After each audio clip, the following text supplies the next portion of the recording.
Oh, we're live. Hello, everybody. Thank you for joining us. We are Los Vecinos de Buford Highway. We are here in partnership with the Metro Atlanta Democratic Socialists of America Foundation, and we are here to fundraise money for our rent assistance program. But first, before we get into all of that, I wanted to give a huge shout out to people who have already donated. We've already received donations, and I just want to give them a quick shout out because that's great. They are committed to the cause, and we haven't even convinced them of why yet. So first, I wanted to shout out Brenda Lopez, my roommate from DC, who I love dearly, Chelsea Stone, Kristen Euler, Michael Corey, Sarah Fagot, and 3 other generous anonymous donors. Thank you for donating to our campaign. So far, we have raised $470 out of the $15,000 that is our goal. Now, why are we trying to raise $15,000? This Project 50 Rent Relief Telethon came together because we both wanted to work together to fundraise money for families along Buford Highway. A lot of our families, they are ineligible for government assistance, so they haven't been able to receive, the stimulus checks, unemployment benefits, none of that stuff since the pandemic started. I'll give you a quick data point. As of August, all of our August rent assistance applicants say that they have been out of work for an average of 67 days. That means 2 months without income, 2 months without, any sort of government aid. And, the rent moratorium expired in July. So really, these families have no other, help to make sure that they are staying in their homes. So today we are partnering to fundraise money to help make sure that our families can stay in their homes because everybody deserves safe and accessible housing. To kick us off, I have the president of Los Vecinos de Buford Highway, Marco Palma, and we're just going to talk a little bit about what we do, why we're here, and why you think you should support us. Marco, how are you doing today? Great. I mean, I definitely want to give another shout out to the MATSA Foundation for being supportive of this project, for being very generous with the StreamYard platform and with being able to host this event, because I know a lot of times it's very difficult to know where exactly who to reach out to, but they were very they came they reached out and they're very willing to help, so we're very grateful. And so to talk a little bit about Los Vecinos de Buford Highway and who I am. So I grew up in this area, and so I went to the local Cross Keys cluster. So Woodward Elementary, Sequoia Middle School, Cross Keys High School. And I know a lot of people are very familiar with Buford Highway as a place where they come to, they eat a variety of foods. They come to the farmers markets. They come, they just come spend time with their friends and families. People, as a person that lives here, I'm very proud to be from here. I'm very proud of this community, and I'm very proud of the things that the things that the people who come out of here, do out in the world. And so, we started Los Vecinos de Buford Highway, with the idea of, how do we facilitate, future leadership? How do we, empower current people that live in this area? And, how do we really uplift the voices of the people that currently live here now? And so, we started Los Vecinos with kind of those ideals in mind. And, we've been very, very fortunate that we've received a lot of support along the way. So, for example, when we first started, we received a lot of support from the Latino Community Fund, from CPACS, that's the Center for Pan Asian Community, the Latin American Association, and and now we love BuHi. And so it's always important to recognize the people that support you along the way. And so like I said, I'm very grateful to everyone. I'm very grateful to the people that have helped us get to where we are now. Because this isn't a project or a thing that we view as a one-time thing. This is ongoing. It's going to help benefit people in the future. So yeah. Great. And speaking of people who support us, I want to give a shout out to the people who will be part of this telethon later, right? So right now we have me and Marco. We're doing an intro to our organization. Next up, we have Brandon Buchanan, the president of the Metro Atlanta DSA. They have a little surprise panel for us.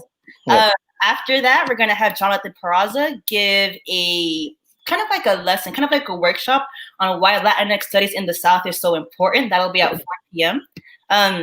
At 5:15 p.m., we have Aldo Bustamante. He will be giving a great gym and yoga routine to make sure that we're not just sitting all day. We gotta, exercise and make sure that we're doing great today.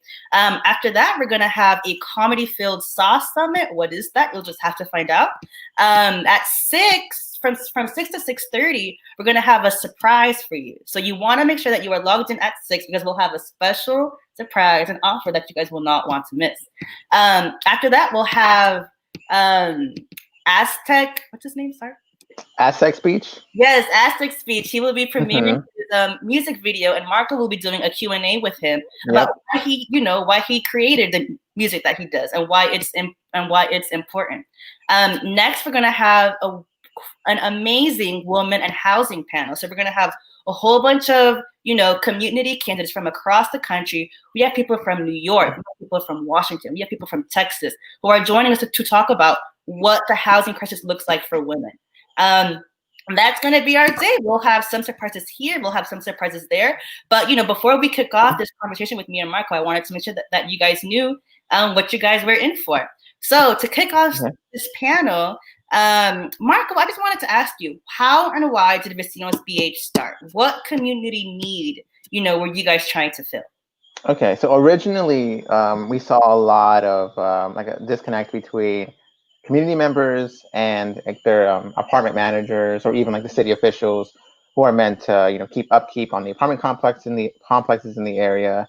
It could have been simple things like the water heater's not working, the fans aren't working, your door doesn't lock. We saw a lot of maintenance issues, a lot of people who didn't really know, not because they didn't care, or because they didn't have people just don't have the time to look up all of these phone numbers of who to contact for specific resources in the city. And so we saw a lot of housing disparities. People were just unsure of how to receive help with their apartment complexes, even if they had minor issues, because for someone who maybe from this country speaks English, it seems like a very simple thing. Oh, my fridge is broken, I just have to call the landlord or file the complaint and they'll come fix it within a week. But for a lot of people that live in this area, it's not that simple. People work all day. They go into work 7 a.m. to 7 p.m. And then they get home and all they really want to do is spend time with their families. And then there's the language barrier, and then there's just this cultural barrier that people don't always know where the best which office to call for what, right? It's pretty complex, even for me. It's confusing, it's complicated. And so we started off with the idea of, okay, we really need to help connect people to the resources they need, as far as their housing issues are concerned. Because Buford Highway is really known for being one of the most affordable areas along, in Northeast Atlanta, and probably even Atlanta itself. And it's unique in that it hosts a variety of people, people who speak different languages. Yes, people do speak Spanish here. That is a language that maybe it's known for, right? People think, oh, Buford Highway, Spanish speaking people. But there's also plenty of people from from all parts of the world. From the Middle East, from North Africa, from West Africa, a few people from Central and South America. Not to say that all Latin America is the same. There's different people from Latin America here as well, and people from Europe. And so it's a very unique place with people know it for the food and for what it can offer them and what it brings to Atlanta. But a lot of people live here, and we want to be part of we are part of this community. And so originally we started off wanting to kind of facilitate growth in this community, facilitate connectivity, connecting people to their neighbors, connecting people to each other, really getting people to not we weren't trying to lead anyone in any direction. We were just facilitating the conversations and the solutions people wanted to bring up on their own. And so that's how we started, with housing issues, figuring it out, assisting people with their housing needs.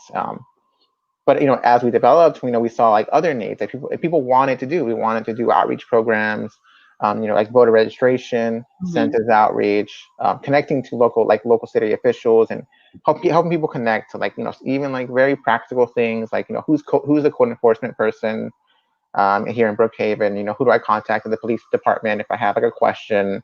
Just very like, very like normal things that, people need to know to be part of, like to be active members of the community here. Great, that's wonderful. Yeah. And from my understanding, the Buford Highway area is a gentrifying area, correct? Yes, it is. But I will say that it's a very complex issue, and that once we get to the point of seeing the gentrification, there were clear. Once you see the gentrification, it's very clear. You see this as a problem. But there are things that lead up to what's causing the gentrification. Because a lot of people, for example, I guess I would just say that a lot of people in this area are unable to vote. And they don't fill out this. They don't. I will say that we're undercounted.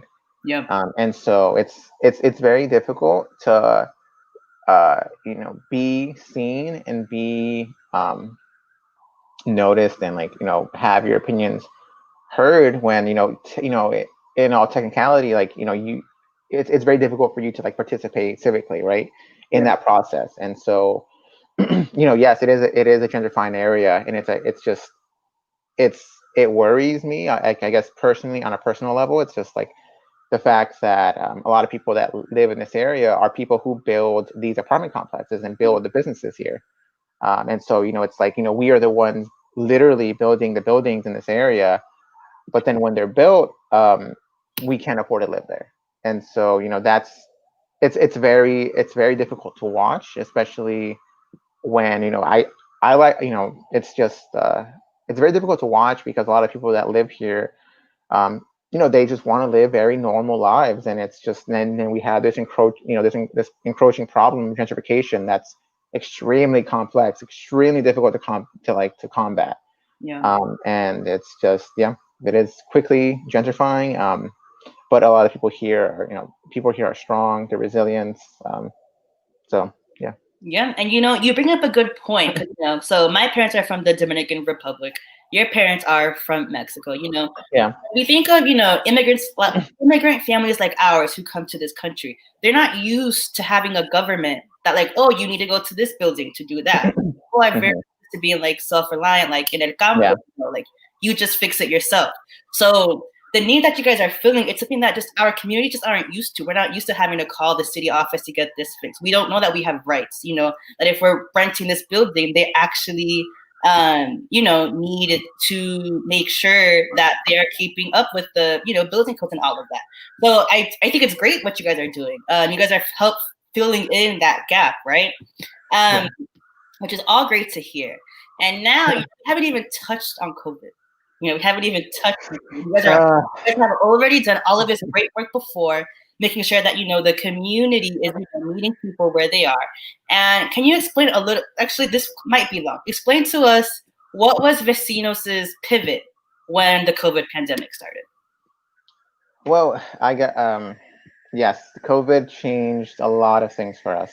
Both good, both good and bad. But but before COVID happened, we were doing a lot of planning around community events. How do we get people more involved? How do we get people to like just be generally involved in like many processes, like the school, like the school board, city council meetings. How do we host community events that people want to have, right? Like not necessarily things that just make good photo opportunities, but things that people need, things people want to do, things that'll be fun for children in this area. And so we had a lot of things planned, but then COVID happened, and it really just brought out a lot of like the underlying issues, like societal issues that were here. Because now you have people who, like you said earlier, are ineligible for government assistance.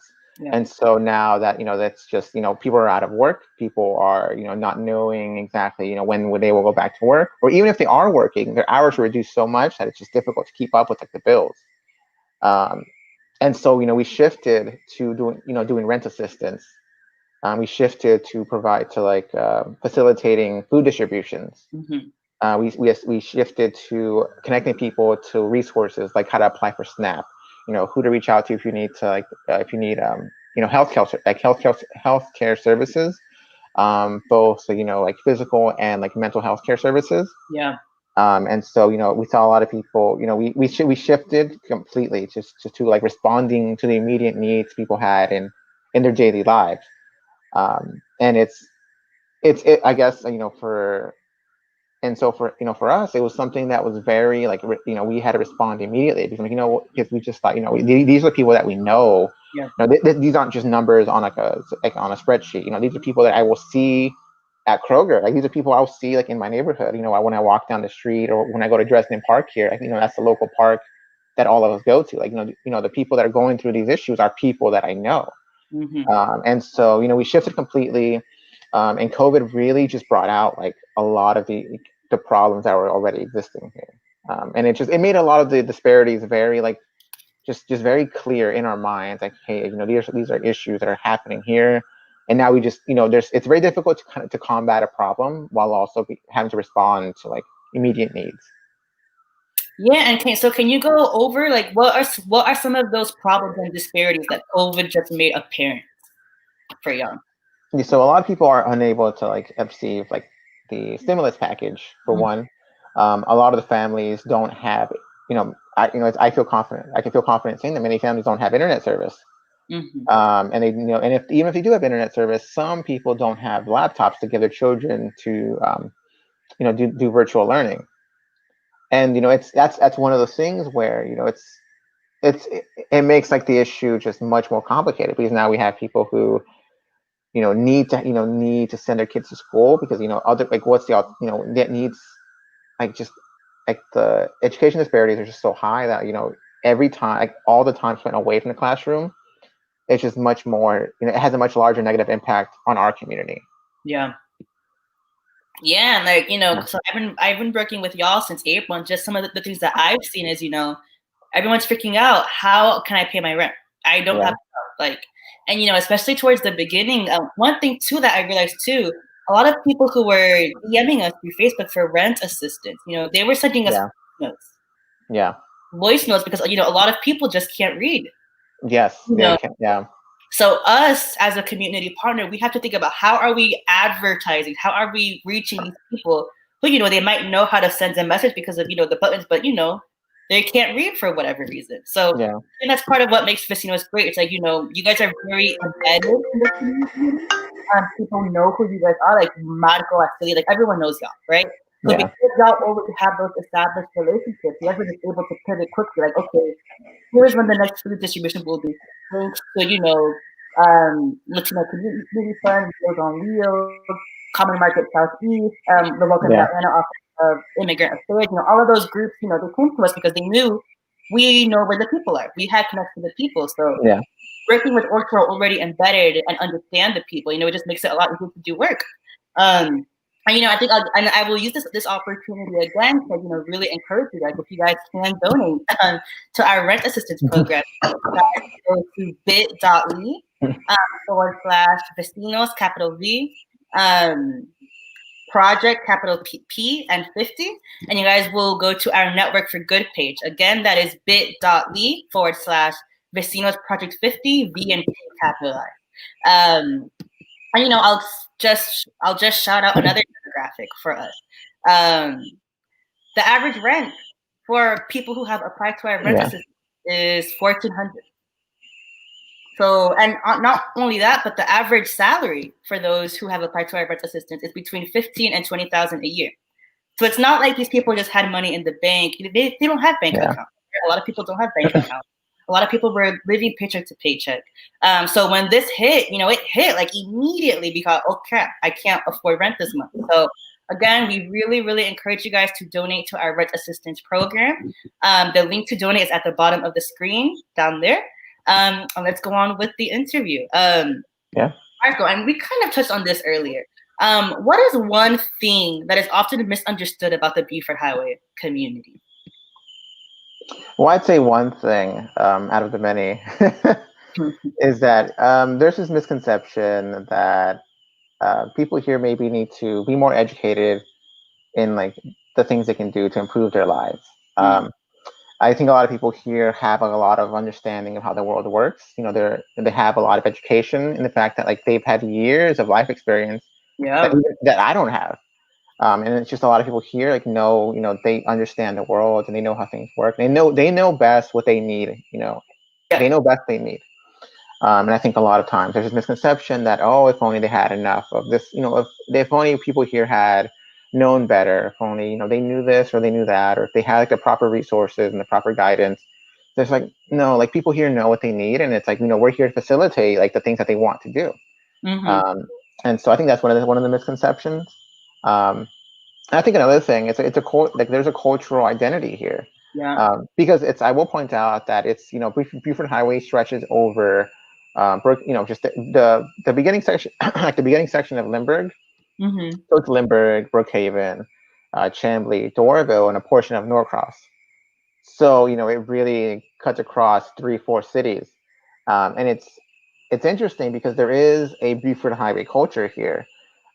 People, I'd say that, there's different languages. People speak Mandarin, people speak Vietnamese, people speak Spanish, and people speak indigenous languages here.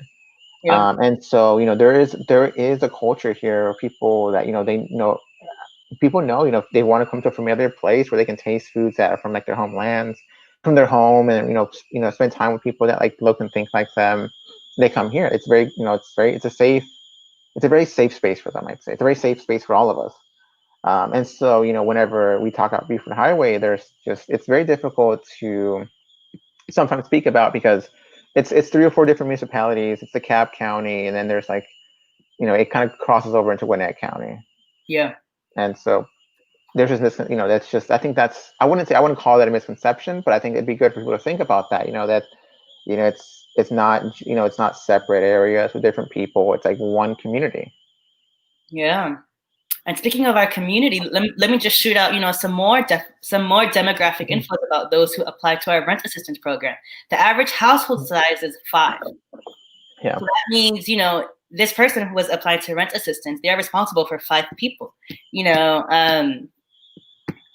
Wrong doc. Also, 1 in 5 take care of an elderly individual or a person with disability. So when we talk about, our community, like think about like, your aunt, your uncle, like these are people, who came to this country because they wanted, to give their kids a better life. They're trying, they work hard. We have been working hard, but since March, there's just no jobs. The restaurants closed, all of that stuff. And like Marco mentioned, some people are, but it's at reduced hours. And not only that, but COVID has hit our communities hard. The last data we have is from June, but we had about a 20% positive rate. Is that right, Marco? Yes, it was about 19% positive rate here on Buford Highway. Yeah. So when you think about like what our community is going through, they lost their jobs. Those who do have jobs are most at risk for contracting COVID. And once they have COVID, it spreads because, there's so many people in one house just because rent is so expensive. I mean, you guys saw the average person pays a rent that's $1,400. You can't pay that if your yearly salary is less than $20,000, Yeah. I think, all of these things are kind of, and we've seen this, how it impacts people's mental health. People call us crying. People call us like, how am I going to feed my child? I genuinely do not know where this money will come from. I mean, this is why, we really, if you guys can please donate, the link is at the bottom of the screen to our rent assistance program. That money will go directly to families who need it. Marco, is there anything else you would like to share about Los Vecinos de Buford Highway? Yeah, I'd say, we have a great team of people that are from the area that know, they know people here that, we're very local, very grassroots. We take a lot of, we have taken stance on things in the past. So we stick up for people when we have to. Yeah. And so it's great to like have support from, many people, because it's not just me, or it's not just one person, or, it's not just me or Sally, or, a lot of people also know Deanna. Yeah. But it's not just, one of us. It's, it's a team of people, and we're all working together to like kind of to help each other fix these problems in our community.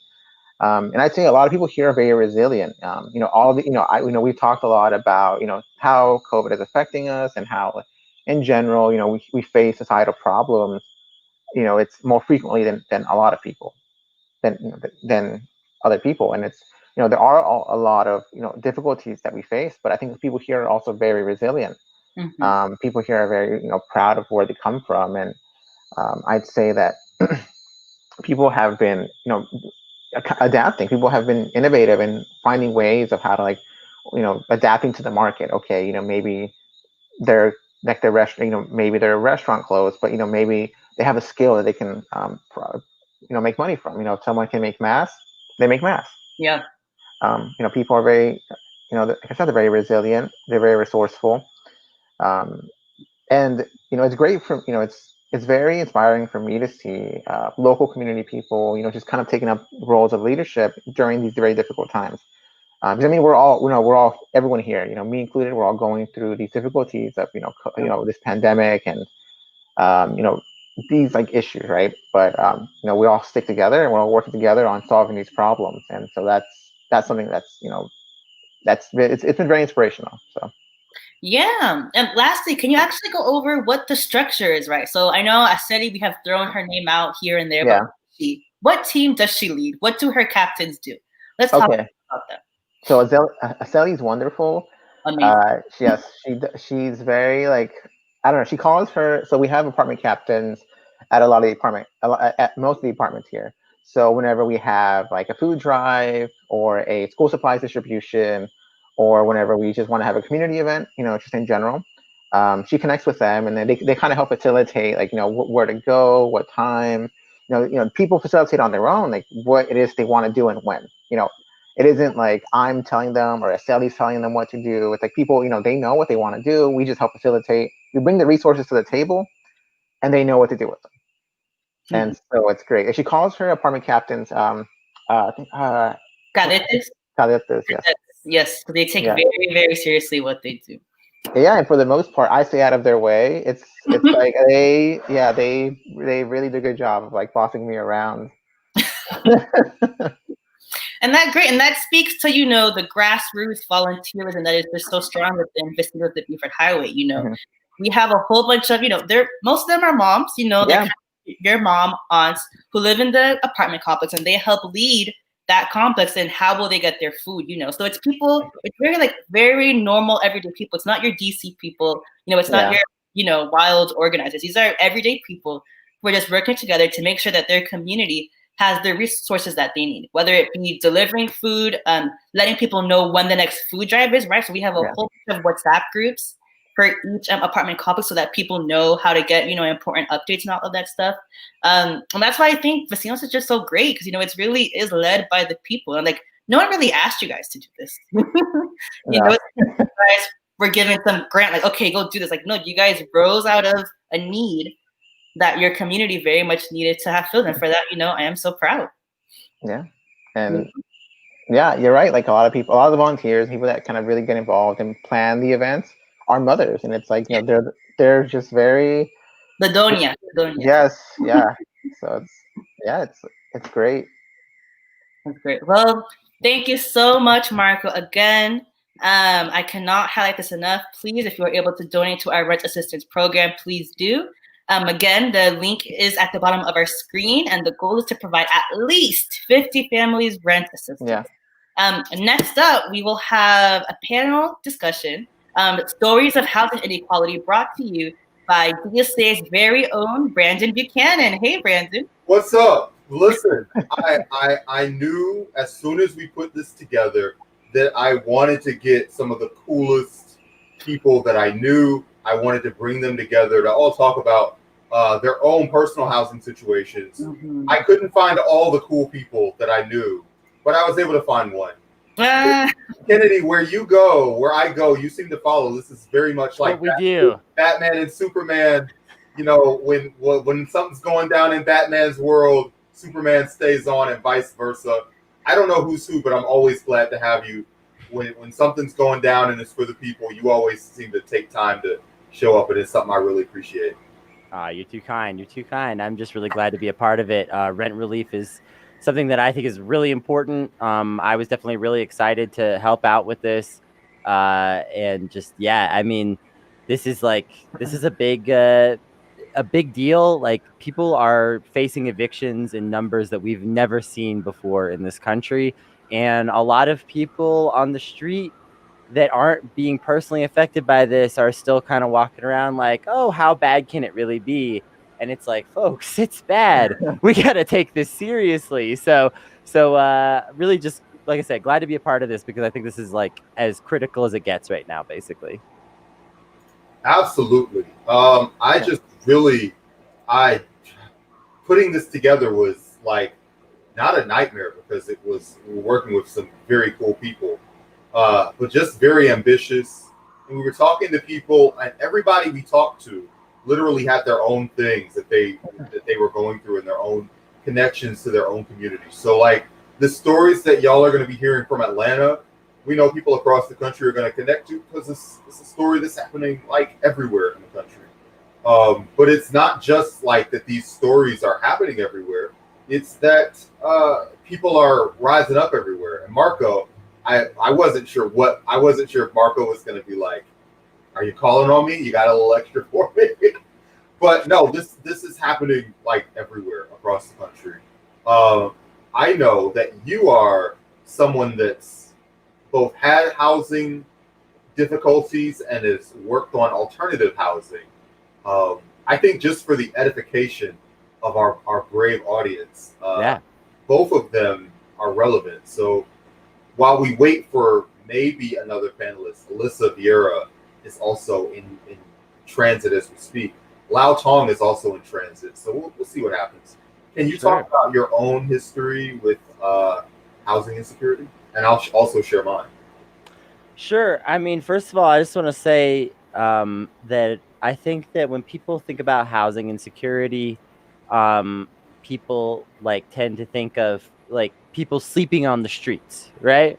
And something that I want to draw attention to is the fact that like a lot of poor people, like my family growing up, we were never once homeless, but we frequently lived in housing that was not acceptable. That was like, I mean, really like, we're not talking like it was a little bit funky, the oven didn't work sometimes or something like that. We're talking like at one point, you know, we lived in a house that didn't have running water and we plumbed it.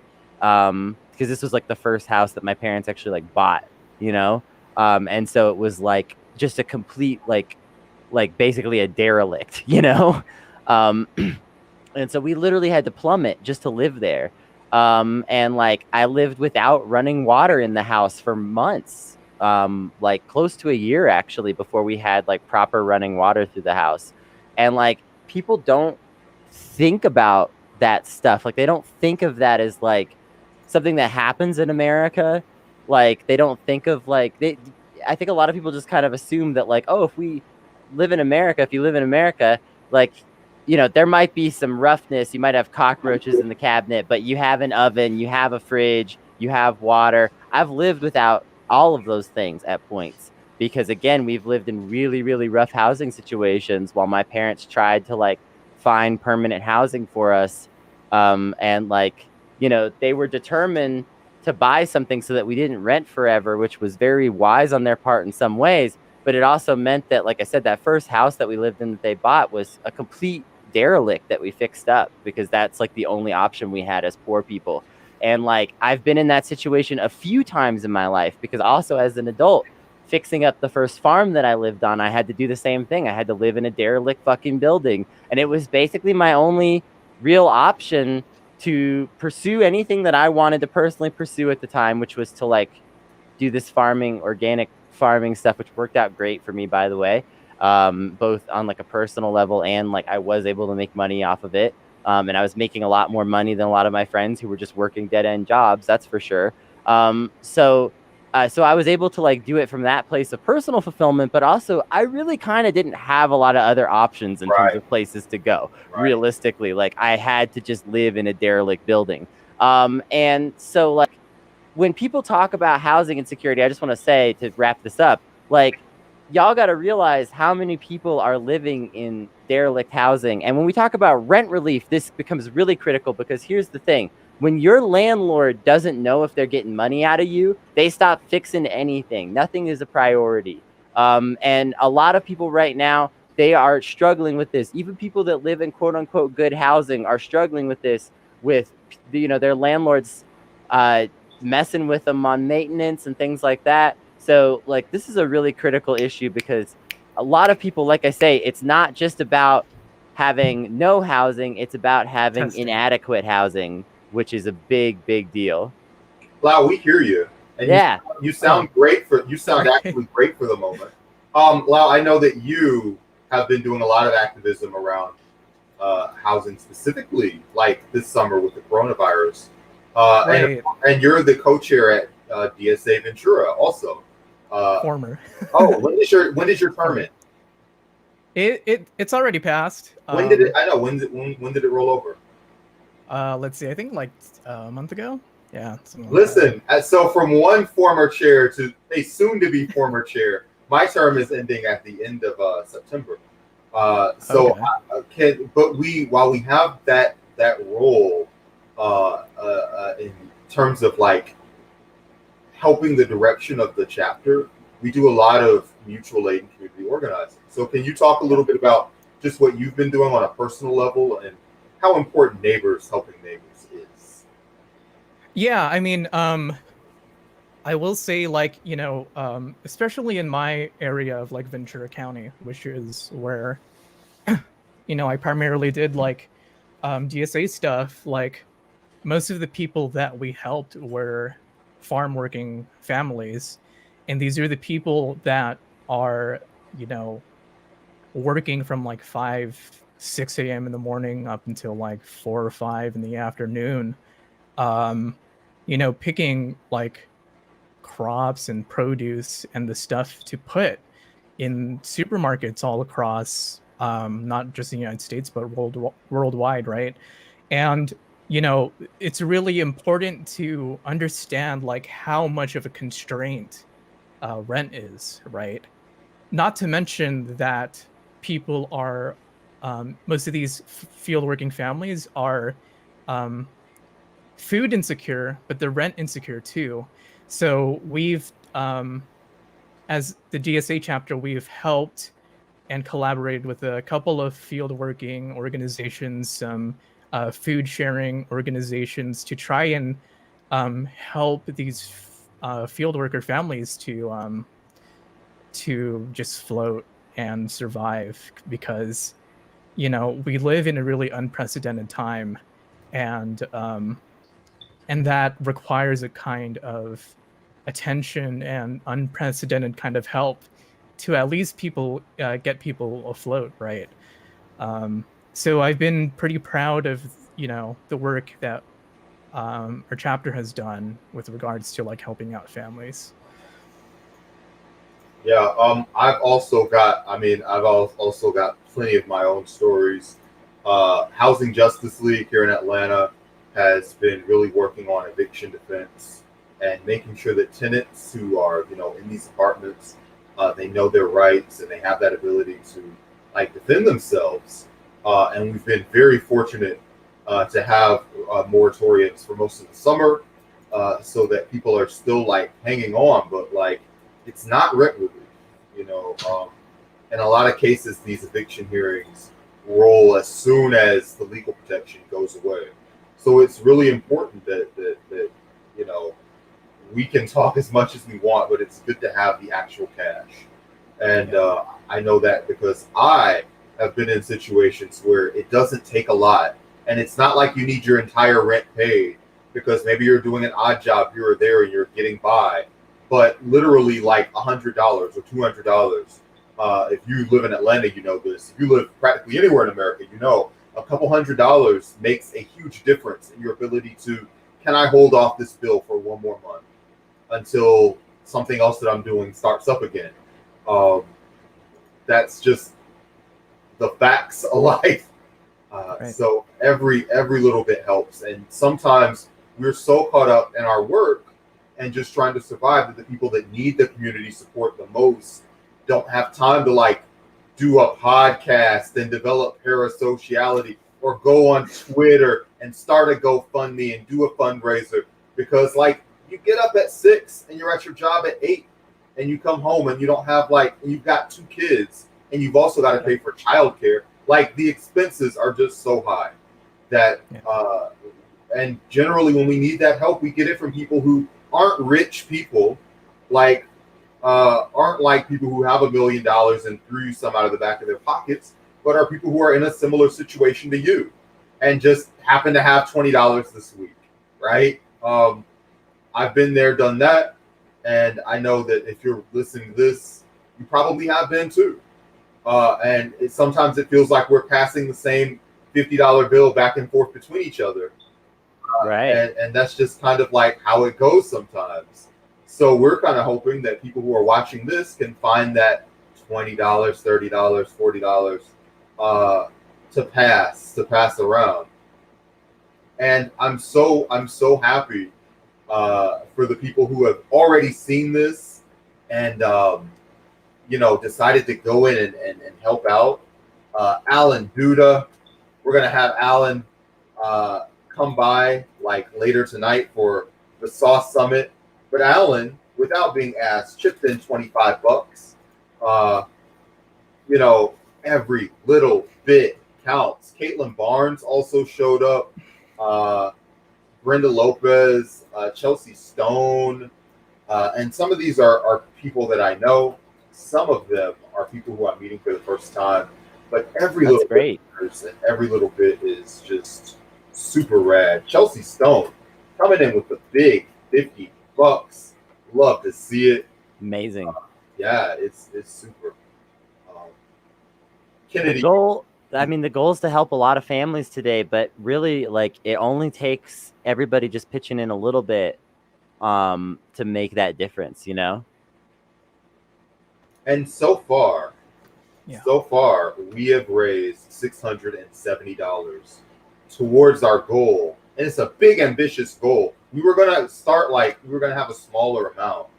And there was like a discussion of like, maybe we should like make it like half this much so that we can maybe be in a better position to claim success, because we've had big fundraisers at MADSA, but I think this would be our biggest one, especially just collecting it from regular people, one person at a time. Like, we've done ticketed events, and maybe it's a little easier to raise money for like something where there's a velvet rope outside.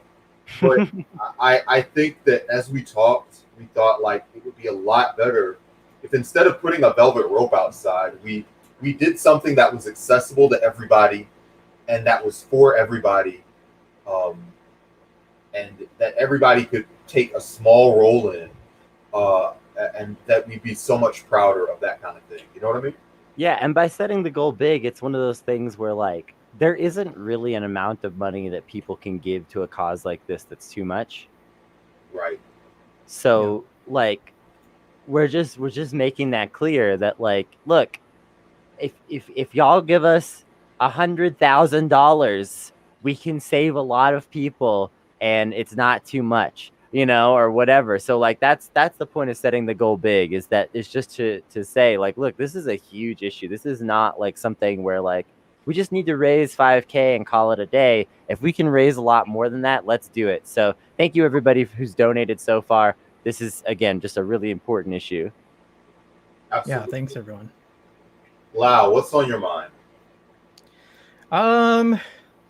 It's just a real big structural problem. And it definitely, like, this particular political situation reminds me of like the 2008, 2009 Great Recession that we had, because that was a time when I was facing some housing troubles myself. And I've as an Asian person, like the strategy sometimes is to live with your aunts and uncles so that you can kind of split the cost of rent. I'm sure some of you might know that.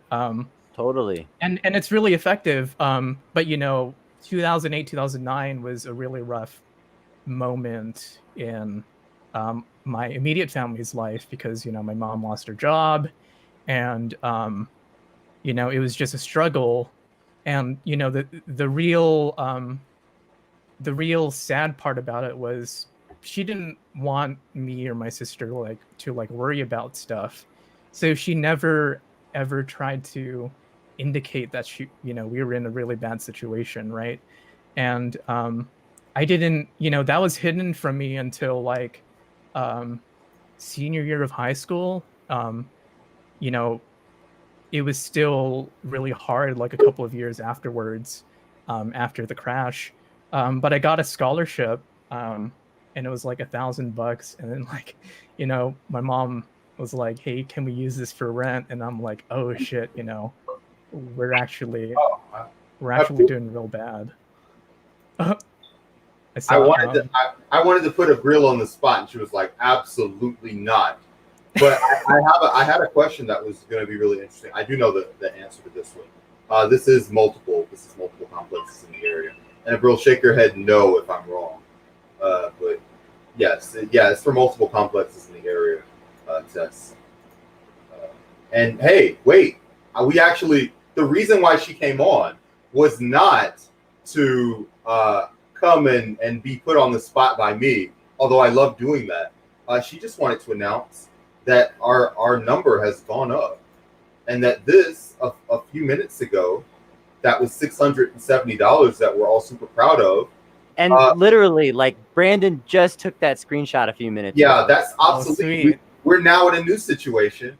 We're now at $920 because as soon as people thought about it, $10, $20, a little bit here and there, and it adds up so fast. Now we are $80 away from $1,000 that we didn't have when we started this. Dude. And that's literally like $300 in like the last 20 minutes, guys. Like, let's keep going because we can really do something if we keep this up. And like, literally, I mean, like $970. That's like my rent. That's just under my rent, So like, we've raised enough to at least keep one person in their housing guaranteed. Let's keep going. And listen, like you're in New Mexico.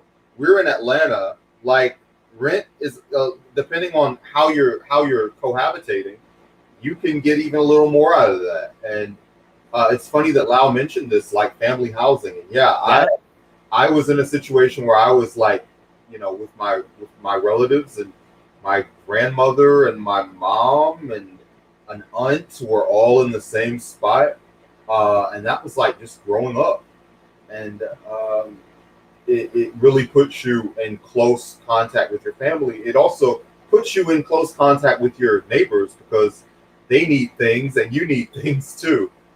So you don't always like have everything, but you like have enough to like feed yourself if you're doing a good job. I want to comment on that actually, because I really think there's something to that.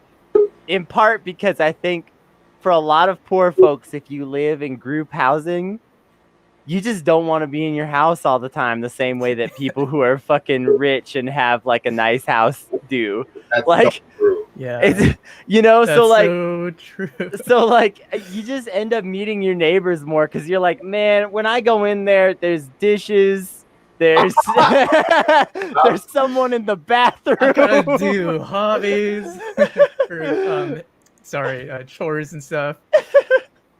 So listen, they get up. There's some chores in this house. I gotta get out of here. We're not doing this solo. I told you that people will be coming in and out all the time. So, surprise appearance, Alyssa Vera is actually here. She made it. Alyssa, how are you doing? I'm alive. So Yeah. for people that don't know why you're in the building or they're meeting you for the first time, we're doing a all-day fundraiser for rent relief in the Atlanta area. Get it. And because you are in California, where the housing situation has become even more stark, we thought that we would come in and get some insights from you about both the importance of community aid and the situation that's going on over there in California.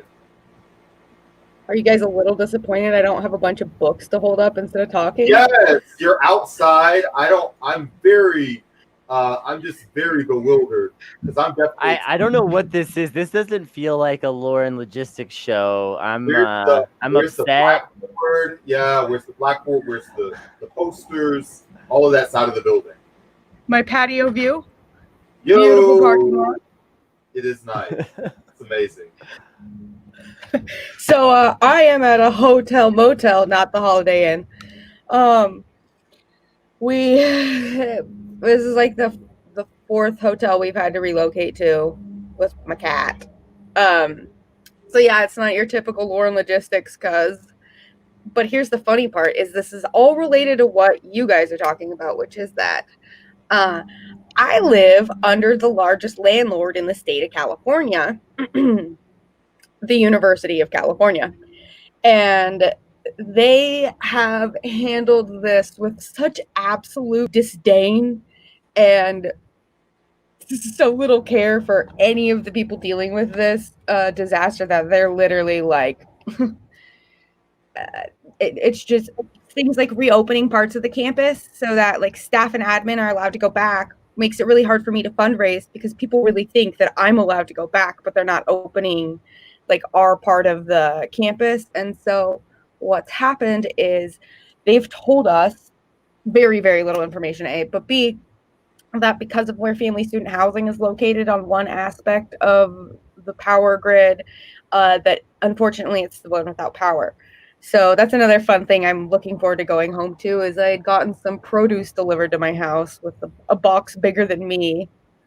That's in my front porchway. No. Grid is full and it's going to be, so they keep telling us it's weeks, not days timeline. And I'm like, so poor. And so I feel like so many other people, and not I feel like I'm in a bunch of chats from the Cola Cats or our Wildcat strike, our mutual aid, and then we were also on a rent strike at Family Student Housing. So between all of these different group chats, it's been so disheartening to realize that I'm not the only one that's like, fuck, I'm gonna die because I'm poor, and realizing that there are so many people, from grad student instructors to undergrad student parents who are very often kind of overlooked because it's not a typical, it's a non-traditional student role in a couple different capacities. Right. And so that's where there really is no plan. There is nobody out there offering help. And then there's no follow through or follow up. And then a lot of students just aren't used to being in such a pickle or a pinch, if we're being quite frank, because not all of them are, non-traditional or like I'm a fucking cockroach, I'll make it.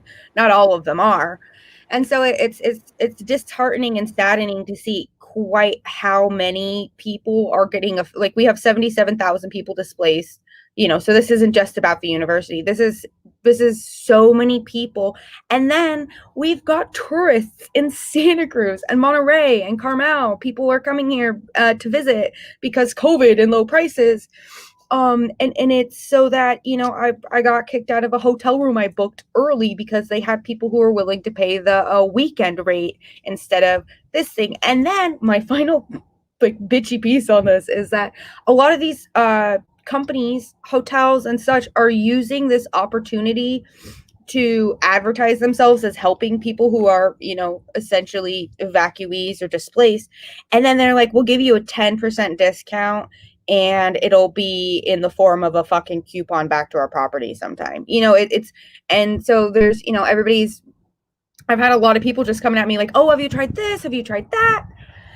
And I almost don't have the heart to tell them oh gosh, the world is so much darker than you think it is. The Airbnb program, I got I sent in all my stuff. I got qualified for that for a free Airbnb.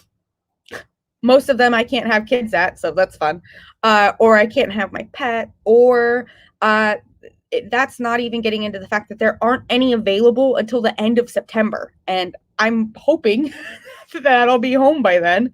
And so this is also something that we don't talk about is the precarity of living situations that we have across the United States right now with, from the Louisiana right now with not just Louisiana, but, you're muted, Brandon. You can't interrupt me when you're muted.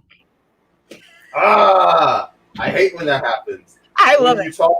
When you talk about the precarity of these situations, tell us specifically what are the situations that grab your eye as you look around? Well, my eyes are still pretty puffy from all the crying and begging. But so I want to point out something that I think a lot of people have heard before. So this is by no means my original thought, or I don't think something anybody hasn't heard before, but I think it needs to translate to the fact that we have and are going to be experiencing, in my opinion, more global climate catastrophes. And so precarity of living is like any other social construct in so much as that it's constantly evolving and changing, right? So for me right now in this situation, something that I've really noticed is how many people don't realize how close they are to homelessness. And I think that that's something people are experiencing a little bit from COVID. You know, like there's the likelihood that in this economy, or like in the state, I can't speak to other states, but I'll tell you, in the state of California, it's interesting to see it touted as this progressive, you know, I hate the word liberal, but bear with me, you know, this progressive liberal state and how it's blue and all this stuff, but it's so shockingly fucking capitalistic here that it undoes any sense of progressivism. Well, that may or may not be true, but like, listen, the real positive out of this. No, take your time. I'm gonna have a nice long wind up for you. Just go ahead and drink, take a breath. Like, yeah. The good positive about that of being out there is like, and Lau was just here talking about it. I know you and Lau are in the same area. In fact, I'm 90% sure Lau's a banana slug, right? Yep. Yeah. Slug, hey. Sorry. So both Yeah. of y'all being in that same area, Lau talked a lot about just how tight knit everybody is, and how much people stand up for each other and help each other. And I know that you've experienced that as well, and you've been that yourself. So I try. any thoughts you want to give on that, and we'll get ready Okay. for our next segment. Wasn't a long enough wind up. No, I'm just kidding. Sorry. So, no, that's kind of what I was going to get into is there's all these different companies, all these things monopolizing and capitalizing on these horrible tragedies. And so if you're able to, if you haven't already created that community, if you haven't already started with the community building that like we all tout on this show, and you know, Rachel's not here, but you know she get down with that. So like if you haven't, now is the time to really, really, really try and connect with your community. And I cannot emphasize enough how much y'all, and I mean the three of you I'm talking with, but like anybody on this show who comes on later who sees this, or anybody who's on here live now, every single motherfucker on my Twitter, I love with a fierce passion because it is a community. And like, you know, I am in the hotel with like my daughter has a roof over her head right now because of the kindness of the communities that I've been able to participate in. And this is how we do indirect reciprocity, and this is how we do mutual aid and community building. And so there's a lot of positivity to these situations if you're willing to look at like the silver linings of giant volcanoes of doom. Then you know there's really a lot of good to be found.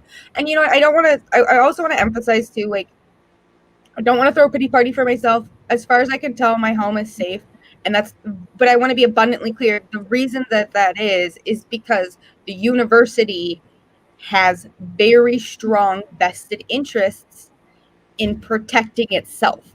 And so, you know, there are so many people who are without home, without community, and that entire community is destroyed. So being aware of how you can help, whether it's fiscally or in other ways, I think is really important. Alyssa, I want to just quickly interrupt you again because that number is just continuing to go upwards, and I'm so super impressed by it. When we started this, we were at like $600. Now, it's only been half an hour, and we are closing in on $1,000 of donations. And I just want to shout out Anna X threw in $25. Eric Fernandez threw in $25. Genesis Castro, $100 stack. We love to see it. Lily, all my love to the families of Buford Highway Corridor. If we are to love you high, we got to support the residents and communities. Eli, housing's a human right. Absolutely. So thanks to all of y'all who kind of stepped up to the plate. Abril is back, which I also love just as much. So we're going to bring Abril in. How are you doing? How do you feel so far? I am doing great. This has been such a great event. Thank you. The fact that, you know, But Vecinos de Buford Highway is such a small nonprofit. Like, we're all volunteer based. Like, it's literally people and their friends coming together to do great work. So the fact that we're having all of this support from people, all around the country, just thank you so much for facilitating all of this. I can't say thank you enough. Just thank you. And we're only an hour in. We have 7 more hours of this. This is going to be a great day, a great event. I feel it. We're going to make a real impact in the community. So thank you. I'm actually here because I want to transition into our next speaker, who is a very, very, very, very dear friend of mine for years, Jonathan Peraza Campos. Jonathan is going to speak to us about the importance of Latinx studies in the South, which is a topic that we don't really talk about, ethnic studies, Latinx studies. What are the pros? What good does that, what does it mean? What does it mean? And to answer all of those questions, Jonathan is here for us. So Jonathan, take it away. What's up, Jonathan? How you doing? Hey, I'm doing well. Thanks for having me, y'all. Absolutely. It's just great to be here and see you. I'm going to file out, let you take the center stage and give this presentation.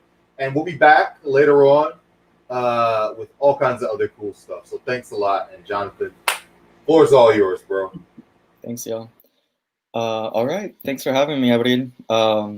So I'm going to share my screen. I'm going to teach y'all a little history, a little culture, a little bit of this, a little bit of that. So I'm going to share my screen. And it should work out. Let me see. Okay. Y'all should see my screen. So I'm here to talk to y'all about a topic that is near and dear to my heart. That is something that I've been working on for years now. And I call this presentation Estudia y Lucha, Study for Struggle. And this is a call for Latinx studies and bilingual, culturally responsive education for the South. So, just a little bit about myself. I'm a firm believer that education is freedom work. I was an undergrad at Emory University, where I got my start in research. And I'm currently a master's student at Georgia State University. And just, under my belt, some research areas that I've been involved in are Latinx and Central American studies, the history and sociology of race and racism, immigration, education, and social movements. And more specific to my master's program, Black and Latinx education, and under that kind of, liberatory, anti-racist, abolitionist, and critical education. Apart from that, I am a cultural and political educator. I love to do workshops with youth and with organizers about these, varied topics. I am a migration news curator for Central American News, where I document each week's headlines about migration and policy that affects Central Americans. And I am a youth mentor and program coordinator in the Buford Highway community. And because I am, a community-based educator, I work specifically at Crosskeys High School on Buford Highway with high school students through Communities and Schools Atlanta. And just, doing my own cultural and political education work around here. I really want to thank Los Vecinos of Buford Highway and MADSA for the work that they're doing to raise money to make sure that my kids, my students, and my neighbors can get their rent paid for, as they are being attacked by the austerity in this country. They are being evicted. They don't have the basic utilities that they need. And so I really appreciate y'all doing this work, and I appreciate y'all having me to collaborate to make sure that my kids have a roof over their heads, that my neighbors can at least have this covered for, to just help them survive this pandemic and the current crisis that we are in. Everybody, please donate at the link at the bottom. My community, my neighbors, my kids, and myself, we appreciate your support. So, I just want to do a little reflection real quick. I want y'all to think about, who are Hispanics? Who are Latinos, Latinas, Latinx? What are we like? Who are these people that are all around our country? Who are these people that are constantly in the media? Who are the people that live on Buford Highway? Who are Latinos, Latinas, and Hispanics? Who are we? Close your eyes if you need to. This is a thought exercise. Just imagine the image. What is a Latino? Who is a Latino? What are we about? Where are we from? All right, I'm gonna give y'all 5 seconds. And so I imagine that you already have an image of who these people are. Who are these people, right? And so the question is a very complicated one, right? Because we are multiracial, we are multi-ethnic, multinational, multilingual. We represent a broad spectrum of races, ethnicities, languages, and countries. We're so diverse and so complex in so many different ways, yet we are deeply interconnected under this umbrella of Latino, Latina, Hispanic. But the reality is that, these terms, Latinos, Hispanics, these are terms that were invented to categorize this complex and diverse group of people, right? These are political categories in the census. Throughout our history as a people, right? As peoples, we have been called many different things, right? From the most negative things, mongrels, and the more present terms of illegals, wetbacks, criminals, invaders, rapists, to our own self-definitions and government categories of Spanish and Spanish American, Mexican, Mexican American, Chicanos, Salvadorans, Guatemalans, Puerto Ricans, Central Americans, Latino, Latinx, Afro, Latinx, Latinos, Negros, Negras, Negras, right? Even some indigenous categorizations of Maya, Mayan Americans, right? What do we call ourselves and what do people call us, right? And these questions, are embedded in histories and contexts that, are very important to understand, to really understand who we are, where we're from, why we're here, how did we get to Georgia? Latino studies, Latinx studies really kind of brings home these questions and these kinds of inquiries. So I'm gonna share a quick little video that I think is important. This is a trailer to the documentary Harvest of Empire, that is based off the book, a history book by Juan Gonzalez. Content warning: there are images of gun violence and corpses. So just putting that out there in case it is a trigger for any people. So I'm going to play that real quick.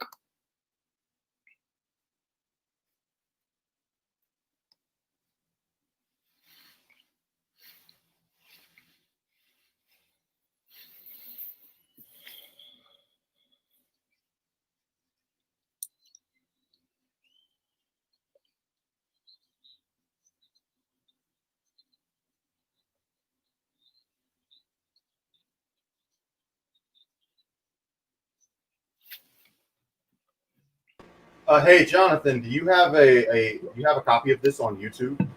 Excuse me? Do you have a copy of this on YouTube? I can pull it up. I see that it's a YouTube link. Send me the link in the private chat, and okay.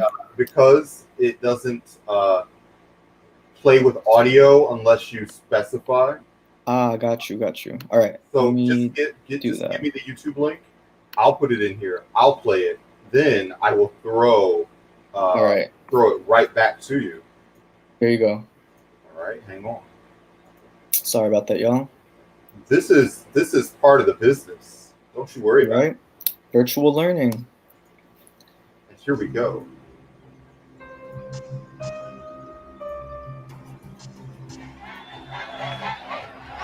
We are all proud to be Americans today. Fly your flag with pride. Once again, the streets of our country were taken over today by people who don't belong here. So when the immigrants come, they come with a culture of criminality. It's out of control. They put a strain on our Social Security, our education, our health care. They never teach us in school that the huge Latino presence here is a direct result of our own government's actions in Mexico, the Caribbean, and Central America over many decades. Thousands upon thousands of Puerto Ricans were actually recruited to come work here in the United States. The feeling was we could very easily overthrow this progressive government and make it a lot easier for the United Fruit Company and other American businesses to operate in Central America. From the very beginning, the West depended for its labor on Mexicans. Are you a communist? Wait for the history. The history will say what we are. I had never seen anything like El Salvador. I was more frightened there than Vietnam. What was going on there was the slaughter of the innocents.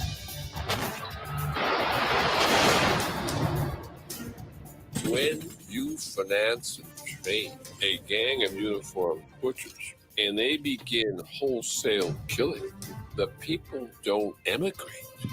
They flee.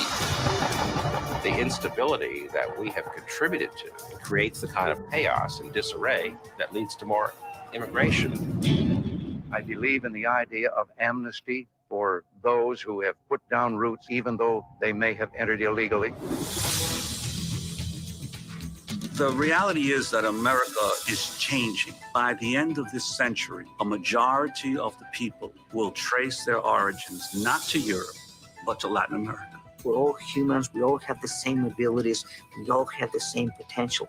America has always been a nation in the process of becoming, in process of change. It is an immigrant nation.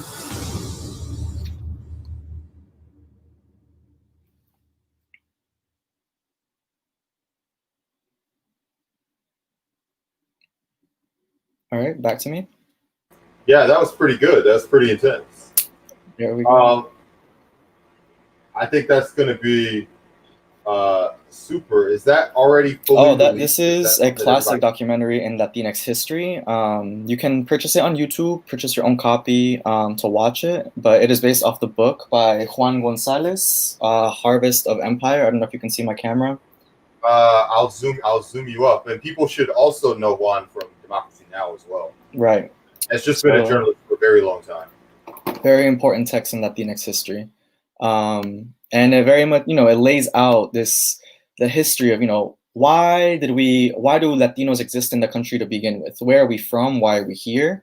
And I have a list of key events, right? I'm not going to read this all to you, but Mexico, California, Texas, Arizona, Colorado, New Mexico, New Mexico. These are not coincidences, right? The fact that Spanish is a widely spoken language, the fact that Mexicans are a majority in this country, or one of the majority Latinx, Latin American groups, is not a coincidence, right?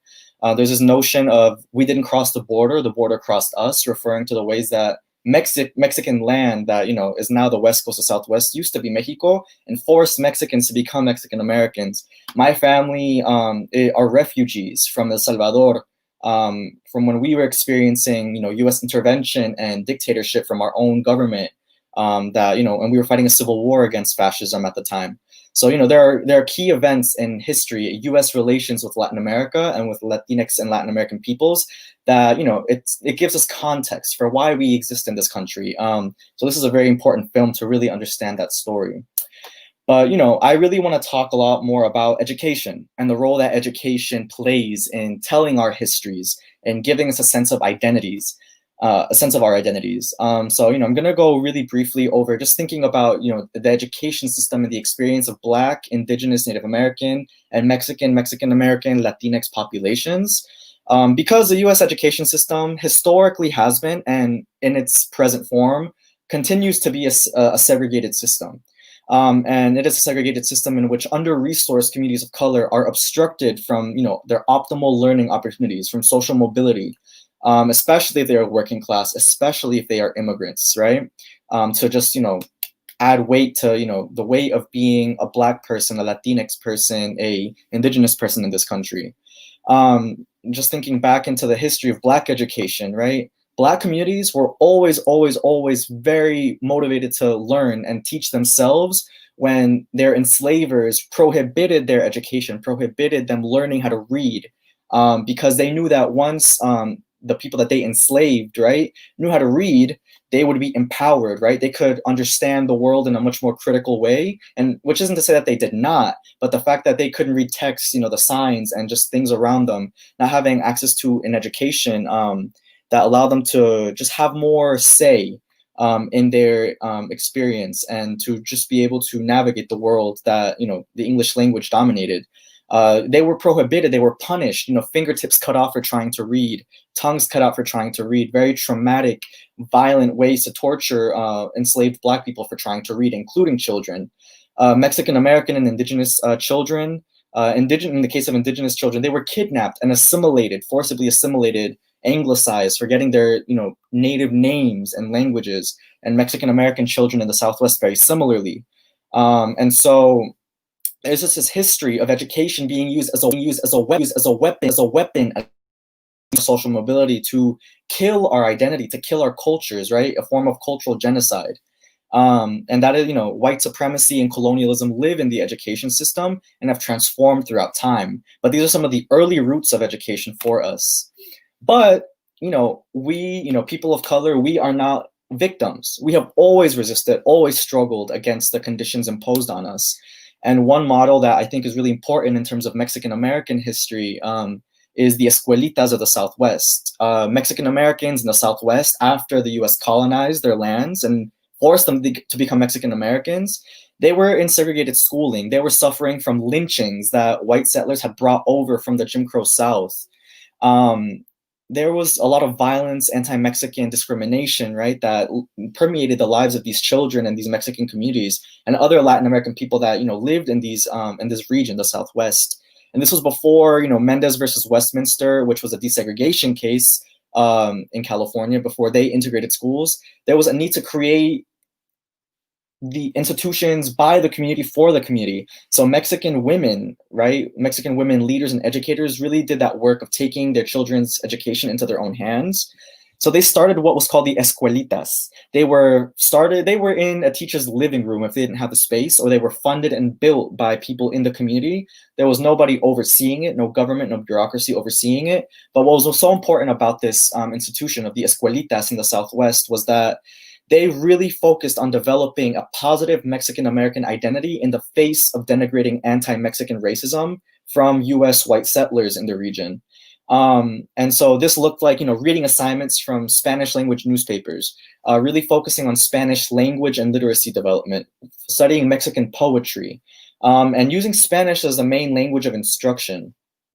So escuelitas to me are a very powerful, very important model to look at historically, to think about how do we teach, you know, liberation to our children, using education for liberation when education has been used for our oppression as people. Black schools in the Southeast are really important for me to look at as somebody who studies Latinx history, because as a Latino in the South, I cannot understand my experience in the South without understanding the oppression and liberation struggles of African Americans in the South and of, you know, enslaved people in the South. W.E.B. Du Bois has a quote where he says, "Had it not been for the Black school and college, Black people would, to all intents and purposes, have been driven back to slavery." So Black communities, since enslavement and beyond, have always seen education as a project for liberation. The freedmen schools after emancipation in 1865, from after slavery was abolished, quote unquote, they were flawed institutions ran by the government in the Reconstruction era. But, you know, because they were teaching them, oh, you know, don't be bitter against your enslavers, you know, they were really pushing Christianity and forgiveness, and using, you know, Christianity as a weapon, teaching them to be more to pacify people who were bitter from, you know, the brutality of slavery, so they could live and coexist, you know, with their former enslavers. So there were some flaws with that model, but still there was some civic engagement, some literacy development, and freed people, they were going in droves to get an education that they could finally have. Eventually that was eliminated when Reconstruction was terminated by white segregationists, but still Black communities fought long and hard to build an education model for them by them. And Black schools, much like, you know, the escuelitas were led by Mexican-American women and Mexican women, Black women were on the forefront of developing an education that enriched the identities and the cultural backgrounds of Black children. They were working hand in hand with, you know, they were founding and organizing with other teachers to push for better resources, better pay, justice for an education for Black children. And they were teaching African-American history, African-American literature. They were teaching them what democracy looked like. They were incorporating like voting and these kinds of like civic engagement tools in their classrooms to teach Black children, you know, this is what you deserve. This is what the world should look like. And even though white society refused to give them an equitable education, they, you know, created magic in these tiny under-resourced schools. And, you know, HBCUs are the higher education version of, you know, when Black leaders created schools for Black folks by Black folks, and HBCUs had a lot of support from, you know, white philanthropists, and even some Jewish professors who would flee Nazi Germany and were trying to, and could not fit in an anti-Semitic US society. HBCUs kind of you know, they really saw value in Jewish professors coming to teach at HBCUs. So there's a lot of, you know, institution building for education, for liberation for Black communities in the Southeast that really creates a precedent for what Latino and Latinx education can look like here in the Southeast. The civil rights education was really big for liberation down here. So the freedom schools of the 1960s were organized by SNCC. Mississippi was a really hot bed for these freedom schools where, you know, the same curricular choices of African-American history and literature, as well as civics education to train people to be civil rights activists. The freedom schools were a powerful institution in the South. The Highlander Folk School in Tennessee, they focused on labor before that and adult education, but they kind of became a part of they were, working with the freedom schools and later the citizenship schools that freedom educator, a beautiful educator, Septima Clark, was organizing. So the Highlander Folks School, along with the freedom schools and the citizenship schools, were really teaching African-American communities their literacy, right, for basic empowerment, basic literacy for empowerment, along with civics and civil rights education here in the South. So these are just some models that, create foundations for what education looks like down here. But of course, or not of course, because I think that there's this conception that, when we integrated, right, when the Supreme Court gave us Brown versus Board, everything was fixed. Martin Luther King Jr. fixed America, right? That's the narrative that is often taught. And, we're living in a present moment that gives us evidence that that is absolutely not the case. In fact, there is a lot of research, right, from scholars like Vanessa Siddle Walker, an education historian, who demonstrates that integration into the public school system, although brought some victories, right, some equity in some shape or form, it really disempowered educators of color. It took Black principals who worked long and hard out of schools to replace them with white leadership, white principals, Black educators, brown educators that were really pushing for just further to really demand, equitable integration and not just integration for show. They were kind of pushed out of the education system, which kind of shows us why we don't have as many educators of color today as we would like. But still, educators and scholars and organizers have still fought long and hard to make sure that we bring back liberation and culturally responsive education into the schools. Integration had some benefits, but there were some that backfired in many other ways that I think a lot of us are invested in resolving and fixing. Some of my favorite models of education were the liberation education models of the New Left. So, there was the Black Panther Party, which was more revolutionary, more militant, more self-defense, more, we have to defend ourselves, by any means necessary against white supremacy. The Young Lords Party was a Puerto Rican kind of version of the Black Panthers. They were inspired by the Black Panthers. Up in Chicago, up in New York, they kind of were born out of gangs involved in turf wars, but eventually reached this kind of political momentum to become a movement, an institution of their own. And the Brown Berets were the Chicano Mexican-American version of these groups as well that were inspired by the Black Panthers very similarly. But they each really focused on, after Martin Luther King Jr. was killed, after Malcolm X was killed, and people were being disillusioned, right? They did not believe that civil disobedience, civil rights was the way anymore because, these really respectable leaders, if they were assassinated, like what was the point? That was kind of the mentality that a lot of people in these more revolutionary groups, that was their ideology. But so these folks, were really trying to teach these ideologies. We're trying to teach Puerto Rican, Chicano, Black history, and civics education, organizing education for their own communities, in education for liberation on their terms, for us, by us. That was the whole point, only further left, right? More anti-racist, more militant in that way through the models of the New Left. And of course, there were indigenous communities, there were Asian American communities that were developing their models as well that I think are important to look at. I really don't want to, my focus is more like Black and Latinx education, but this is a really important model to look at in terms of, education for liberation, because, there was a point in time when indigenous children, Native American children, were being kidnapped from their homes, from their families, from their reservations, to be forced to assimilate.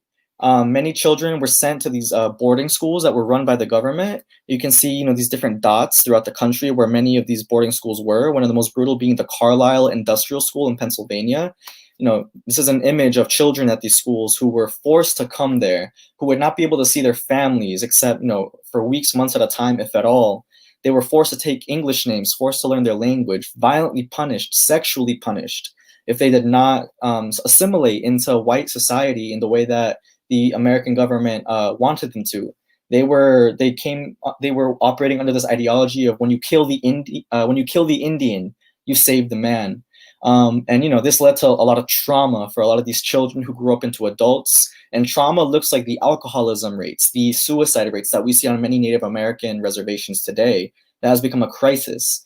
But of course, right, indigenous peoples they are resilient and they always resisted. And so the survival schools were a model that kind of aimed to instill positive indigenous identities, to revitalize languages that were lost, histories that were lost for these children that were being disenfranchised in areas that had, maybe schools for indigenous kids, but not effective schools, where they were being criminalized and punished and imprisoned at disproportionate rates. So survival schools are a beautiful model of revitalizing education that I think are important to look at.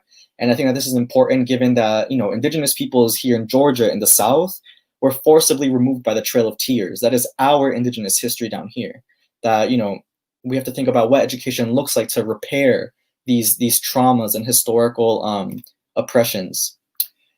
So kind of going into the topic of Latinx studies and the importance of Latinx studies, a movement that I'm really passionate about. I think of this group as my movement ancestors, were the Third World Liberation Front, who were doing strikes at San Francisco State University and UC Berkeley.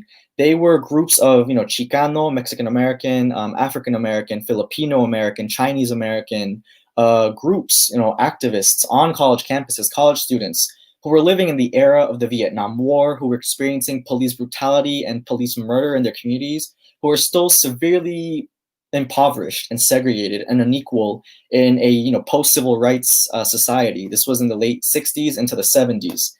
So these different groups, right, a coalition of multi-ethnic students, they formed what was called the Third World Liberation Front. The Third World is a term that they used back in the day. Today, we really wouldn't use that term because it is, it has a lot of weight. It doesn't really, it can be considered offensive or problematic for many people. But they were pushing, against the war. They were anti-war. They were anti-police violence, anti-racist. And they really believed in education as a political project, education as a project for freedom. So they were pushing for what they call the ethnic studies, for an ethnic studies department, where they had the opportunity to learn African American studies, Latino studies, Chicano studies, Indigenous Native American studies, Asian American studies. So these, this coalition of organizers, they were really following the lead of African American students that were really pushing this discourse against a Eurocentric education and the lack of diversity at their institutions. They were pushing for these folks to run their own departments, a college inside of a college, where these people could choose their faculty, could choose their classes, could learn their histories on their terms, right? For us, by us. That is really the anchor of this all. So, the Third World Liberation Front is something near and dear to my heart that really allowed me to become the kind of educator that I am today, along with these other kind of education, freedom working ancestors. And so, when we're talking about Latinx studies kind of grew out of this movement. From the Third World Liberation Front for ethnic studies. Latinx studies is an interdisciplinary field. We look at literature, we study politics and history and culture and society to understand all these people that we call Latinos, Latinas, Chicanos, Chicanas, Central Americans, what have you. And we've even divided up into subgroups, right? Chicano studies, Puerto Rican studies, Central American studies, Afro-Latinx and Caribbean studies.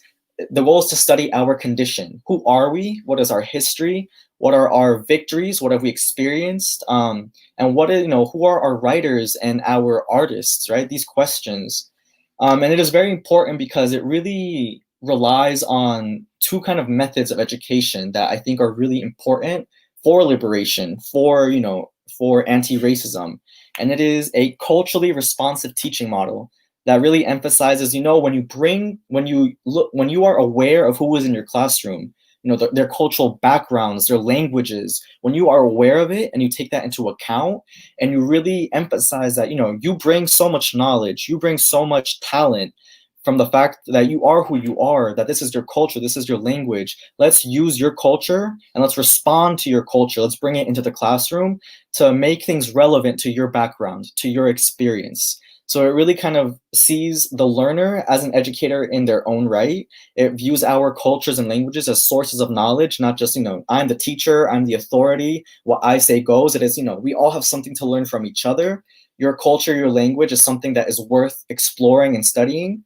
And it is an empowering model. It is a model that really supports, diverse students. But then another kind of approach that kind of pushes a little bit more away from, or not away, it extends culturally responsive education is culturally sustaining education, where it more explicitly says, we're not just going to accept and tolerate and respect your culture. We're going to ensure and make sure that your culture, your language is at the center of our curriculum. We are going to find ways to make your language, your literacy, your cultural traditions, we're going to make sure that that is what the curriculum revolves around, is based around, to sustain your culture, to improve, not improve, that's a horrible word, to elevate, to empower you in your own culture and help you build on your own culture and your identity for your, optimal success.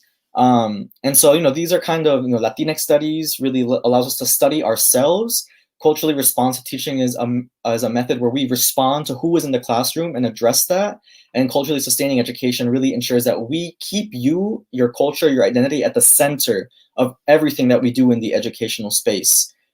Viewing it as a source of knowledge in its own right, and viewing you as an intellectual and a critical thinker in your own right.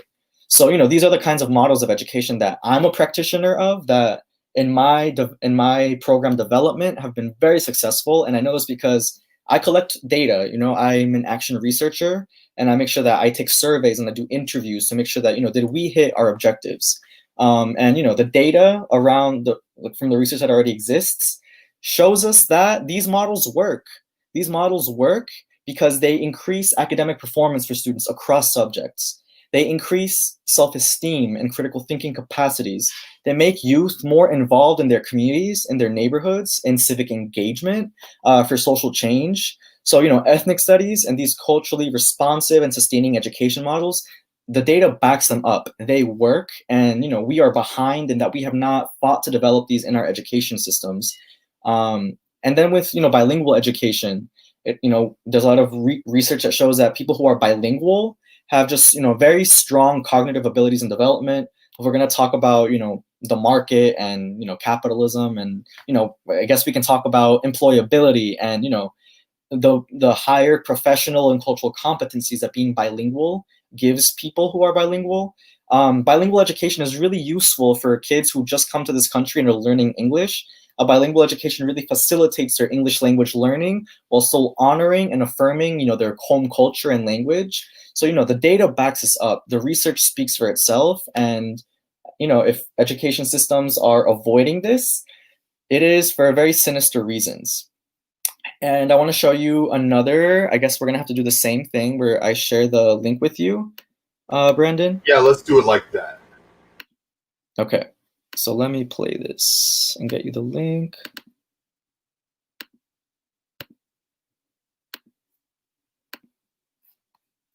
So this is a trailer from another really important documentary that I highly recommend called Precious Knowledge, that talks about the struggle for Mexican American studies in Arizona and just the impacts it had on students. I want to bring somebody in really quick because we had a movie club, and this was actually, and y'all haven't met before, but this was actually the first movie that she selected in terms of telling her audience about the importance of Latinx studies. Alyssa, hey, how's it going?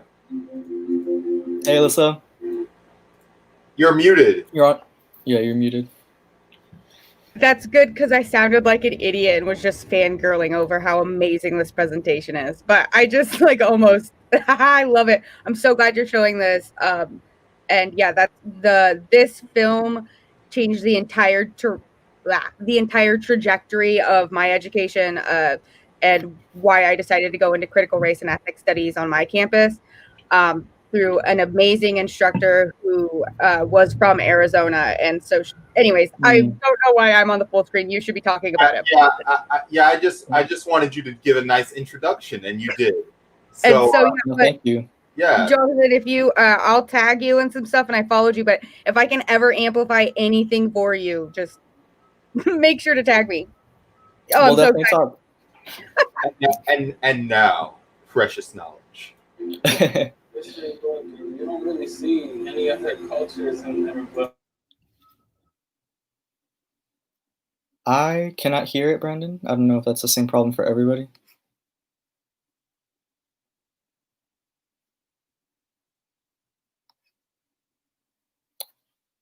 The audio isn't working. I don't know if that's just me or not. Brandon, you're muted.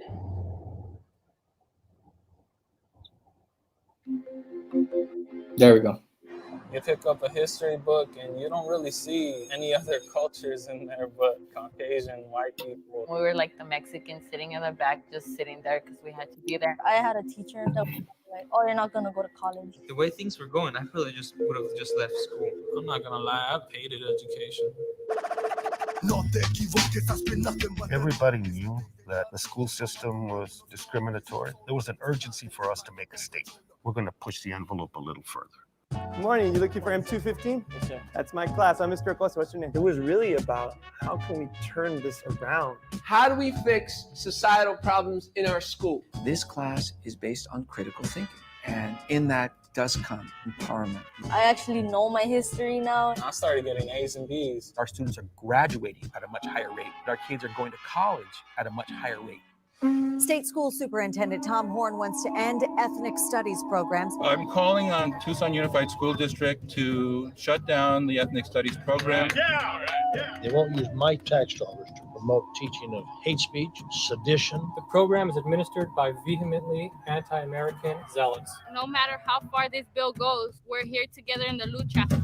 We believe it's a matter of life and death.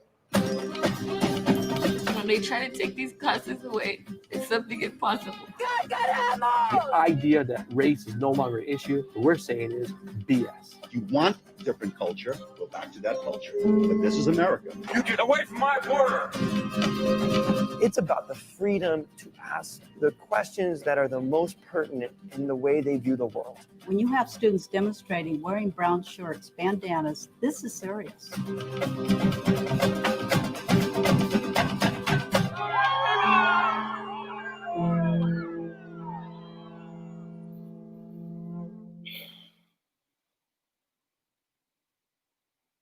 Yeah.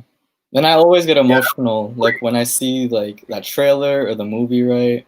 Like I always get tears in my eyes because like it's, you know, the extent that this country will go to deny us our identity, to denigrate us and make us denigrate ourselves, you know, and it's despicable. And I just feel so empowered every time I watch that, and I always like it influences why I am the educator that I am.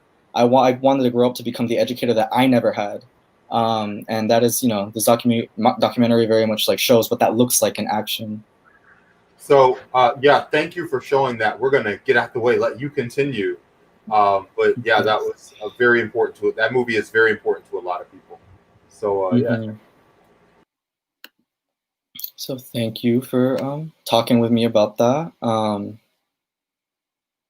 So we watched, you know, that clip of Precious Knowledge, and, you know, we saw how in 2010 there was a bill in Arizona that accused, you know, Mexican American studies courses and classes of turning these kids into anti-American communists and anti-white racists, right? That was the rhetoric that they were using to be able to pass this bill that, you know, eventually and successfully prohibited Mexican American studies in the Arizona or in the Tucson school district and later Arizona.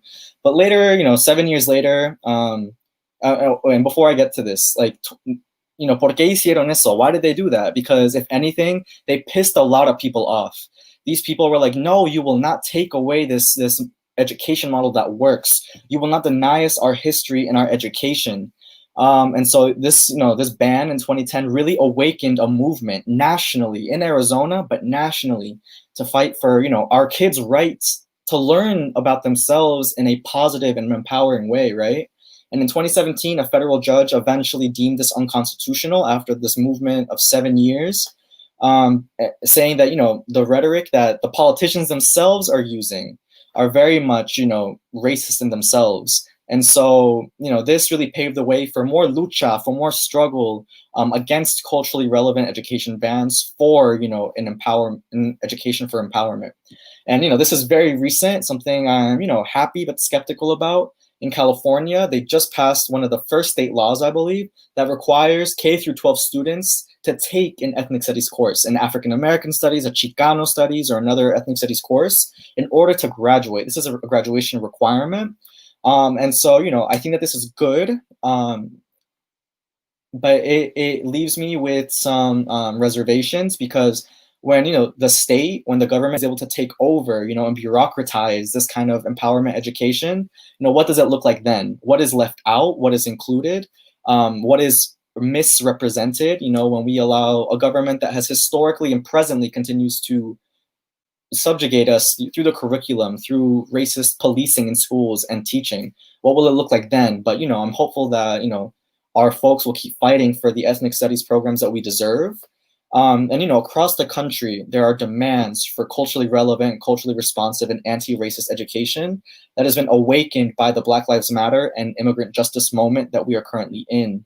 And so, there's always this back and forth between oppression and liberation. It's not linear. It goes up and down, up and down, up and down. But we can never stay down. We got to keep going up, right? Keep rising up. And so, what have we done in Georgia? What has been done for a Southern ethnic studies and Latinx studies movement? I want to give a shout out to just, the Black organizers that I had the privilege of being mentored by and working in coalition with at Emory University, where I went to school for my undergrad. Black students at Emory in the 1960s really pushed for, integration and equity in an African American studies department. In the past few years, Black students at Emory were the ones who, Black students at Emory are the reason Emory gets to claim it is a diverse and inclusive institution. Black student movements at Emory really made sure that Emory became the equitable environment that it claims to be and is becoming for sure. So Black student movements really inspired me and showed me, this is what it looks like to take power into your own hands and to organize your community. And it really gave me my first introduction into organizing as a tool for community empowerment and social change.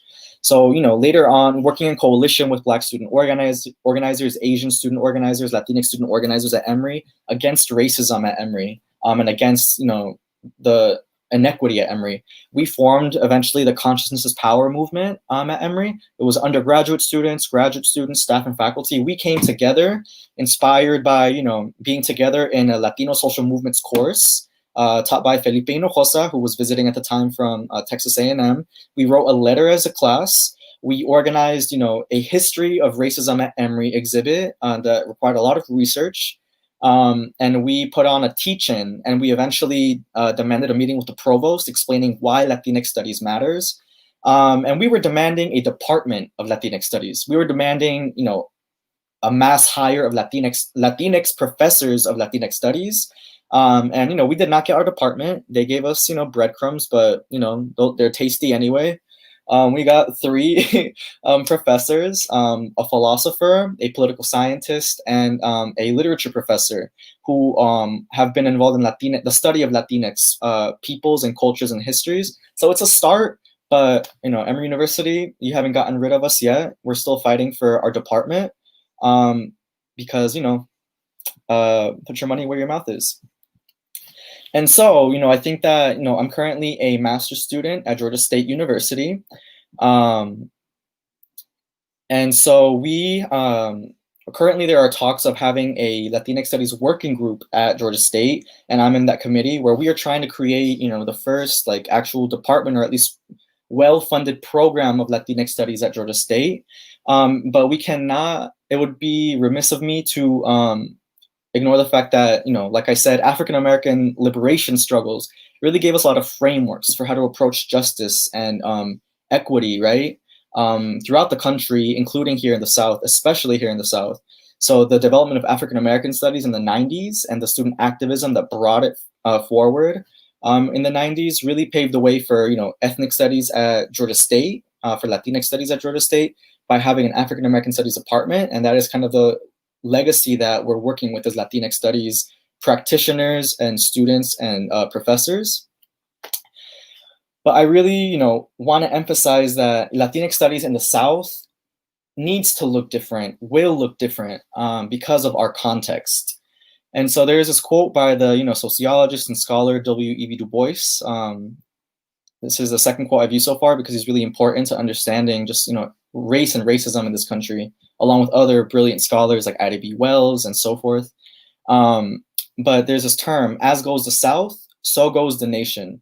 So I'm a firm believer that the US South and the Global South refers to, countries that were colonized by European imperialists, right? The United States, Europe, Australia, they're imperialists that colonized, enslaved, exploited our people around the world, right? They're kind of the reason why we are in the United States to begin with. But, the global South is colonized, non-white regions of the world. We have intimate connections to the US South. And so the US South and the global South are key locations for ethnic studies and Latinx studies to really thrive, because there is just, there's a lack of knowledge about our experiences as Latinos here in the South. The West Coast has a really strong Mexican, Chicano, and an emerging Central American research and education tradition. The East Coast and Chicago have, a very strong Puerto Rican and Dominican tradition. And just like the Latinx study canon is a very white mestizo canon where Afro, Latinx, indigenous voices are very much excluded. So, in a region where anti-Black oppression really thrived and was really took root, how do we understand our experiences as Latinx here in the South, in former plantation properties and cultures? Why are we here in the South? What is our history here? What is our experience here? And so there's a lack of just research and study of Latinx people in the South and our relations and our connections to Black and indigenous peoples here. But that is where we come in, right? We need to build Latinx studies for the South. And, just really reiterating the point that the US global South, they're very intimately connected because chattel slavery, racial capitalism, and its descendants, policing and the prison industrial complex, this is where it took root. And we can't understand US imperialism, we can't understand Latinx migration patterns without understanding how the South, the US and global South, are really, it really gives us a blueprint for understanding our conditions, but also, helping us understand how do we get free. And so I really want to, really emphasize that point that as goes the South, so goes the nation. We have the blueprint in the South, so the West Coast, y'all better listen to us. The Northeast, y'all have some learning to do from us too, because we've studied your social movement traditions. We know your histories because that is what empowered us to begin with. But when will you look down to the South to figure out, to really realize that you don't have everything figured out, that there are theories and histories and experiences here that can enrich all of our ideas about what freedom looks like. And so, I think that the South is the US global South is a really critical point, and we have to create a Latinx studies for our particular context and reality down here. And so, just want to shout out some institutions that have kind of really followed through with this model of freedom education, of liberatory anti-racist education. Southerners on New Ground throughout the South. They are a queer and trans Black-centered organization, abolitionist organization that has really done a lot of popular education work, does a lot of political education work. Mi Gente through their Escuelitas, Freedom University here in Atlanta that does undocumented student social movement leadership and college access work. The Highlander Folk School is now called the Highlander Research and Education Center. And these are nonprofit organizations, institutions that have some limitations, but they've still been able to keep alive this freedom school tradition, this liberation education tradition. But when we're talking about what does a critical Latinx studies of the US global South looks like, it has to be democratic, critical, anti-racist, abolitionist, anti-imperialist, anti-capitalist, internationalist, feminist, queer and trans-centered, disability justice, migrant justice, and working class centered.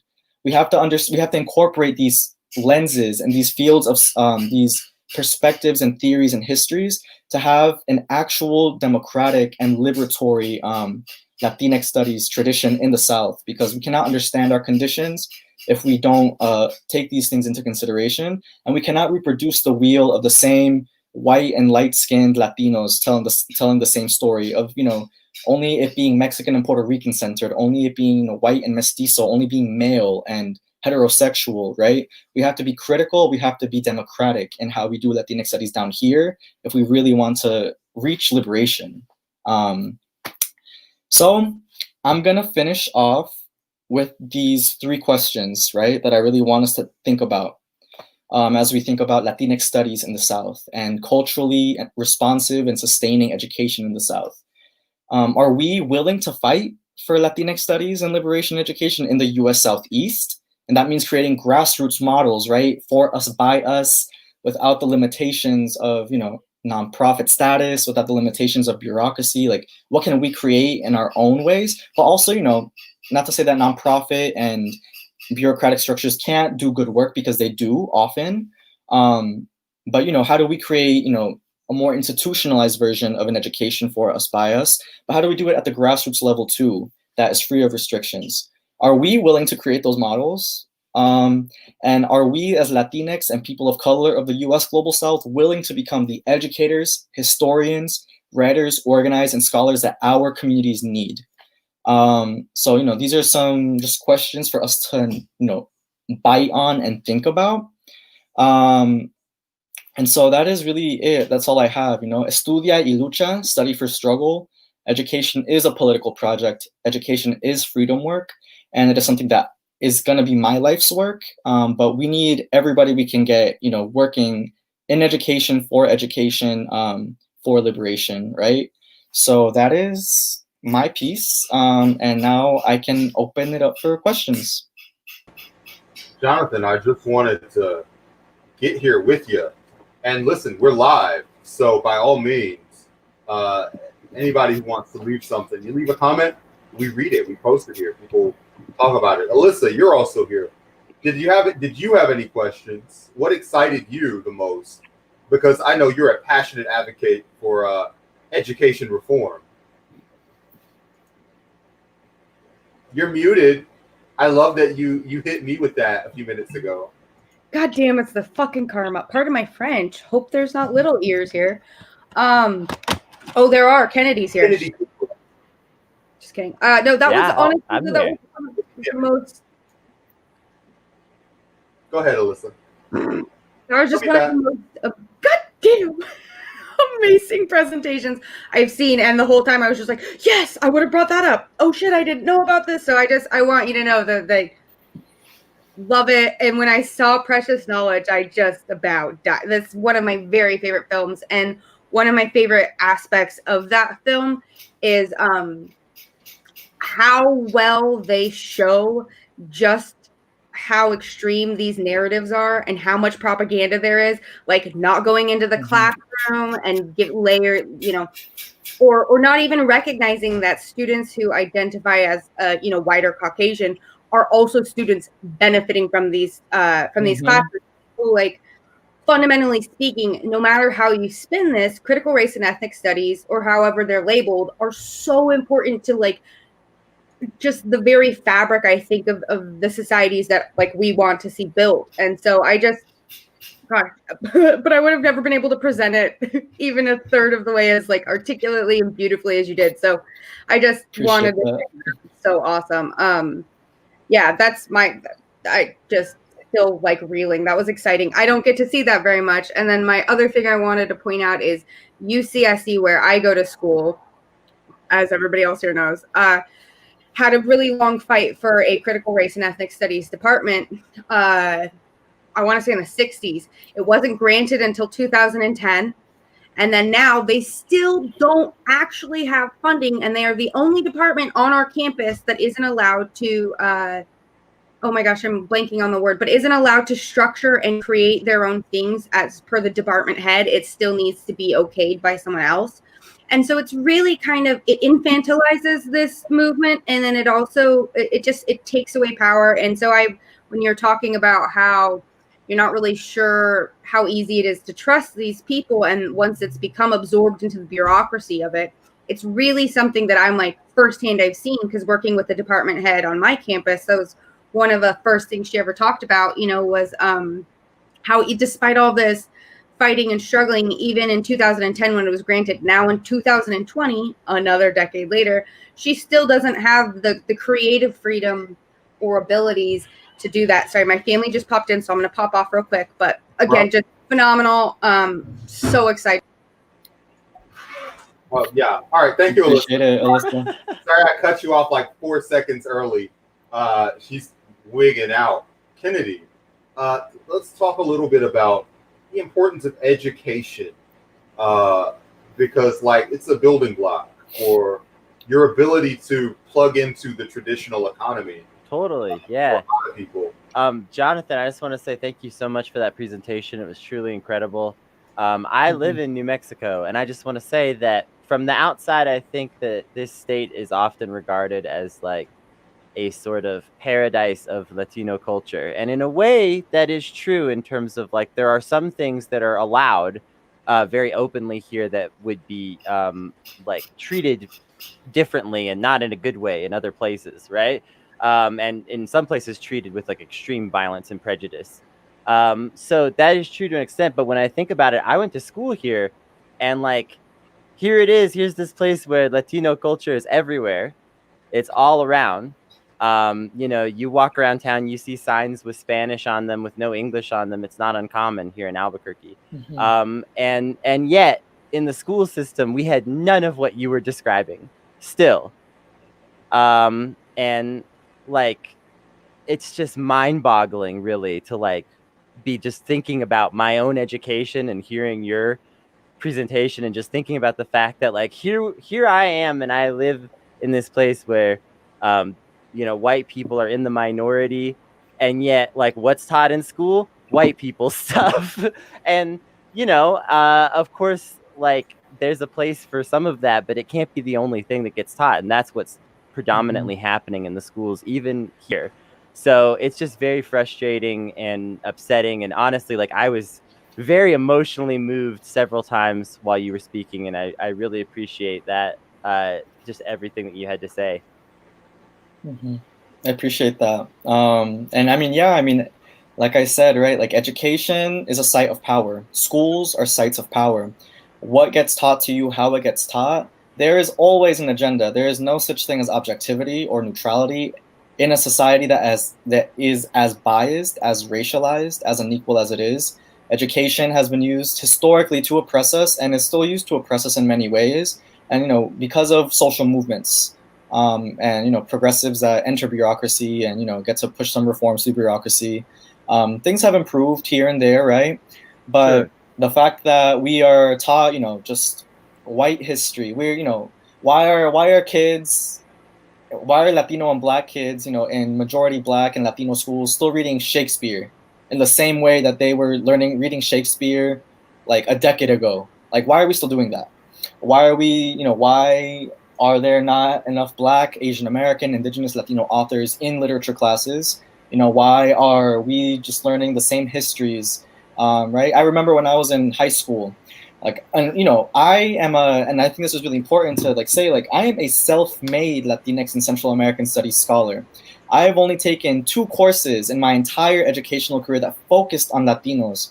And I taught you know, and even within Latinx studies, I focus on Central American studies. Because, you know, even as a Central American, I learned more Mexican and Puerto Rican history in the Latinx studies canon, and I had to teach myself Central American studies and really understand who is writing about us, where are these histories, right? So I've had to teach myself everything I know for the most part, with the exception of maybe like 2 classes, right?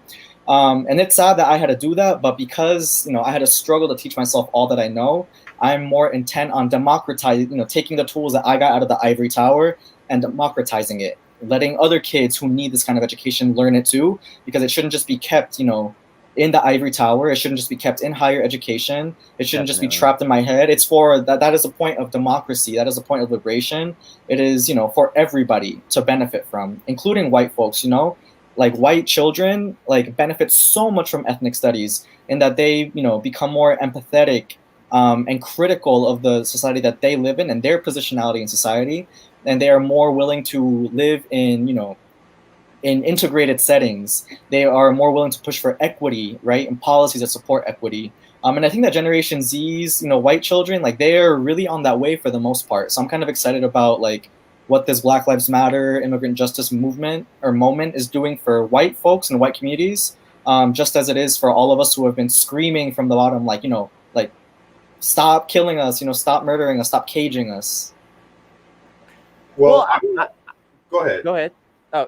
No, go. Well, I just want to say, I think that, you know, when you say that this can also do things for white communities, I just want to say, as a poor white person, it's alienating for us too to read just these like great rich white thinkers and things like that. And that actually, when I started reading liberation theory by people of color, I felt more like, wow, here's somebody who actually understands like struggles that I can relate to, unlike The Great Gatsby, which I had to read twice in school, you know. Like you know, I think that there's a lot of power in that, and like the recognition that like I think a lot of people, especially on the right, struggle with the idea that these liberation movements aren't going to do anything for them, or they're going to make their lives worse. And I just want to say that like my impression is the opposite, that as like a poor person, I'm like, yes, these liberation movements are for all of us who are struggling. And like, we need your voices to lead the way because y'all understand it better right now in some ways, or things like that. You know what I mean? But it's not about like, it's, you know, it doesn't have to be about, I think people aren't able to see the bridges enough between how all these things are going to be able to fit together. We have a question from the audience, so I want to highlight that. Yeah. I was going to do that, but by all means. Brandon, you want to read it? I mean, I can if you'd like. I have a question. As a mestiza, someone that was raised as part of a colonial society and now living here, which is another model of colonialism in a country built on white supremacy, how do I know, or how does anybody know, what liberation and freedom looks like? It's a great question. And I have an answer. I'm a firm believer that we have to listen to the margins of the margins of the margins. You know, I think that, I mean, one of my main points about Latinx studies in the South is that we have to understand Black history in the South, because, you know, the architecture of Latinx oppression in Georgia in the South evolved directly out of, you know, the oppression of, you know, the enslavement of Black communities, right? Like the things that we're struggling with against, you know, immigrant policing evolved out of the policing of Black people here in the South, you know, post-slavery. Labor exploitation that farm workers who are, you know, majority like Latin American immigrants, some Haitian immigrants, indigenous immigrants from Guatemala, like that labor exploitation model evolved out of slavery, right? Immigrant detention in the South, that is something that is a really big site of inquiry for Latinx studies in the South. Like immigrant detention evolved out of prisons that evolved out of slavery, right? And so I think that, as, you know, I'm a white mestizo, right? So I hear that question, right, about how do we know what liberation looks like? Listen to Black folks, listen to indigenous people. You know, as a man, like, to understand patriarchy, I can't be reading, you know, I can't just be reading, you know, men who write about, you know, patriarchy. Like, there are feminist thinkers, women feminist thinkers that have written about patriarchy, you know, and how it affects them for decades. Listen to queer and trans people, listen to non-binary people, listen to the people who are the most marginalized, because the most marginalized, living in the conditions that they live in, living in the positionality that they live in, like, we have the blueprints for what liberation looks like. So listen to the margins of the margins of the margins, because, you know, even me as like a white mestizo male, like, there are barriers that I did not have to navigate, that, you know, Black and indigenous and darker skinned people didn't have to navigate. As a man, like, there are things that, you know, I haven't experienced, that women have to, the barriers that women and non-binary people have to jump through, trans folks too, right? And so really listening to the margins, reading their theory, their history, their movements, we need to really listen to those margins to know what liberation looks like, because they've been suppressed as much as they have, because they know what liberation looks like. That's very well said. Listen, Abril, are you ready? Are you prepped? Well, actually, before we go to Abril, Lindsay asks, do you believe that there's further application to other fields? I know it happens today that awareness of health disparities, especially among Latinx, doesn't even happen until college age. Do I believe if there are other applications to other fields? Yeah, do you feel like this critical theory can be applied to other areas of life aside from college curriculums and things like that? Absolutely. I mean, Latinx studies and ethnic studies is a study of our condition as people in the healthcare field, right? You are working with people, right? And to be able to work in medicine, to be able to work in public health, to be able to work in government, right? To be able to work in, even in art, like, you have to understand people. And ethnic studies gives us those historical contexts, gives us an understanding of, you know, our politics that, you know, we've developed, and political structures that have been developed against us, right? That create those health disparities. So I think that, I mean, ethnic studies is interdisciplinary. It crosses disciplines. It's not just for the humanities. It is for everybody and for anybody. And, you know, I think that that's why a lot of, you know, med school applications have incorporated like sociology, psychology, you know, recently, because it's like, how are you going to treat people if you don't understand people? You you're not working on robots, you're working on people. And if you don't understand why, a majority of Black and Latinx people come in with this kind of health condition, it's not because they are Black or Latinx. It is because there is a society that has imposed certain conditions on them throughout history that has created this trend in health disparity, right? So, ethnic studies is for everything. It applies to everything. Yeah, I mean, I would say, wouldn't you agree with this, that like the relegation of like ethnic and queer studies to as like it's a humanities issue is like a fundamental, like basically trying to discredit what the movement is really about, because it's really about changing education everywhere, because education everywhere is biased right now towards a straight white man. And the further you deviate from that, the more the education system just is not for you. So like, yeah, I mean, I don't know if you would agree, but I would say that like just like kind of forcing it into like, yes, it's a college humanities type issue itself is just a way of trying to completely, cut off the movement from the real power that like I think that we would really like to have. And that kind of assertion is very much a power play, right? When you relegate ethnic studies and the study of, people of color and our experiences and our histories to a humanities, right? A strictly humanities issue, people who are the more objective scientists, the economists and the biologists and the chemists who do objective research without bias, right? They trash us in the humanities because they're like, oh, that's subjective. That's anybody can twist that however they want, without really being introspective into realizing, what are the roots of the natural sciences? What are the roots of biology and chemistry and even the social sciences, have very colonial racist roots that were used to categorize people of color, right?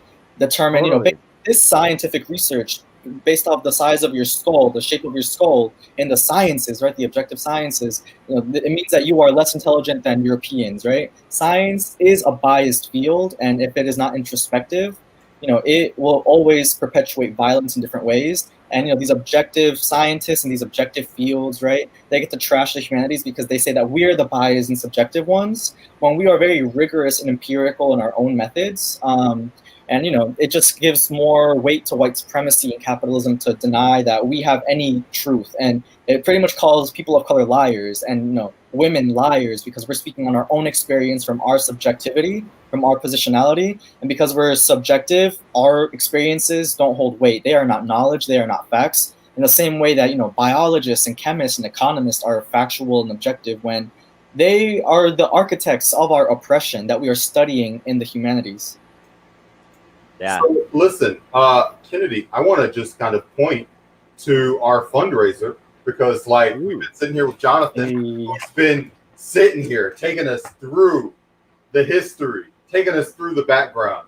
I want to talk about what's going on right here and right now. This telethon's happening, and the whole reason why we put all of this together is so that you guys understand that the gap between like oppression and success is a small one when you're used to overcoming obstacles. Literally, all of us have been in situations where $50 goes a long way, where like $100 goes a huge way. Kennedy, we just had somebody who was a college student that we both hang out with that was worried about like affording her books for college season, and they've got a scheme set up now where you've got to pay $300 for these books. And she was able to get it because like someone just gave her an extra $100.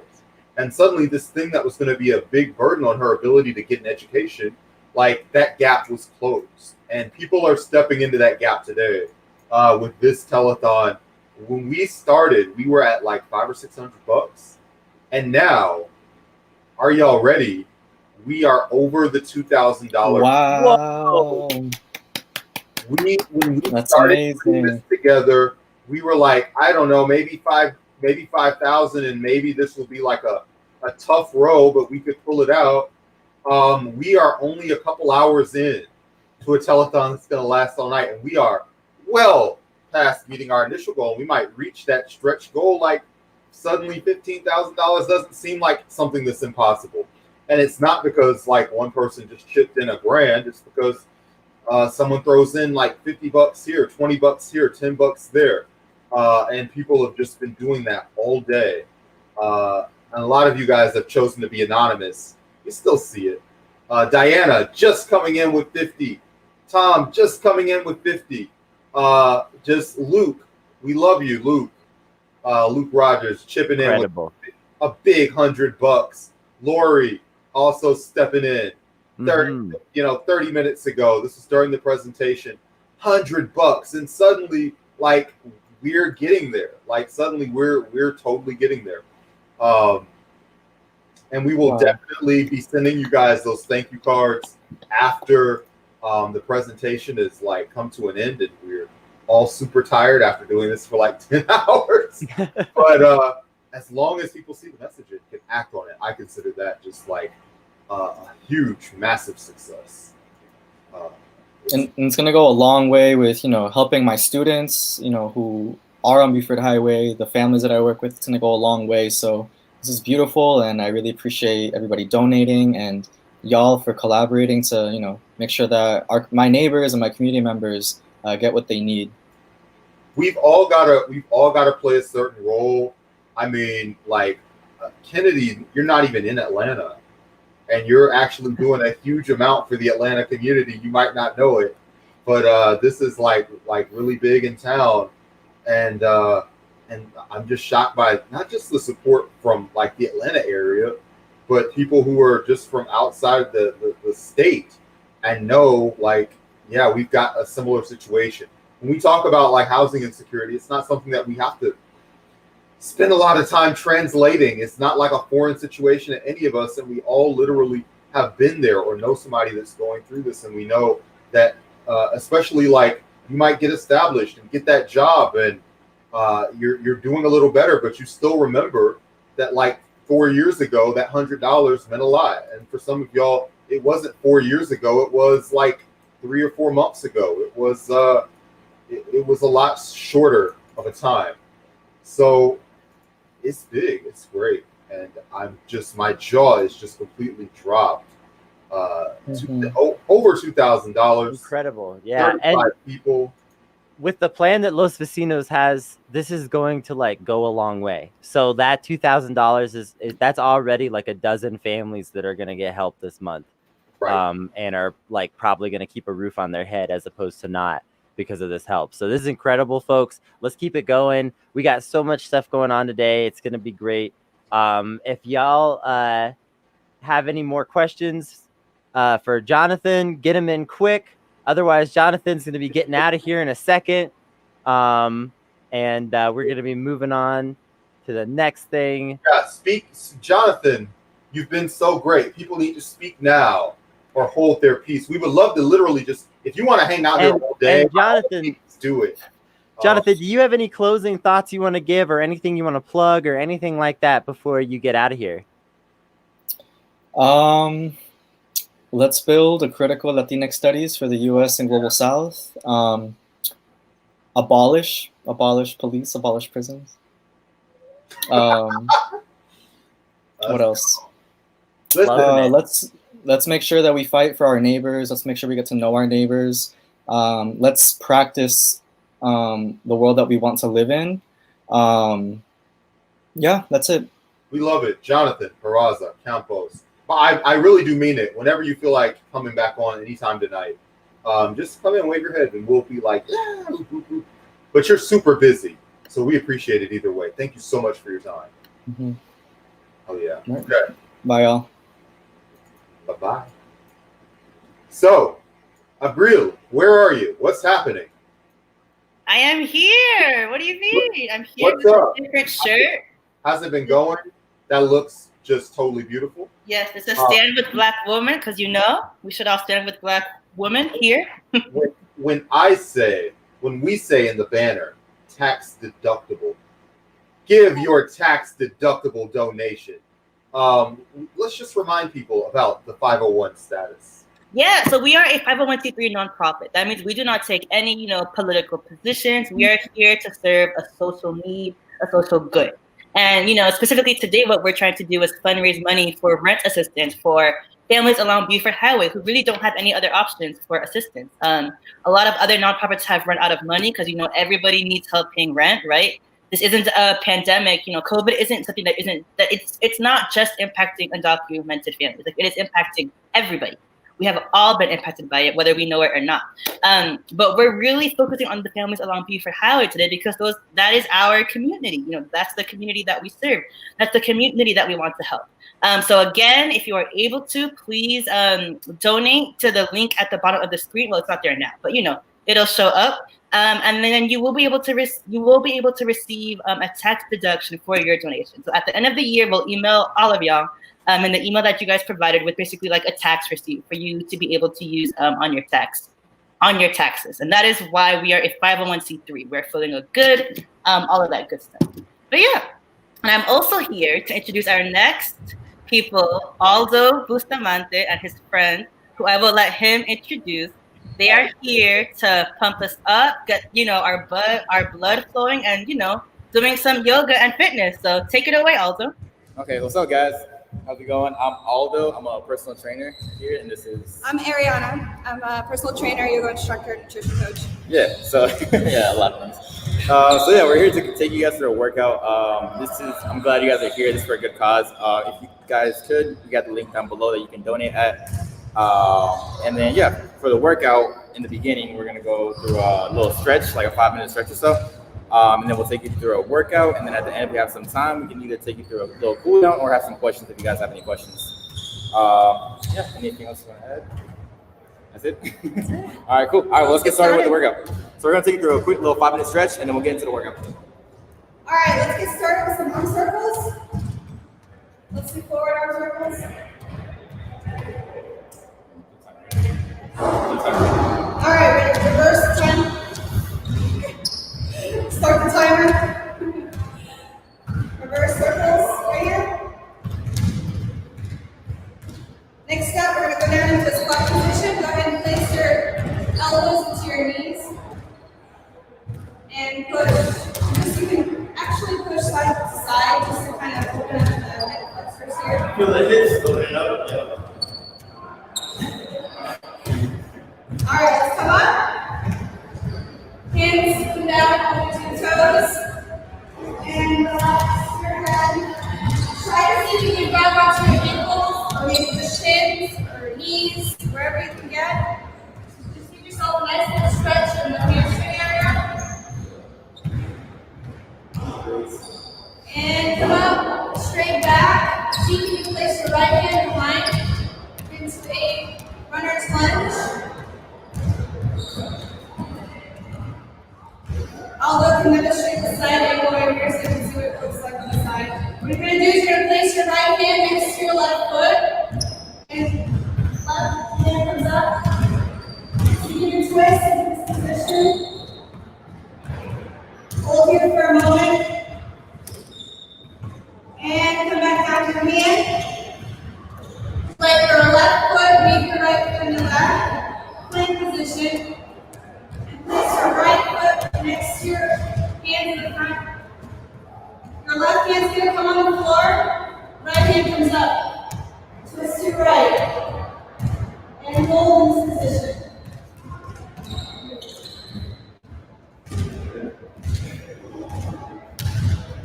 Alright, hand comes back down next to your left hand. Come back into a plank position. And lower all the way down to the ground. And push up. Leave your breath and your pelvis on the floor as always demonstrated. Look up, open up your chest. Outwardly rotate your shoulders. So you're not scrunched forward. Just lift up, push back. Look up. Tuck your toes in the back. Come back into a plank position. And push all the way out and straight down your dog. Lift your right foot up. And come forward. In between your hands. Runner's lunge.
more like, say that, feet.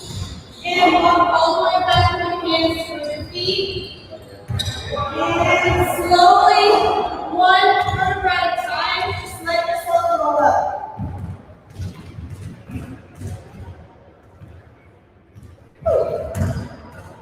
Let's do some neck stretches here.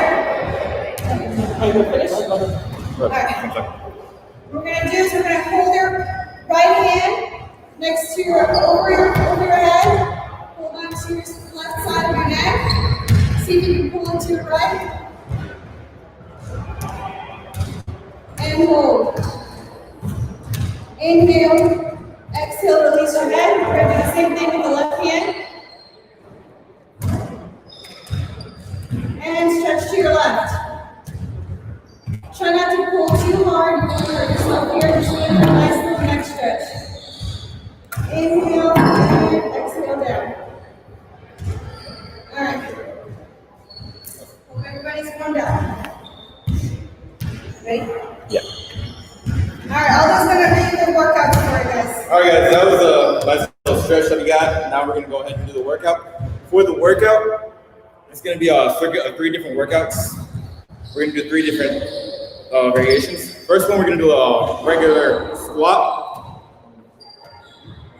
Yes. The first one we're gonna do is a squat. So it's regular bodyweight squat. If you can't, if that's too easy, then you can go into a jump squat. Yeah, so for 30 seconds, we're gonna go do a squat. We're gonna do a 10-second transition into a push-up. If you can't do a push-up, then you're gonna do a knee push-up. From there, we're gonna do a 10-second transition, some flutter kicks, and then from there, we're gonna start the round again. It's gonna be 3 rounds of that, and then we'll go on to the next workouts. All right, so to start off with, we're gonna do some squats. I'm gonna get the timer here. You guys ready? Ready? All right, ready? 30-second squats, and then we'll go on to the next one. Ready, and go. Make it again, make it again. All right, nice straight body. It's too easy. You can transition to jump squat. Down, jump, down, jump. Got 10 seconds left.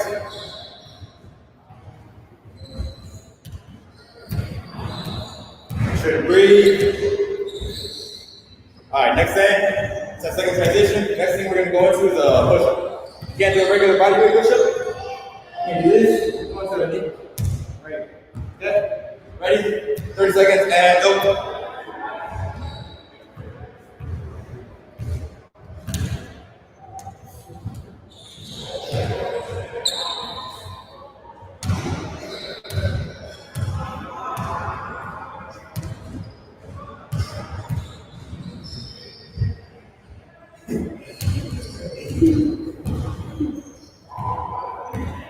On your 3 seconds left. And time. Alright, next thing we're gonna do, flutter kicks. So lay down, back down, bring your feet up, and flutter. 30 seconds. Ready? Go. To the core tight. Make sure your lower back stays on the floor. Keeping your core tight.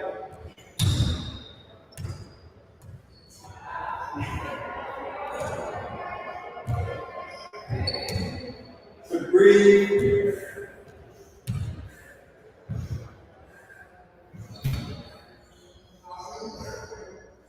Now you got 3 more seconds. 3 more seconds. And time. All right, that was 1 round. Rest a couple more seconds, and we're gonna start it over again. Back to the bodyweight squats. Ready? 30 seconds bodyweight. Let's go. Round 2.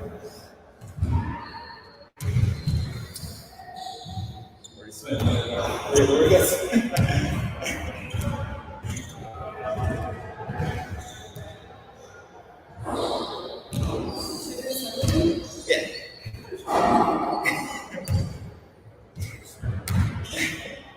5 more seconds, guys. Come on. Time.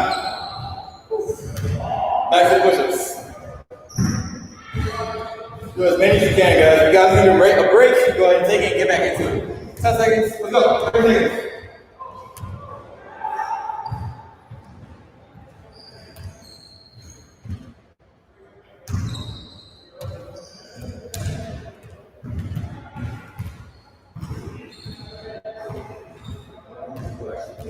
Come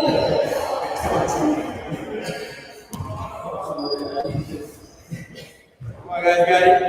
5 more seconds, come on. Push. And time. So let's take a break, back into the flutter kicks. Shake it up. All right, ready? 30-second flutter kicks, let's go.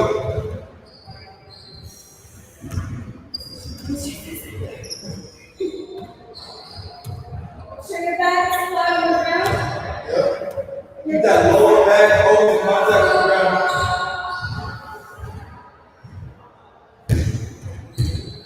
Think of it as just sinking your belly button into the ground. Keep your core tight. 3 more seconds. Time. All right, we're gonna do one more round. Back to the bodyweight squats. All right, ready? Go. Bodyweight squats.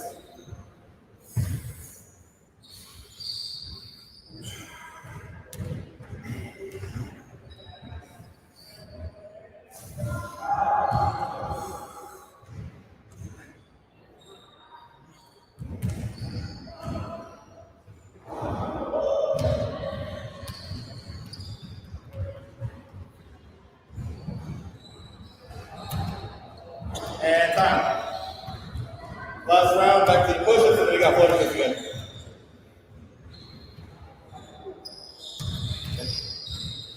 All right.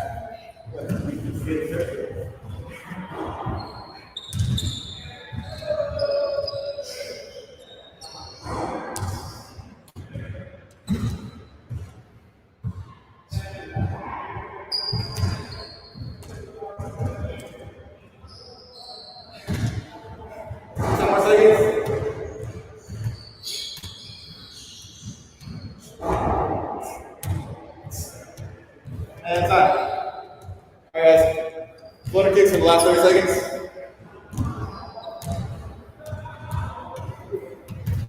All right, ready? Last 30 seconds, let's go.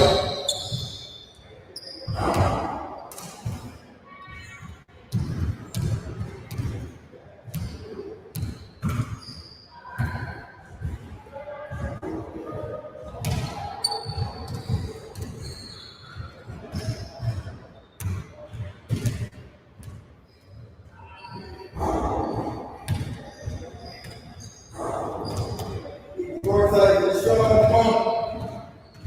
And time.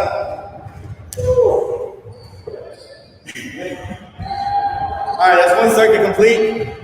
Go ahead and take a break, get some water if you need. In about a minute, we're gonna go on to the next 3 workouts. It's gonna be the same layout that we did.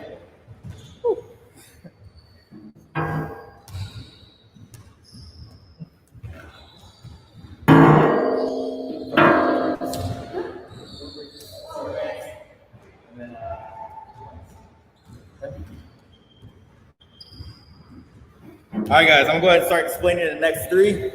First one we're gonna do is a glute bridge. Okay. So glute bridge, I'm gonna demonstrate. Laying down, hands and feet.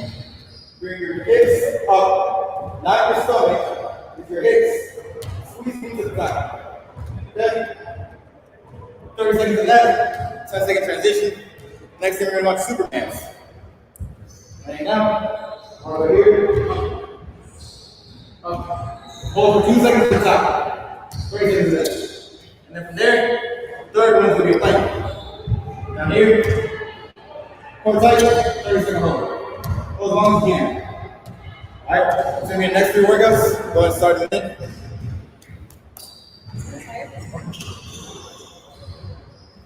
Alright. Hope you guys are ready. We're gonna go ahead and start in a second. Start with glute bridges, all right? If that's too easy, you can do single leg glute bridges, all right? All right, ready? And go.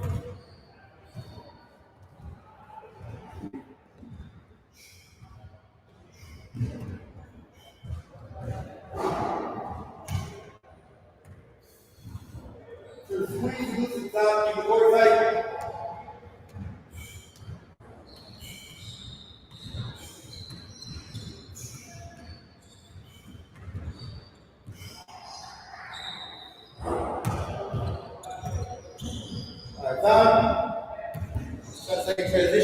minutes. Ready? And go. 2 second hold at a time.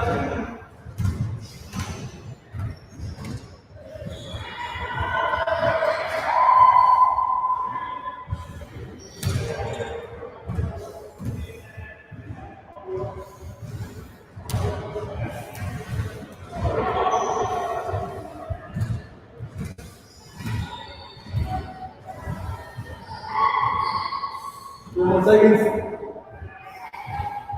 And done. Last thing, a plank.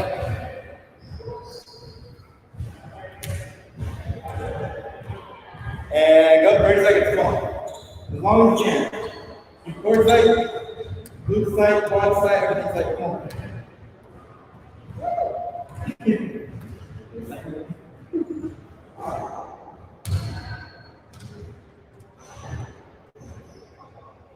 Come on, guys. 10 more seconds, 10 more seconds. Inhale, exhale, looking up. There we go. Breathe. And time. All right. We go back to glute bridges. Ready? And let's go.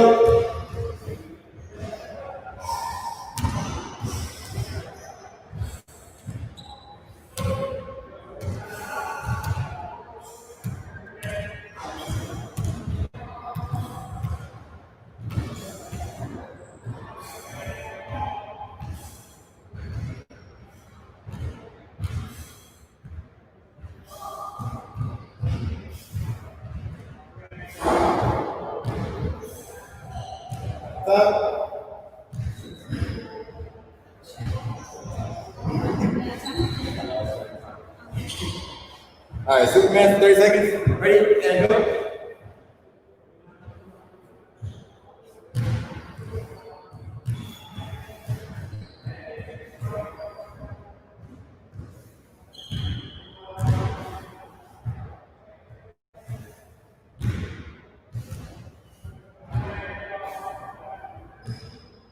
Hands on. Last thing, go back to plank.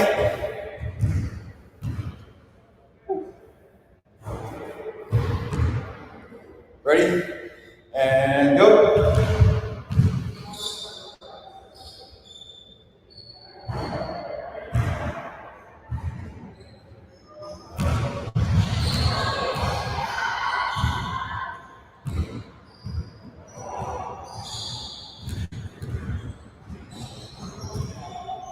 Come on, guys.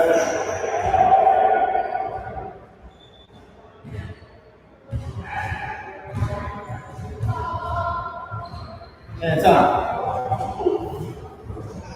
All right, one more round. Same thing, glute bridges. Start back with that.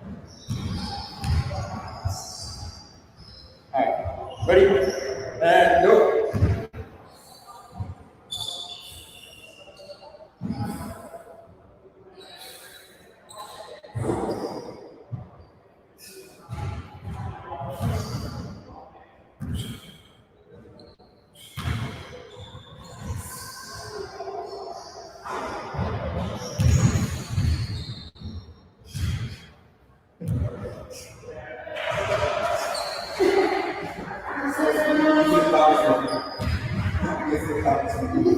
Yeah, all right, time.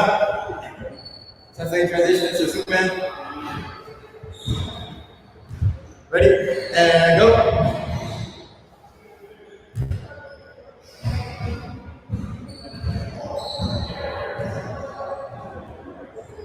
As you just legs are guys, I should squeeze your glutes. Don't arch the lower back too much. Squeeze your glutes.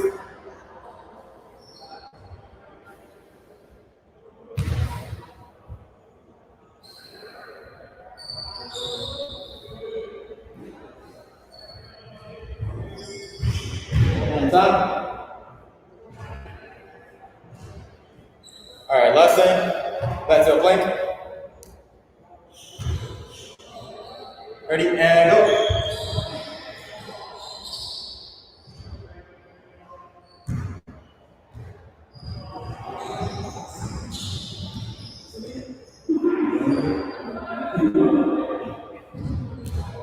5 more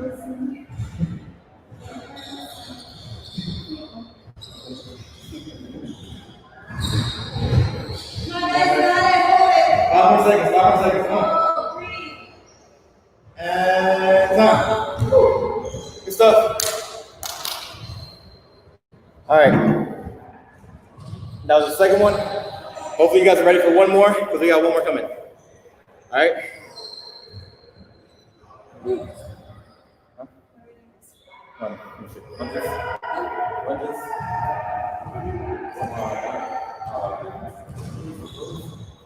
And that's 4. Yeah. All right, guys. For the last one, last circuit. First one we're gonna do is some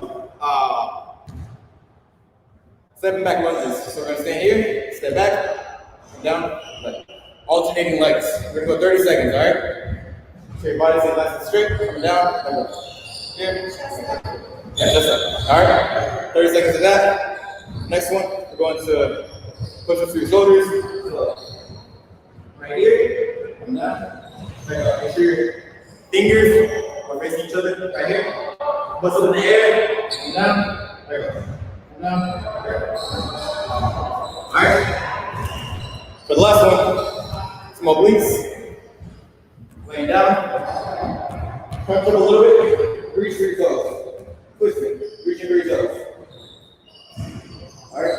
Make sure your upper back is off the floor. Keep the core tight. Lower back is off the floor. Right. All right. It's gonna be the last 3. We're gonna go same thing. 3 rounds, and that'll be it. All right. Y'all ready? All right. Ready? Start with 7 back lunges. Ready and go.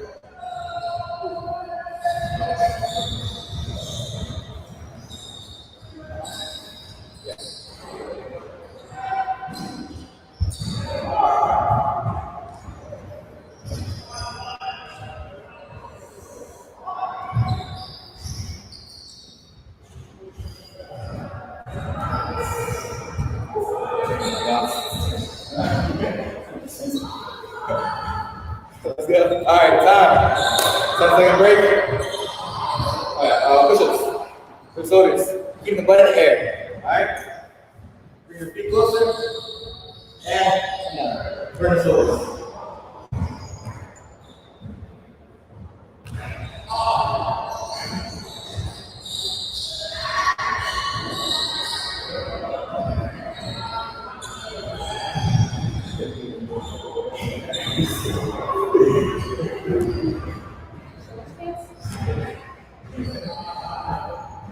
All right, come on, guys. 3 more seconds. 3 more seconds. Come on.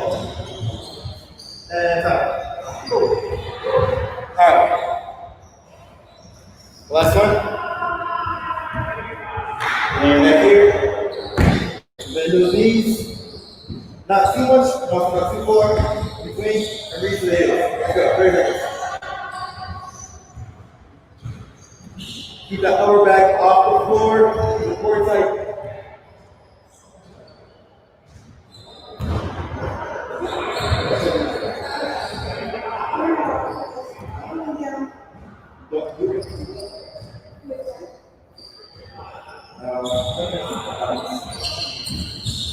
All right, time. All right. Stand back up. All right. Step back lunge. Let's go. 30 seconds. 30 seconds. As you're stepping back, keep most of your weight on that front leg. Feel your quad and your glute working. All right.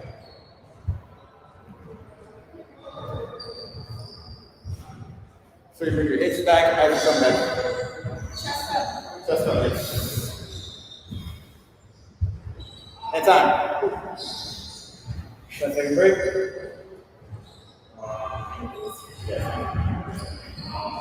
All right, back to the push-ups.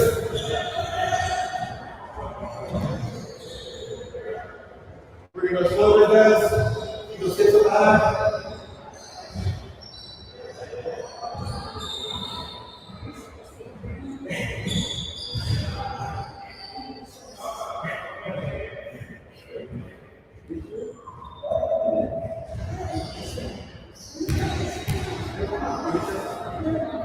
right, guys. Come on, let's go. Stop. 10-second break. Nice and 40. Ready? 30 seconds, let's go.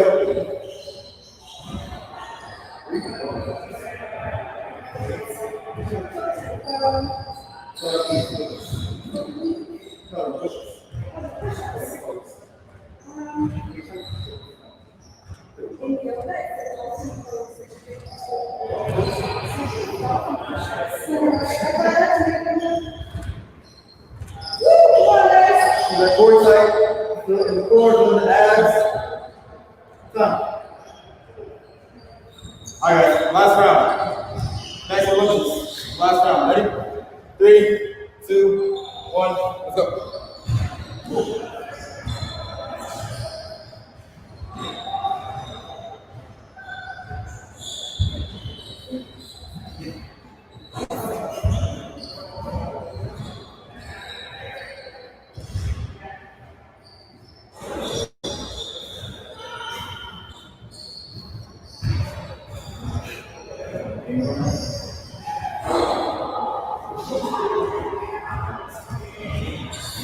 Time.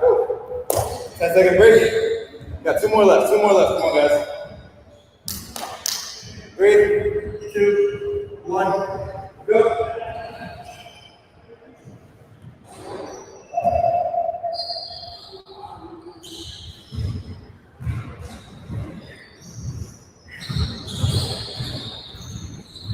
Got your whole day, guys.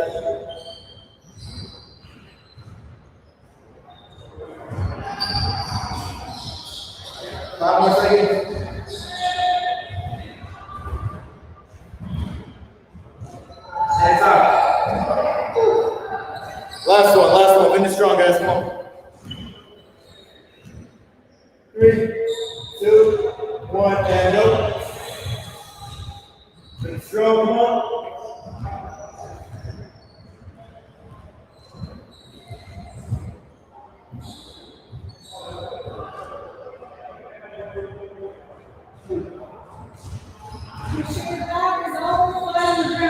Lower back is on the ground, upper back is up to your core side. Come on, 5 seconds.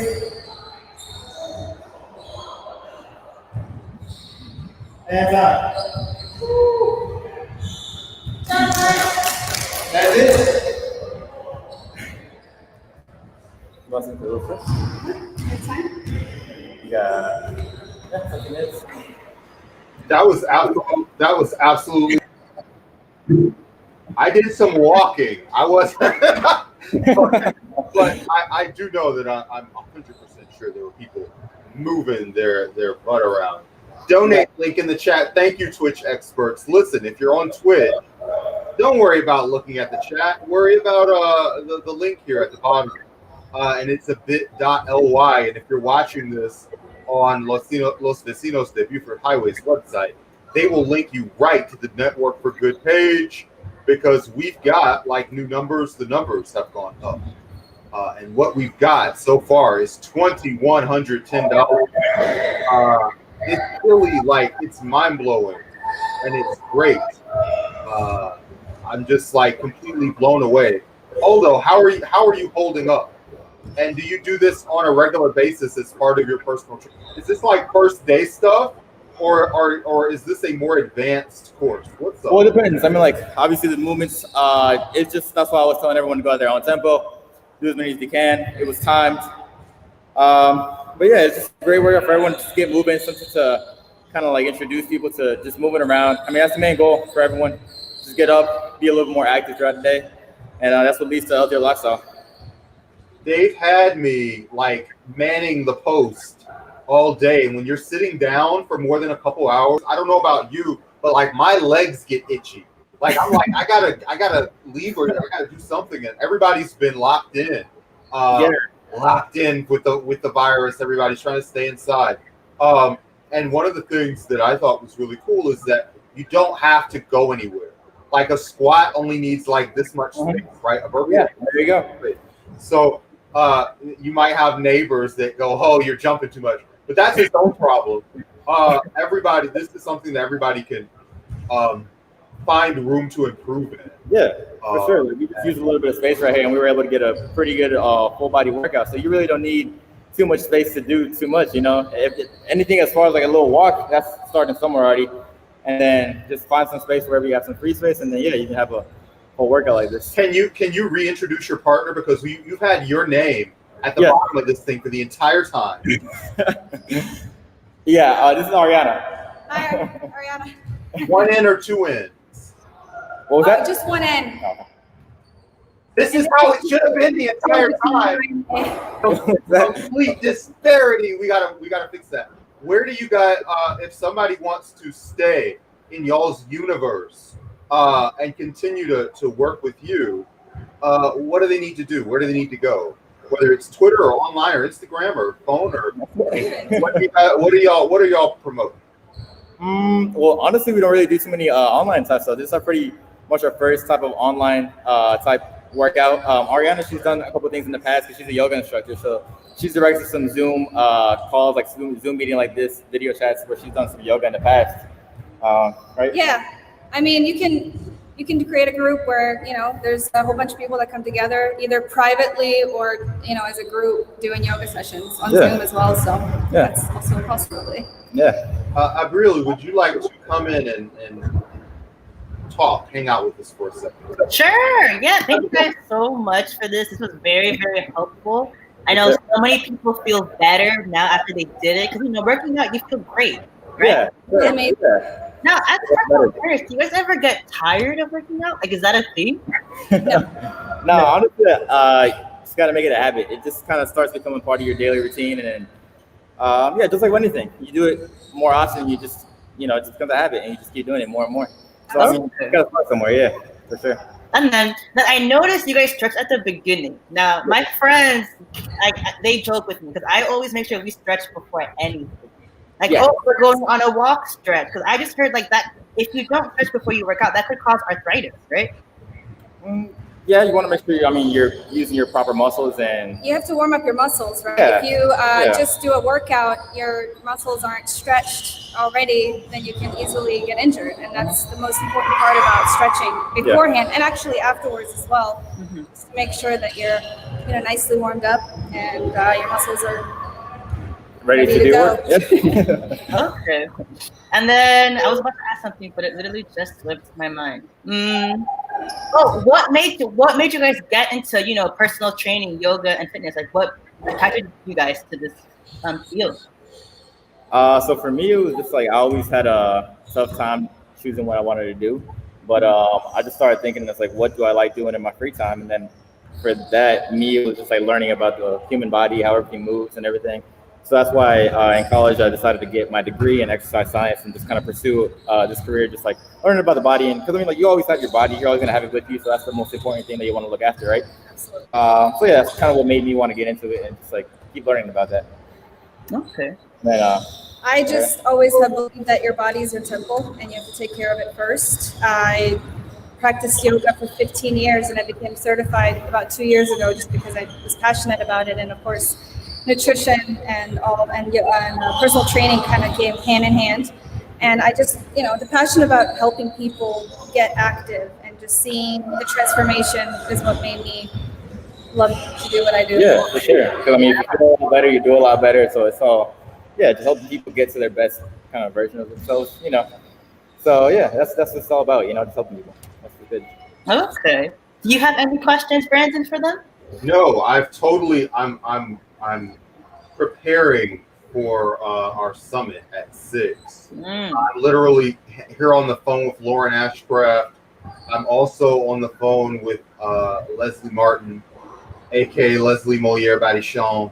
She's also in transit, just trying to pull this thing together. We're going to be hanging out and just dosing ourselves with hot sauce and sharing some stories, and we think that'll be pretty fun.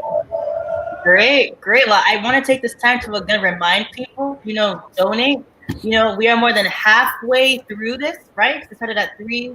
Oh, wait, no, we're not. We're almost halfway. We're almost halfway through this, but we've only fundraised 22% of our goal.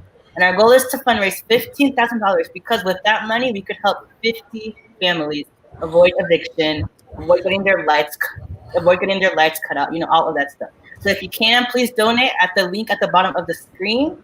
Another, random demographic tip, more than half of the households who have applied for rental assistance, they report having an infant, right? So these are parents who are just trying to take care of their children. Parents who literally, like, you're not working right now because of COVID. You're not eligible for government assistance because you're undocumented. Like, there's really few other options for people. And, we're just trying to help make sure that everybody is able, making sure that everyone is able, to live freely in their home, that they could afford to live here, that they could afford to eat. Because, I'm pretty sure, as Aldo and Ariana know, if you don't eat, you can't, that's also part of, like, physical health, right? Like, how important is eating? Oh, it's super important. I mean, she's a nutrition coach, so she can tell you a little more about that. Yes. What you put in your body sometimes matters more than working out. I mean, I've seen people out there on treadmills all day long, and they eat terribly and they can't lose any weight, and they wonder why. So you just whatever you put in your body, you are what you eat. There you go. That you were about to say the same thing. I was saying the same thing. So it's not just a cliche, it's true. So if you put in healthy, nutritiously rich foods, vegetables, obviously, because they are full of nutrients, and of course just a well-balanced meal. It's super important. Now, what would you say is like a very underestimated food in terms of what's healthy? Like, what's something that people should be eating more of? Oh, eating more? Okay. What I would like to say is protein for sure. That's the number one thing, just protein. I mean, that's the most important macronutrient. Like, if you're working out, you want to make sure you build healthy muscles, so you want to make sure you're getting enough protein. A lot of people don't get enough protein throughout the day, so it's just like, up your protein intake. That's the most important thing I would say. Micronutrients are found in vegetables. I'm just saying, macronutrients and micronutrients are both equally important to me. I mean, protein, obviously, that's how you build cells in your body, and that's how you replicate.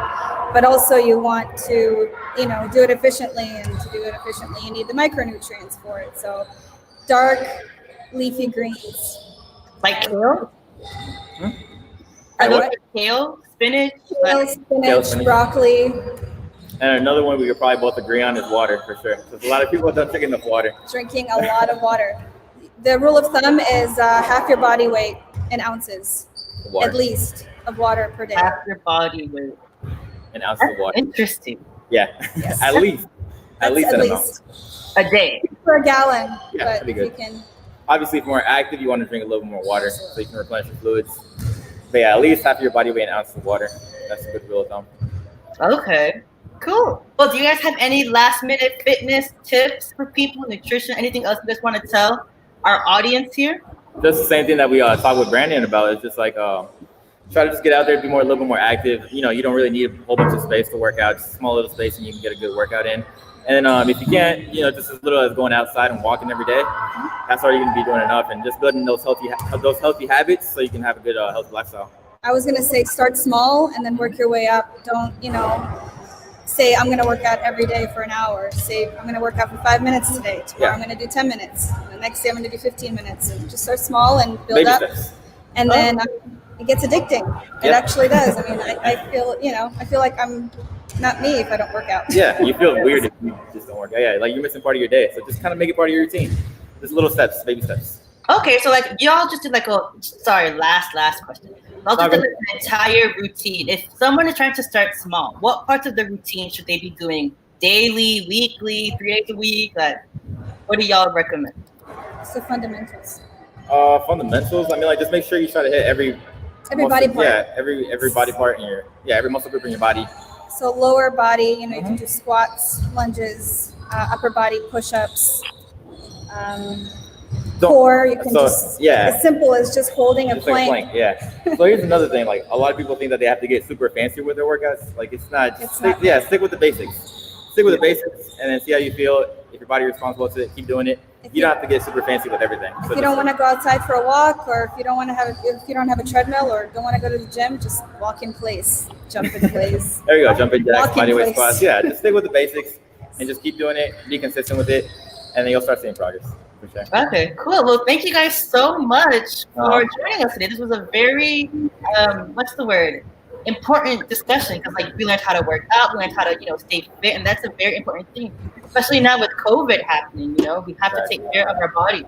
So thank you guys so much for coming. You're welcome. Yeah, thank you guys. For Thank having you guys us. for having us on. Yeah, for sure. Stay strong. Yeah, for sure. All right, see you guys. Bye.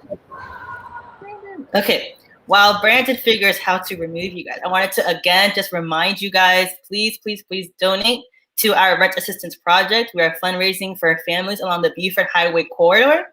Families who are trying to pay their rent. They're trying to make sure that their lights stay on. They're trying to make sure that they have an electric bill or that they have an internet bill. So that their kids can go to school virtually because everything is virtual right now. There's a lot of families who aren't able to just function right now because of the COVID pandemic. So if you guys can please donate to our bit.ly link, bit.ly/Casinos Project 50, that would be great. Now what we have here is a friend of mine, Amanda Abraham. They are going to perform a song. It is a medley of Malayalam songs from Kerala, India. And the style of dance is folk film music dancing. And this is again performed by Amanda, Brianna, and Andrew Abraham. Watch now.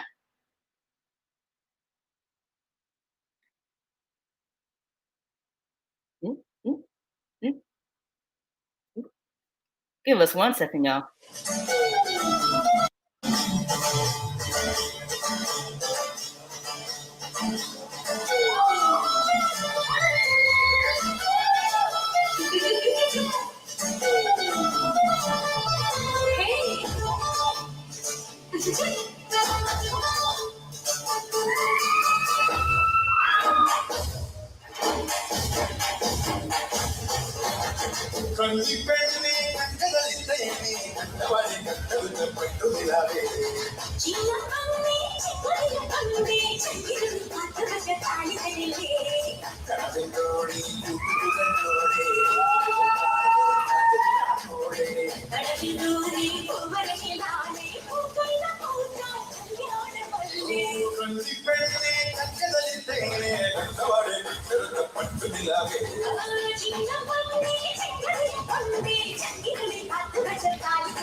Yeah, that was very cool. I love it.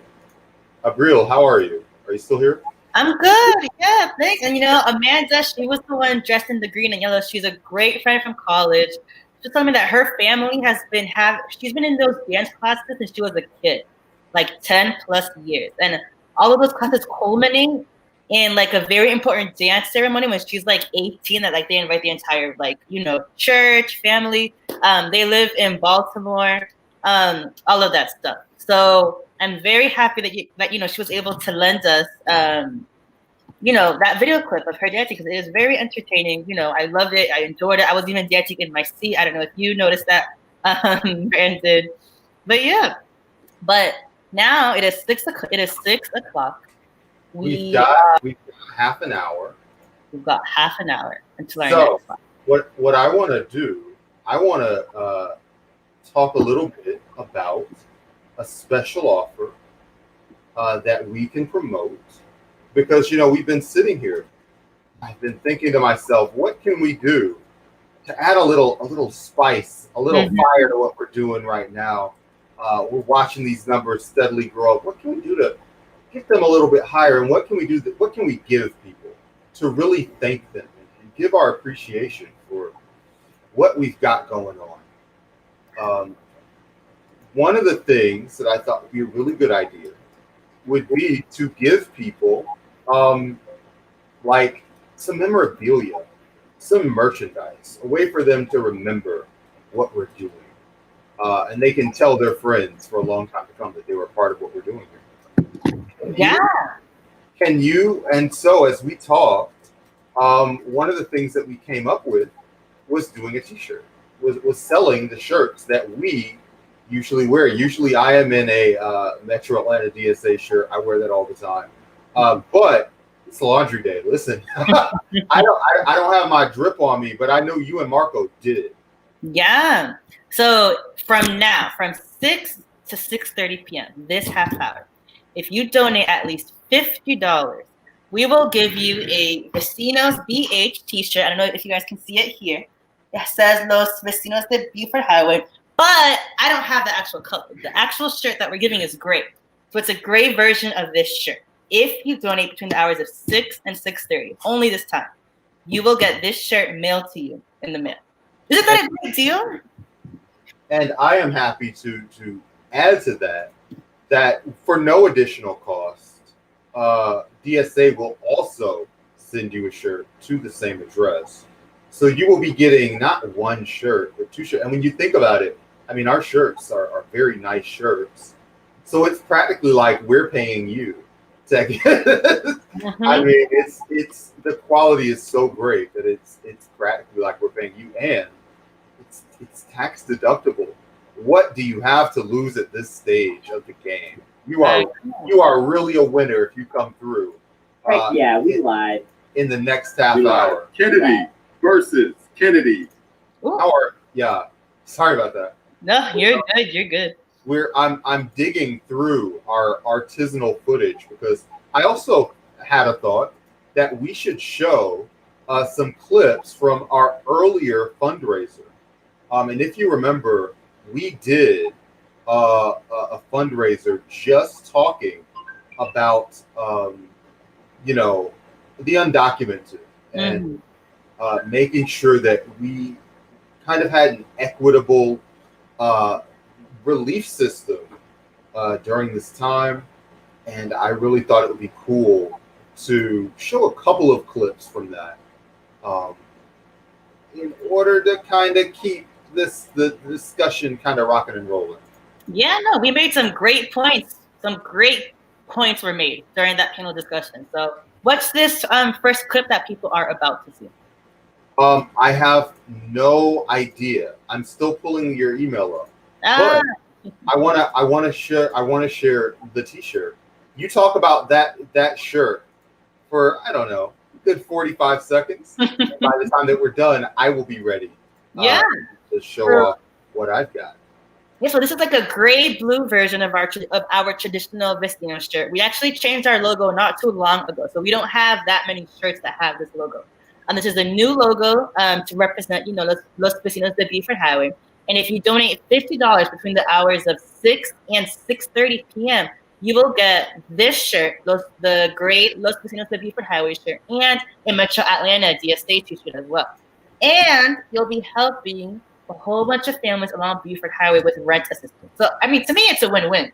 Like, you know, you got the 2 t-shirts that are great for any occasion, right? Sleep, workout, you know, whatever it is that you use t-shirts for, right? And you're able to help, and you're able to donate knowing that your money is going to a great place. As we've mentioned before, Los Vecinos de Buford Highway is an entirely, you know, grassroots volunteer-led organization. So if you donate to us today, tomorrow, whenever, you know, your money will be going to a great place. And so let's play this video, and we'll cut in and we'll talk a little bit about it, and then we'll play a couple more. Yeah. Okay. We had to pivot pretty quickly, actually, at the beginning of the pandemic, and again, because we are such a community-centered organization. It had its challenges, but I think it was a little bit easier for us to pivot than we thought it would be, because we were already within the community. We were already talking to community members, so we knew the needs, we could assess the needs. And we actually have, throughout the Buford Highway corridor, we've got several volunteers that are captains across different apartment communities. And, you know, they'll go out and check on their neighbors and realizes who needs assistance for what, and then we can all convene and figure out how we can come together and address those needs for our community.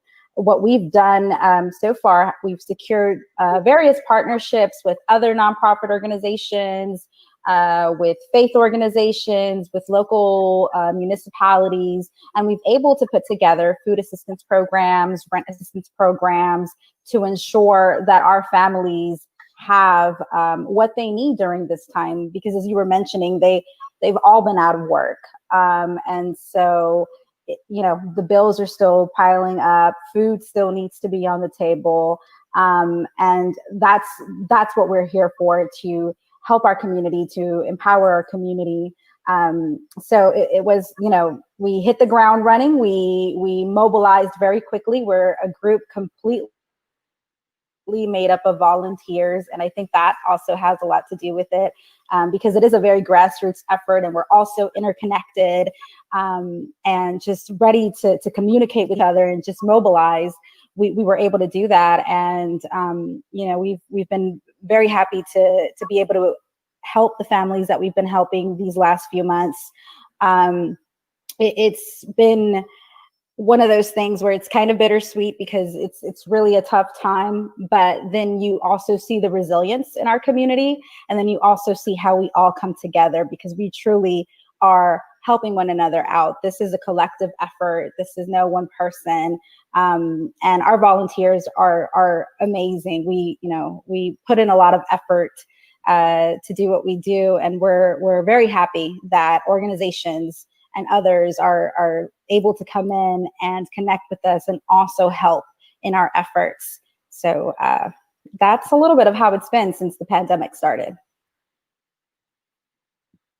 So listen, I got to break in here, because we are giving away shirts, and I know someone who just staked their claim on a shirt, Remington Bailey, and you popped it into the chat room. Remington Bailey, make sure to shout out Remington.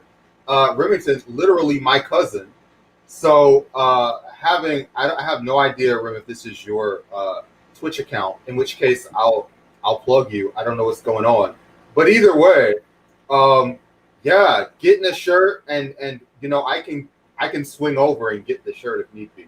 But yeah, you know who else is also getting one of these in the next 20 minutes? Me. I need to place my donation, get my shirt, and I can always use an extra Mensa shirt. I'm getting 2 for the price of 1. This is just super. Now I love Twitch. A story arc has been completed. Yeah, I'm always scolding Twitch viewers on my podcast. I'm always talking about how they're good for nothing. They're pains in my back. But Twitch coming through. I see y'all. Shout out. Big deal. Yeah, the Black Trainer Blue. I got you, bro. And this is what it's all about, man. Well, Brandon, actually, Yeah. I don't know what Twitch is. I don't mean to make this response like this, you know, I can't focus on them, but what is Twitch? Twitch is a live streaming site. It's a little like YouTube.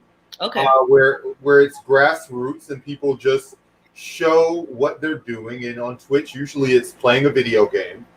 You get your video game, you put a microphone on, you give commentary, and it's like you are your own ESPN as you play your favorite games and share it with your friends. Let me tell you, Adrian Landon, you're getting a shirt. You're getting a shirt. I love when I can get breaking news, and this is the kind of news that I want to break. Adrian, thank you so much for stepping up to the plate. And in fact, we'll also put it in the banner. Donors get both org shirts. Heck yeah. Okay.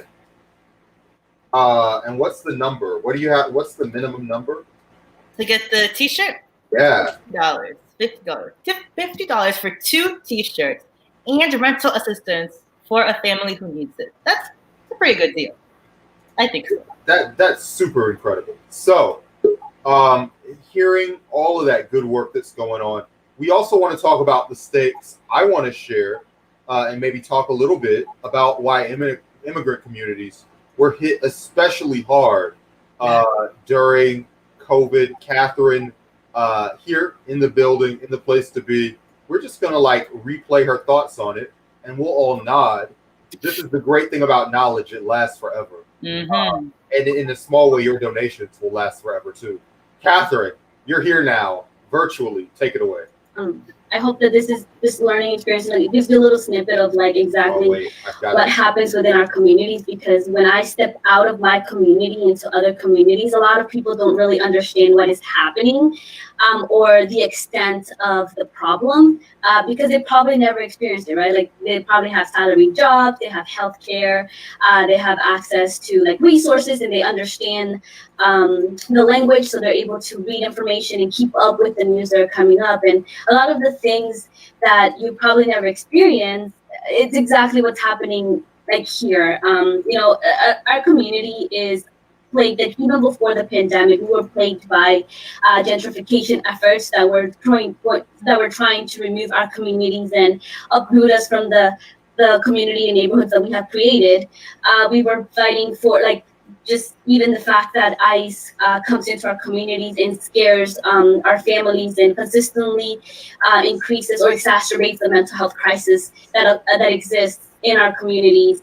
Like Marco and it was previously said, we don't qualify for a lot of programs that the federal government has had. And if you look at COVID, even before COVID, our communities have consistently been targeted. You have the public charge rule that came out earlier this year, where if you were going to be receiving benefits from the federal government, you potentially had to choose between feeding your kids and applying for U.S. citizenship, right? And so all these things have consistently been happening in our community. So now, you're fighting all these things, and you're trying to decide, okay, do I want to ensure that my kids have food on the table and that they have access to healthcare services, or do I potentially want to somehow stay in America so that I can continue living with my kids here, right? And so the COVID pandemic just really highlighted a lot of the how disproportionately we are affected on a large scale, right? We didn't receive the stimulus package. We don't qualify for unemployment benefits. If you want to get SNAP and all of that, how does that affect potentially yourself in the future? We are exacerbated by the fact that a lot of our community has a middle school education. They don't have access to healthcare resources or in-language access health resources, and how that correlates to the fact that you don't really understand a lot of the information that's being put out. So even if you speak Spanish and you're producing information that is in Spanish, how what level is your health literacy at that you can understand what's being disseminated? Then you have like I would say, access to healthcare, and then even just testing.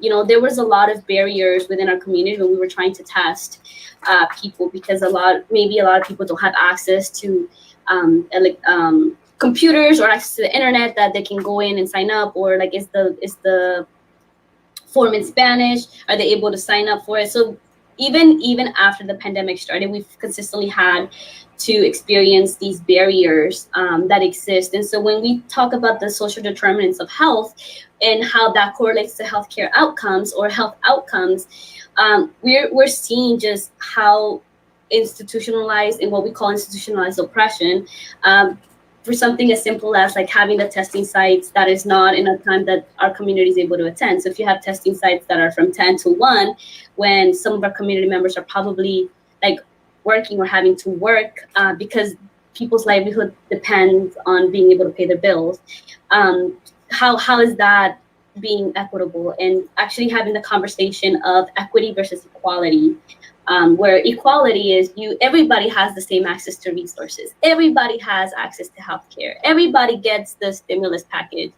But then equity is understanding that like some people might need a little more, or some people might need a little more help, or some people might need you to hold their hand because they haven't had the training that they need in order to also live in per se. So I think COVID, like Marco had mentioned before, I think this is going to be the long haul. While America is recovering, in like the next couple of months to the year, we're going to be seeing way more of that, like recovering even past that, because we don't have a lot of the luxuries that a lot of people, and we're not protected basically, that other people have, where you'll still get your stimulus check, and you'll be able to pay your bill this month, whereas we, like, our communities have to scrape by trying to whatever they can to make ends meet, and we're gonna see it in just every aspect, in mental health, except like your mental health is, we don't really speak about it a lot in the Latino community, Latinx community, but imagine living in fear of your life every day that your family might be separated. Imagine living in fear of an uncertain tomorrow because you don't know where food is going to come from, or where your rent, if somebody's going to be able to pay rent, or the fact that your electricity might go out because you don't have money to pay it, and consistently having to live in just like that fear of like what is going to happen tomorrow. So that's literally what COVID just added on top of that. Like, you already lived in uncertainty, now you're like definitely living in like more like stressors, and it's just gonna keep going. And hopefully the work that we're doing is hopefully alleviating a little bit of that burden. And so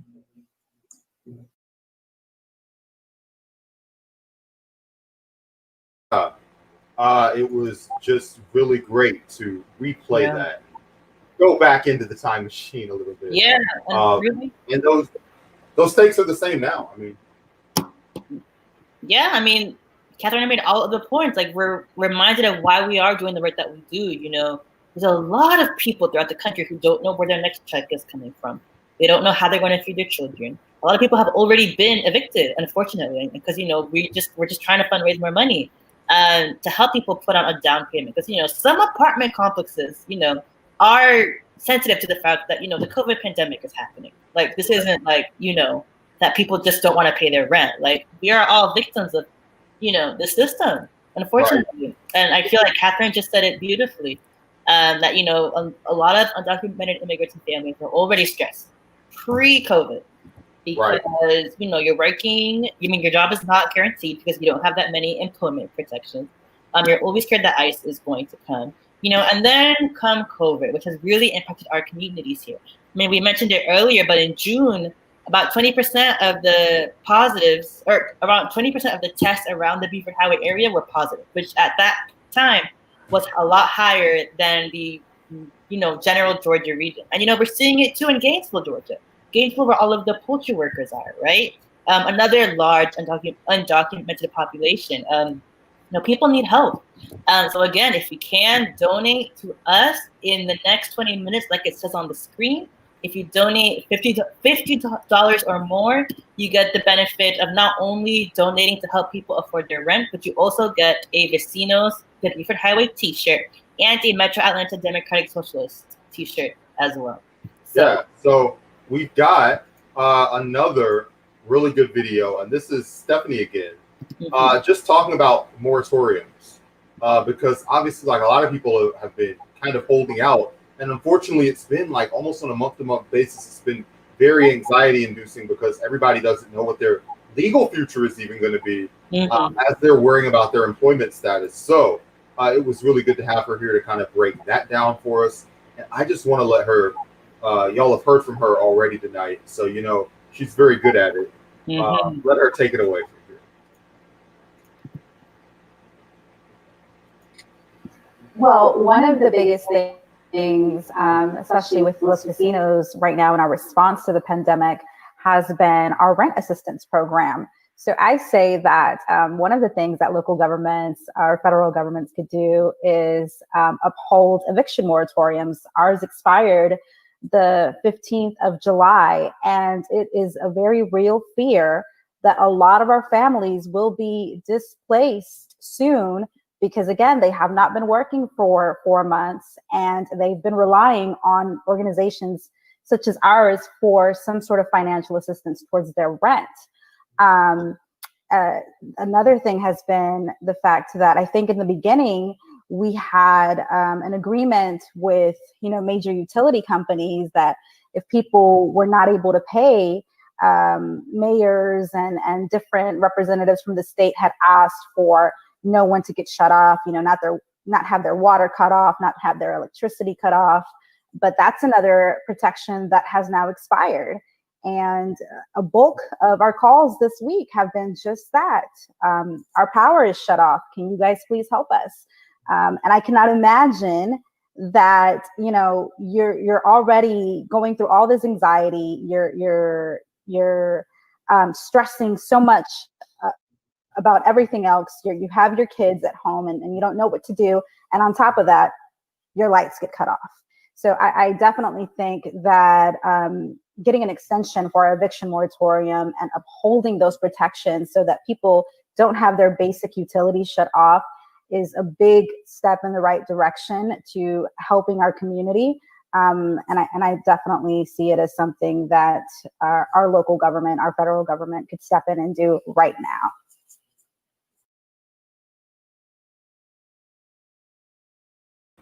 So listen, that is pretty important. Like, I mean, we're here doing our very best. It's always good to have like every little bit counts. Not just from each other, but also from our local municipalities that should be stepping up to the plate, very much in the same way that we are stepping up to the plate. We are a 501c3 organization, nonprofit. We do not take any stances or anything like that. But I just wanted to mention again too, just how real all of these fears are. And I'll go over some more demographic information of the people who apply to our program. The average income is $15,000 to $20,000. That is how much money a lot of families, a lot of households are making to survive pre-COVID. It's not even, this is with full hours. More than half of those households have an infant that they are trying to take care of, that they are trying to feed. Baby formula isn't cheap. A lot of what we've been needing to provide too is diapers. Because diapers are very expensive. So like all of these needs that we just take for granted, diapers, a crib, baby wipes, all of that stuff, people are struggling to even, pay for that. Additionally, I mentioned this earlier, but 1 in 5 of the households who apply to rental assistance, they have to take care of an elderly person or someone with a disability. So, we've mentioned, a lot of these factors that are, causing, mayhem in our communities, COVID, lack of immigration status, all of that. Now imagine having all of that and also, having to take care of an elderly person who may not have health insurance. So you might be paying all of their healthcare costs if they even have access to healthcare out of pocket on a salary of less than $20,000. That really just doesn't leave a lot of money for people to live, to enjoy their lives. The average rent of our applicants is $1,400. That means there are some people, right, who have rent below that. But a lot of people are paying more than $1,400 to live in a place. And again, the Buford Highway area is a rapidly gentrifying area, which means the rents are going up, not a lot of protections. And that is where, you know, as soon as the Buford Highway, that is the need we're trying to meet. You know, we educate people on their rights as tenants, right? Educate people as their rights as people who live in the U.S., right? Your building should be up to code. If you are not, you know, provided AC when it is hot outside, that is a crime. Well, a crime, I don't know. But the city has that responsibility. You know, I don't know the legalese, but the city has the It's a crime morally, and that's what's important. Yes, yes, yes. And again, you know, from next 4 minutes, if you donate between now and the next 4 minutes, we will give you a T-shirt with that has a Los Vecinos de Buford Highway T-shirt and a Metro Atlanta Democratic Socialist of America T-shirt. And I wanted to shout out one more person who just donated and who will be getting a shirt. Jimmy Wright. Oh goodness. Okay, that's cool. That's awesome. I love it. Love to see it. Very happy. Shirts are great. And here's the thing. Like as I said, this is such a great deal that like, what are you, if you don't have your wallet out right now, what are you doing? Do you not need clothes? What is happening over there in your world? I am getting it together and I am going to kind of play for y'all another clip that's super important. We're going to kind of hear from Stephanie one more time, just talking about the ways that nonprofits can be beneficial. And I'm super excited to share this. So here you go. Good. And trying to do outreach to mixed status or undocumented households or communities. Okay. So yeah, Stephanie, go ahead. I think we both have a lot. I actually, I'd like to try to answer this question again because of the different relief programs that are ongoing right now. We interface a lot with the folks that actually mostly need the help. And some of the ways that I've seen other nonprofit organizations, even with, you know, having their best intentions, doing more harm than good per se, is the fact that I think a lot of people realize, you know, the undocumented community needs us. As we talked about before, the undocumented community is not eligible for government aid. They don't qualify for so many things that American citizens would qualify for. And yet there will be times where we'll get some help and they'll say, hey, you know, we want to give rent assistance or some sort of financial assistance to families in your community. And they have to fill out the most thorough applications. They have to upload bank documents. They have to present formal form of IDs. They have to get, you know, something signed and see. It's just so much. And it just, to me, it's almost like, did we forget that this is our undocumented community, that most of our community is unbanked? You know, they don't have bank accounts. Most of them, if they do have some form of ID, it's probably from, you know, their home country, if they have any at all. And now you have these people that are trying to jump through all these hoops just so that they can get this assistance. And it creates that much more anxiety, because now it's like, if I need to go and find an ID somewhere, or I need to go and do this so that I can get, you know, $300 for food, or so that I can get assistance to pay my bill.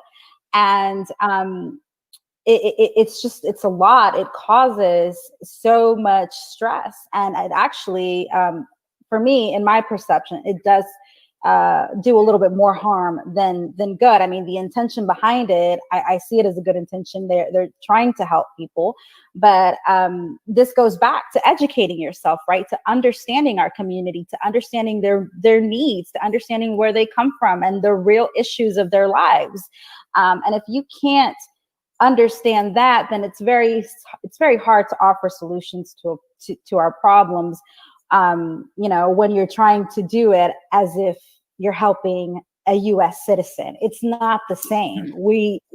It's just not. So that's just a little bit of my input on that.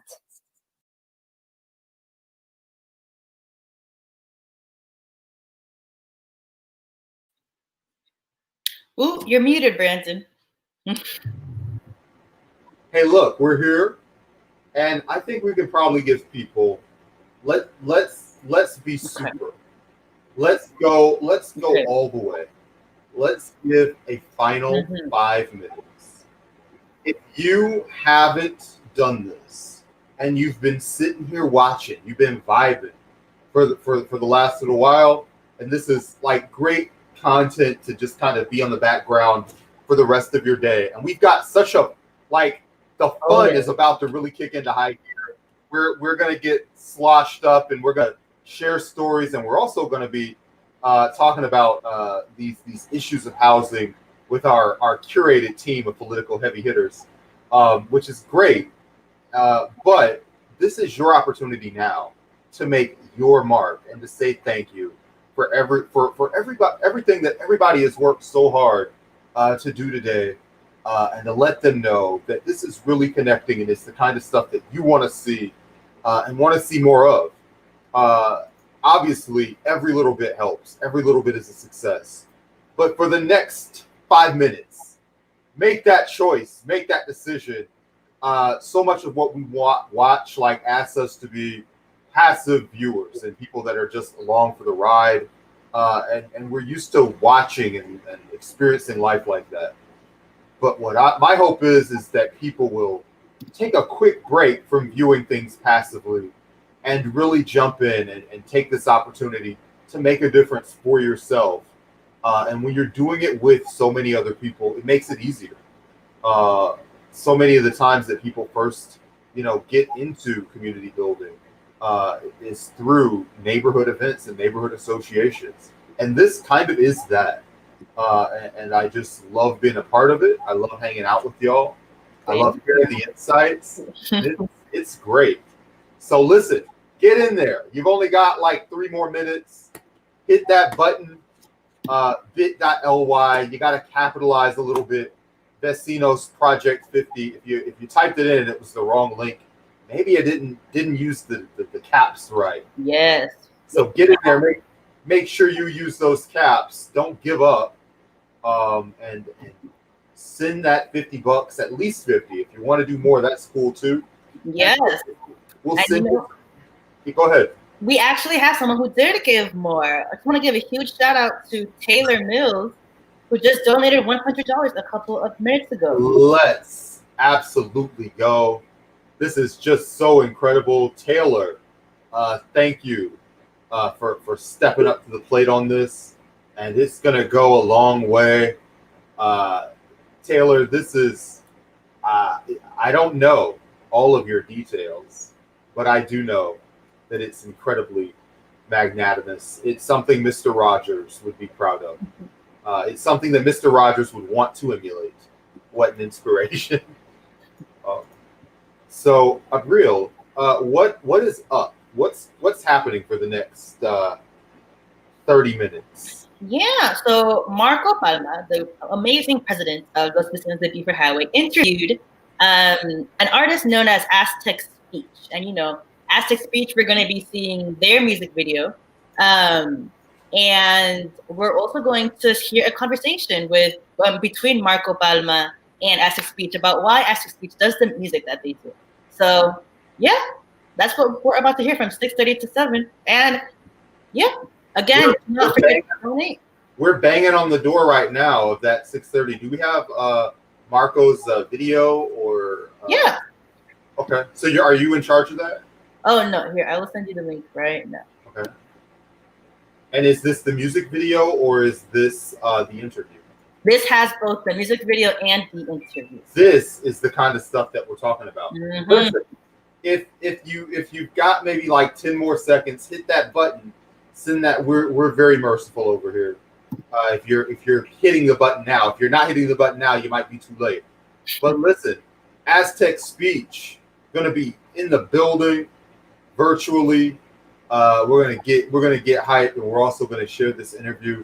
And we're just very excited. When we get back, we're gonna have a little summit. It's gonna be great too. So tune in, tune up, please enjoy.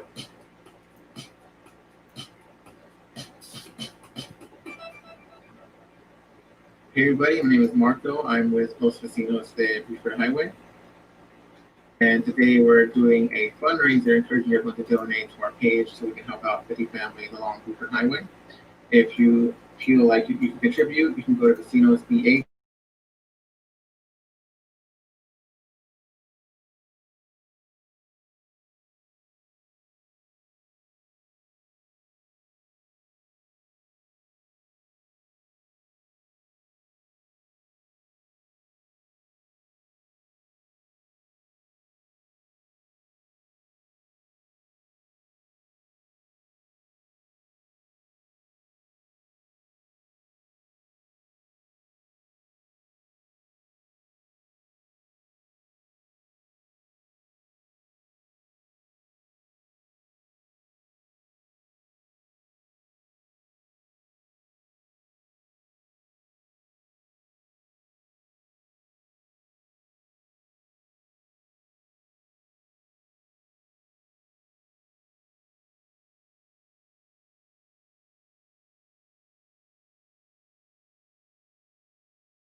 Share.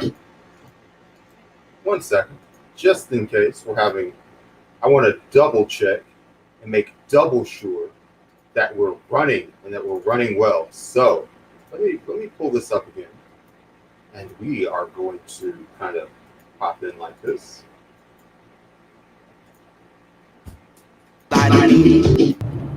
From Ask the Teacher himself. Try this.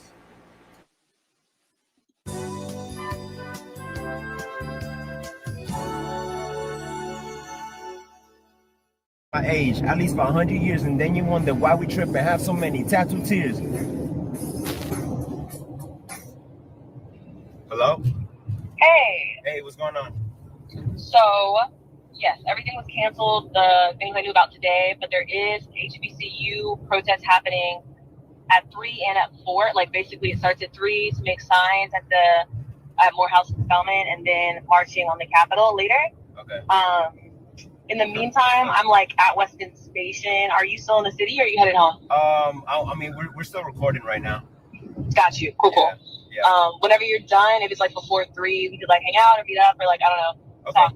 All right. I'll see what's up. All right. Cool. All right. Bye. All right.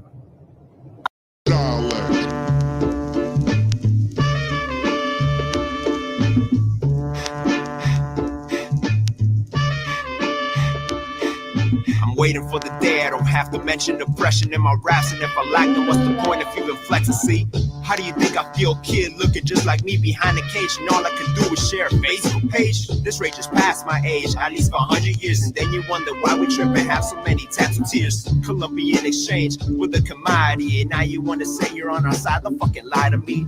Unity, but you reap all the benefits. That's thievery, so you can keep all that shady shit.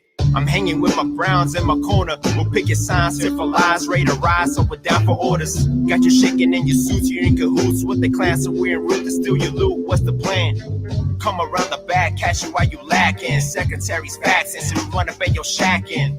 Go upstairs, que prendo puertas like the homie G. And maybe at the end of this barrel, you can finally see this ain't a robbery, we were taking with us hours. Every minute, mother's crying, so imagine how many hours could you take if you were on the other side of fate. Aluminum blankets, and your brothers haven't even ate.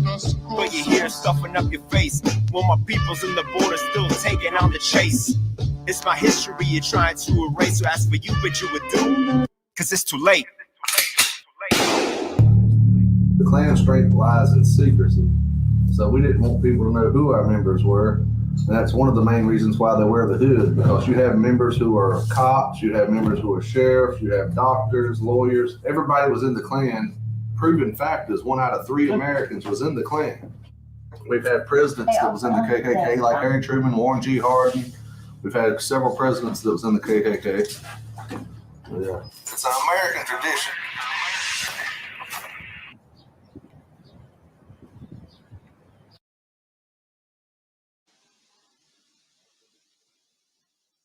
That was really good. That was very powerful. I think I actually took a few notes while I was watching it. I think it'd be a good idea. I guess could you explain just kind of like what the lyrics mean to you, and just kind of inspired, what we saw. So, and this song was really kind of the first song that I really put out there to kind of explain what I'm trying to do with my music. So even in the music video, you can see the mural that Yemi Cambron did. And it's because I kind of want to, I take a lot of inspiration from her, just because of how she was able to make her art or put her art out there and really make it about the community. And so I wrote that it was literally right before all the protests with like the George Floyds and everything, and Breonna Taylor's, like it was right before all that, and just taking in everything that's been going on with, ICE raids, detention centers. And it's weird because I try not to look too deep into it, because it really does get me upset. And so what that song kind of represents is like, this is what happens when nothing's done about a situation and all you get is a reaction. So in the song, like, what it depicts is we're out here protesting, but then we have enough and we break into a representative's house that ain't doing anything about the situation. And it's like, you're going to hear us whether you like it or not, you know? Yeah. And, as an artist, I guess I want to ask, like, do you feel like art is like something, what you're doing is art, this is art. Do you feel, do you see a place where art and activism work together? I mean, of course, it's been going on since the 30s, since people have been able to express themselves through music. It's been happening. And even before then, with political cartoons, or even throughout history, people painting certain things that happen at certain points of time. So yeah, definitely it goes hand in hand. And I actually did like while I was listening to it, I noticed one of the lyrics mentioned, it's more than just sharing a Facebook page, right? It's more than just getting likes on a post or sharing something on Twitter. Do you feel, do you think that music is a way for people to kind of commit to kind of calls to actions? Like, okay, we've seen what happens in society, and now we have to do something. Yeah, so it's like music has such a strong energy to it. in any facet, in any party, in any celebration, in any, even the church, you know, you're always going to find some type of music. And it's because it really hits us subconsciously, and it hits us, it vibes with us. It's basically, music is just vibrations that we're able to hear. And so, you know, through hip hop, from the beginning, it's been a way to express yourself, either to get away from a situation or to put light into a situation. And so something that MC Light said, a really famous female MC, she said that hip hop was one of the only ways that a young Black woman could actually be heard. And I feel like that's the same with a lot of underrepresented communities, you know, through music is a way where we can really get our expressions out. That was very powerful, actually. That was very, that makes sense. Mm-hmm. And actually, you actually have a second video out that you want to show us. Let me pull it up for people. It's, let me see here.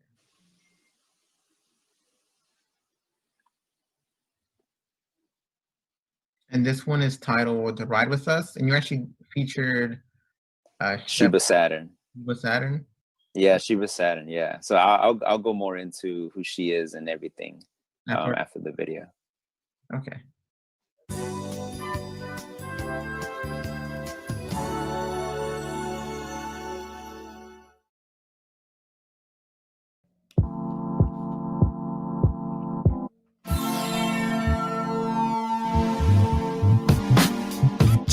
Check it out.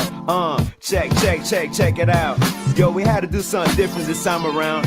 I got my homegirl, Sheba Saturn in the building. She about to lay down some vocals in a second. Yo, Sheba, hit her with the rhythm one time. Now, if you really want to ride with us, tell me if you want to, hey, cause we're about to go now. And when we're riding low, we never look back. Now let me tell you about way back in the days. We're here for lyrics and swag. You get jacked, put in the days. ATL gets the flag, but it's the place that I stay. If you listen to the track for 3 minutes, I may explain why my city is the best. No pity for soft necks, a test, a context. Your shitty who's done next. Opponent, then I'ma rip like a condom of latex. Fully automatic, dick who need say sex. Nah, but I'm just playing. Now listen to this cool funky rhymes that I'm displaying. Filleting, it's a lucky crime that I'm delaying. I'm saying, if you mess with me, I'ma creep to your crib and kill you silently. Smooth criminals attack, they looking for some action. Protection, got the prophylactic. You doing the ride and jump in the whip. And let's take a little ride. Now, if you really want to ride with us, tell me if you want to, hey, cause we're about to go now. And when we're riding low, we never look back. Now if we're cruising, then we're laying past the Doraville, Chambly, then lastly Brookhaven. You know what I'm saying? Drive by while they're waving. Fresh 68 roll down with no datings, but it's all good, cause we still looking fly. Scoping out the ladies like we should, but they shy. You need an open mind, don't be blind, you need to see that I'ma treat you right. I'm the guy you need to meet. She finally got inside, do you mind we need to eat? Some tortillas with some rice and some beans, we need some meat.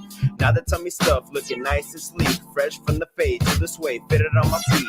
Made it to the car show just in time. Sumo came up to me, yo, you tryna drop a rhyme? For sure, let's do this and it's just for kicks. And try not to cuss, cause we do this for the kids. Tell me what's the fuss, we're just here tryna uplift the next generation, cause we know the tables will flip. No procrastination, gotta be ready, it takes a nation to really make a change. Understanding emancipation of the mind is the way to get out of the situation. Stuck in the gold cage, facing the suffocation of my people as a whole. We're blocking attack.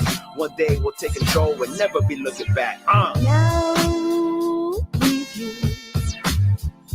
if you really want to ride with us, say what?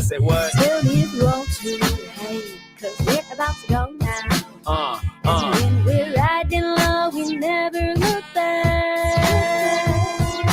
Now, if you Sheba Saturn, y'all. If you really want to ride with us, say what? Tell me if you want to, hey, cause we're about to go now. And when we're riding low, we never look back.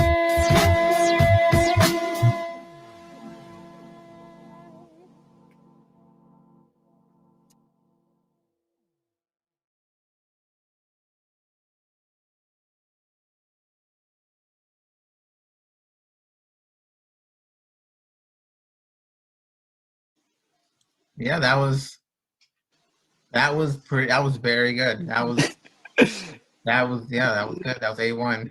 Yeah, that was dope. I haven't seen that in a little bit, so it's good to like see it again and get all those feels again.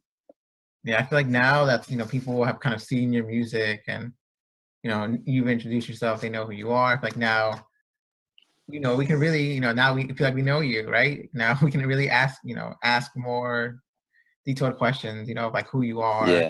Yeah. And so like with that, so I'm a big believer in Tupac's mentality of like you have to have this balance, right? So you have to be, tough and talk about social issues and everything, but also you got to have something that people could ride to, people could you got to move the people. So it's like and I don't know if you've noticed, but with everything that I do is like I always want to bring the female energy and the masculine energy, because it's just like when you put those two things together, it's just it really just equals out. Okay. And like in the video, you mentioned like the city of Chambly, Doraville. Yeah. And so Doraville, Chambly, then lastly Brookhaven. So I mean, what's the only road that takes you through all those three is Buford Highway. Like I'm talking about Buford Highway, Yeah, and I guess what does that mean to you? Like as in to you personally, how do you feel? What connection? I mean, maybe people watching, maybe they don't know the area here, right? That's true. So Buford Highway is such a hub for immigrants, whether it's Asian, whether it's African, Caribbean, brown, and even when I was first born, the apartment that my parents were living in was in Chambly, was in Shaliford. And then we ended up moving to Limburg, and then we moved to Lawrenceville. But we still went to church in Immaculado Corazón de Maria. So it was still, kind of close to Buford Highway. We'll go eat on Buford Highway after church. I had friends that lived on Buford Highway. I even went to Cross Keys's prom too. So, and there was like a school that I always wanted to go to because it was so predominantly brown. Mm-hmm. I see. Okay, yeah, that makes a lot of sense. Mm-hmm. I think like with your music and everything, like I guess what challenges have you seen, like even with the good, the bad, just like as an artist, what challenges are there for anyone that even wants to become like do something similar to what you're doing, right? So the challenges really is just trying to reach out to I guess like in an artist perspective is just trying to find the way, like what's your niche, what type of audience are you trying to capture? Mm-hmm. And once you really figure that out and you hone into that, it's like, okay, then, make sure you cater to those fans, you cater to those people. And you don't have to do what I do. Music is supposed to be a mixture of things and a mixture of representation. And what calls to me is just organizations like yours that helps out people in Buford Highway that's been there for so long. Mm-hmm. And now rent is going up because of gentrification and things like that. And so it really does upset me. But again, it's about the activism on the mic and off the mic too. Yeah. Mm-hmm. Yeah, and I also wanted to ask about like just the history of all of this, right? Like I know, like how do you identify, like how would you brand the music, right? Mm-hmm. Like the history, where it originates and just what it means, right? Yeah, so that's a really interesting question because I consider my music is hip hop and influenced by funk and Chicano culture. So some people will call it Chicano rap, and you know what, at first I didn't want to box myself in and just call it that, but I was like, you know what, like hip hop is about reinventing things. So I want to reinvent what people think of Chicano rap, because when people think of Chicano rap, they think of like the bald head dudes and like the 2XLTs and the lowriders. And I mean, and I love that too. You know, that's definitely part of our culture, and the tattoos and gang culture. And yeah, unfortunately, you know, or you know, fortunately or whatever, gang culture is tied into Chicano culture, but there needs to be different type of representation, because the term Chicano came up in the 60s, you know, during the civil rights movement, but the civil rights movement that was going on in California, New Mexico, Colorado, and mostly, you know, in the western part of the United States. So, you know, with leaders like Dolores Huerta, Cesar Chavez, Corky Gonzalez, Reyes Lopez Tijerina, you know, and so many others that unfortunately don't get mentioned as much. And so, you know, it comes from that. You know, Chicano is basically like we reject these European terms, these Hispanic, Latino terms that started springing up around that same time. And it's like, no, we're going back into our roots, into our indigenous roots, and this is what we're gonna call ourselves. And a term that's been recently like starting to pick up some traction too is like Nicantlaca. So what that is that's actually is non-binary. So and also it's it caters more to your indigenous roots. So kind of like what Hispanic and Latino kind of just mentions your European roots and completely ignores your indigenous roots. So Nicantlaca, what that does is that it focuses more on your indigenous roots. And so yeah, but yeah, I mean, and unfortunately throughout time, you know, the Chicano term has been switched up and seen more as like it's synonymous with cholo. So it's like, and you know, it's been criminalized. And that's why I feel like we need to take back our identity. Okay, yeah, I think it's complex, right? Like there's like identity is complex, and it's just, you know, it's hard, you know, as even obviously a lot of us in Georgia, you know, maybe they identify differently. So it's complex. And you know, I guess I also want to ask, like, do you see like Chicano culture or identity, you know, is it predominantly, is it here in Georgia? You know, do you feel like you have a space here? In reality, only in the car shows I've noticed. But it's and again, we have to think back of like how Chicano culture got here. And unfortunately, at least from what I know, it did come from the gangs, you know, especially like here, you know, in the late 80s, early 90s, once, you know, a lot of brown folks started coming here to Atlanta. Atlanta has a major highway that, you know, cuts all the way to Mexico. And so unfortunately, that is a good way to transfer drugs. So a lot of, I guess, predominantly Chicano gangs from LA and from the West Coast ended up just coming here and setting up shop. And unfortunately, that's kind of how, at least that I know of Chicano culture, like kind of started. And also just people that wanted to get away from the West Coast and wanted a better life. And they came here, you know, and set up shop. Atlanta is a migrant city, even, you know, within the United States. So yeah, I actually want to go back and talk about Shiva Saturn. I think you mentioned. Yes. Can I elaborate a little bit more?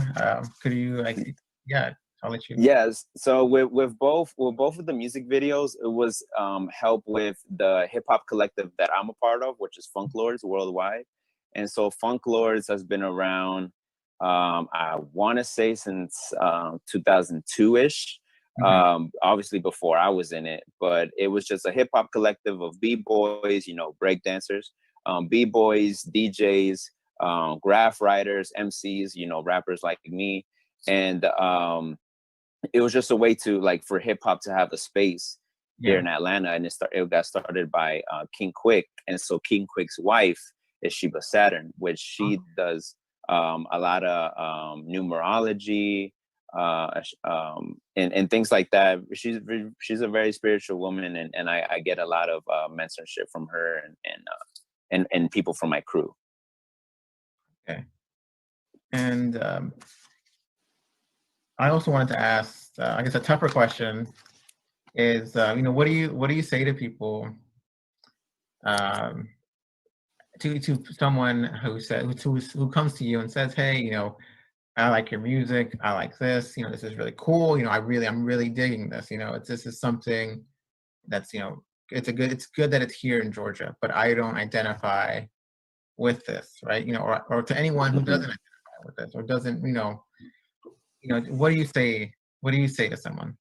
So it's music is universal. So even though this is catered to my Browns or whatever, for example, I have a homeboy that hit me up. Well, I mean, it was just a random guy from a country named Myanmar, I think, and it's kind of by Vietnam and Cambodia. And he hit me up on Instagram, and he was like, "Yo, we mess with your music," and I'm like, "What? Like that's so crazy." So, but people that don't identify with Chicano and everything.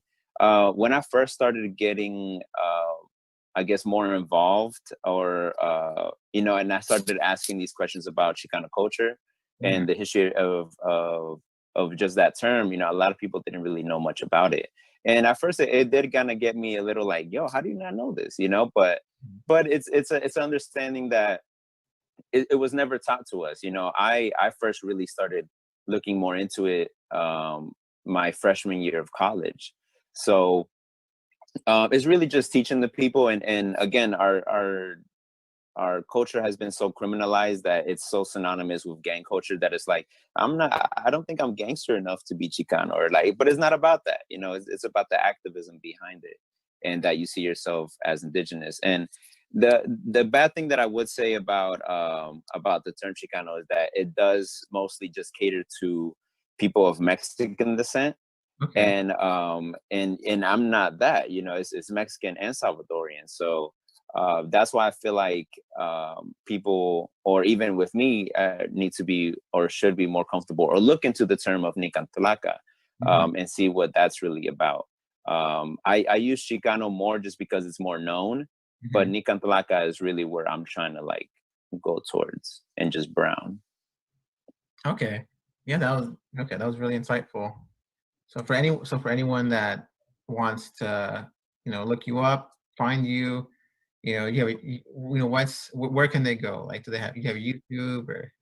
Yeah. So on my YouTube, give me a second. I have an Instagram, and so my Instagram is just Aztec_speech, just common spelling. Okay. My YouTube is just also Aztec speech, common spelling. So I just came out with a new single too called Ice 287G, and so again it's about bringing the struggles that are happening here and bringing it to light, and so people all the way in Myanmar or in different countries can know what's going on here. And so that single is actually going to be the first single that I have on Spotify and all these streaming platforms. Wow. So definitely look out for that. Again, just look up Aztec Speech, Ice, and then in parentheses 287G. And I also have these shirts that I just got made is 287G crossed out. And then on the back, let me see. And on the back is just, we're some ice crushers, because we want to make sure we get ice out of our communities and to actually bring good relations with police, because what 287G is a policy that makes police officers stand in as ICE agents. And so something as small as someone that's undocumented gets caught without a license while they're driving, something as small as that could cause them to be deported back to the country, And so this is how it looks in white right here. Yeah. So if you guys are interested in getting these shirts, just hit me up on Instagram. And again, that would be Aztec_speech. Okay. Yeah. And, thank you so much for coming on. I know you have a lot going on at the moment. You have a lot happening. And there's a lot happening in Georgia. Definitely. We really do appreciate you taking your time out to talk to us and show it, being willing to show us the music, because, for music, it is personal. You are putting yourself out there in a situation where, you know, people can look at something and, you know, say, hey, I like that, or no, I don't really like that. Yeah, and that's something that I've learned a lot, even with a recent thing that happened with J. Cole. And it's like, you know, us as men, we have to understand that, like, that we don't understand a lot of things, you know, and so and even like waiting for someone to let you in, you know, type of thing, and letting other people lead, because unfortunately a lot of movements have been mostly always project men, and then it's always like tear down by our own machismo too. So yeah, and that's something that I'm struggling with myself. But you know, every day we're learning something new about ourselves and about everyone around us. So it's a constant learning lesson. Yeah, and so, you know, we're really grateful for having you on. And so to anyone that's willing to donate to the fundraiser today, you know, you can go to casinosbh.org. We're trying to allocate funds for people to help them pay for rent. Don't you worry about that, Marco. We already know. I'm already here. I'm here to give the pitches. Don't you try to jump in ahead of me, buddy. I'm here live, so I know I'm gonna give a better pitch than anybody on this planet. And I can also do something else that Marco cannot do, which is give the new numbers. You know, Marco coming in helping from the past, which is great. But I can come here and represent the future. We are at $2,650, which is rad. And I want to bring together a team. I want to bring together an elite unit. I'm all right. Kennedy, how are you doing? How's it going? Rara, I know you're here as well. This thing, it was very hectic. We had like 2 different people pull out. We had shipping problems. We had just every possible issue, but we brought it together. We made it. We rebuilt it. We made it stronger. Leslie, I knew that this needed you in order to be great. I'm hello, I'm good. I don't know if I'm going to make it great or horrible, but I'm here. You made it, so you're gonna make it something. And Andrea is also here to add another seat to our all-star panel. How are you?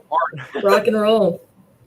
Hello, I know that Andrea's typical intro. Just act confused, like you don't know if you're connected. Just basically come off as a boomer. That's my thing too, incidentally. Yeah, literally. Leslie, you were thinking that you were going to be like the boomer of the chat. I am technically because sort of the boomer, but I'm Gen X, so. You're younger in spirit than Andrea, let me tell you. I could tell you that already. You're Boom X. No, I am not here to be insulted or demeaned. That is exactly why you came here. Okay, I am here to provide family-friendly quality entertainment. That's I'm right. going to start by sucking up. Andrea, you are my spirit animal, so. Thank you. I appreciate it. Wise move. Andrea, you love being zoomed in on and taking the entire screen, so I wanted to do that. So, we also, in transit, and she'll be here in like 5 minutes, Lauren Ashcraft, longtime friend of the show, gonna drop by. When I first reached out to Lauren, this was gonna be like a game show format. I had Chiron. We had a plan. I just got Fall Guys, so I was inspired. There was gonna be some slime. There was gonna be all kinds of things going on. Like slime would hit us in our house, because that's impressive. So just anything's possible. Well, and if that's still going on, I'm opting out black girl hair. No. Just get rid of it like me. You'll never need to worry about it. I can take this off. So. Oh, is that a piece? Oh, I think you mentioned This is another wig. Yeah. These are wonderful wigs. These are wonderful pieces. So, we have people who are here begrudgingly, which is the best. Look, this is the best way to approach anything that we make. Yes, I was just live streaming. I'm very drunk right now, and I'm doing like a playing an MMO by myself on a live stream, and you brought me in here, so I linked everyone. That's wonderful. I'm we glad. told Andrea she had to come. Yeah, we said, listen. Brandon bullied her. Yeah, we talked about this, and I was like, yeah, sure, I'll do it, and then we didn't like really finalize anything. No, and I just expected that y'all forgot, so I just planned something else, and now I'm here. So you're currently dosed. You're dosed on alcohol. You've had your spices. So what our original plan was to do a short interview with everybody and just talk about their life while they're dosed up. And this is perfect because Andrea, you are not in your right mind. You are be dosed with the hot sauce. That's exactly. right. That's right. I've got some too. Even I've got some. I've got some very basic hot sauce as well. My camera won't focus on it, but I have this Dragon's Blood Carolina Reaper sauce. It's so hot, it's unreal. A few drops of this are like deadly. I got that one too. I've got that one too, and I've got El Yucateco. Oh, my camera actually doesn't start. Let me do like the makeup YouTube. I love that. This is a honey lime carrot. I'm going to apply it to my eyes. No, don't apply it to it. Oh my lord. I did try it earlier just to see what I was in for, but I was like, oh, that's really good. And then I tried the Don't Fear the Reaper one, and I was like, that's gonna cause some problems later, I think. But I'm ready. I've never been more ready for a thing in my life. Like I've had that Reaper sauce, and it's lighter than I expected. Also, like it tastes like you can taste like fruit and flavor and all that other stuff, but it's also like drinking fire. It's like if you've seen Game of Thrones where Khal Drogo just the gold in his mouth. Yep, it's literally like Khal Drogo. I was just watching Game of Thrones, so it's weird that you said that. You just started watching it? No, I just started rewatching it again for the 4th time. Oh, it's great. Oh, this is great. When I put this concept together, Leslie, you were going to be a pinch hitter, and I said, listen, we're all doing really spicy food. And you immediately offered your husband as a martyr. And he no. Okay, no, but here's the reasoning. Like to eat him? Because I approve of that. Well, I don't think I can do that on camera. That's a whole nother show. Yeah. But no, he's French Canadian Haitian, so he loves hot stuff. Black pepper is too hot for me. No. Sorry. That's so funny. Andrea, we were, the whole plan was to sit here and ask you the hard questions about your life while you're too intoxicated to give anything but an honest answer, which I just think is a great idea. I think, okay. We had like Brandon said, we had a more advanced plan, but now it's just turning into off-brand hot ones. And you know what? You're here for it. We're gonna vibe. So. Here's my very problematic and probably not good consent. I agree with anything. Let it happen. I just want to say the first time I tried this Don't Fear the Reaper hot sauce, I was like putting a bite of this stuff into my mouth, and I had a reaction as if like I was putting bleach or something into my mouth, and my body was like, no, you must stop. This is poison. Like so it's funny. Really intense. I don't really have any hot sauces at the moment. What's your? I use them all. We didn't get to see you put yours into the camera. Yeah, I just have some basic like El Yucateco. Like it's kind of hot, but like, I have the El Yucateco Black Label at my desk all the time, just for the. Dude, you like popped that out so quickly. That was crazy. I was like, "Whoa! Did you coordinate this?" No, it's literally. Why was my call? I have some in my pantry right now. It's so good. I just literally always have it at my desk because I eat a lot of meals at my desk because I'm a sad person and I podcast all the time. Well, see, I'm from Guam, so I have like what is considered like the trashiest of hot sauce, Tabasco.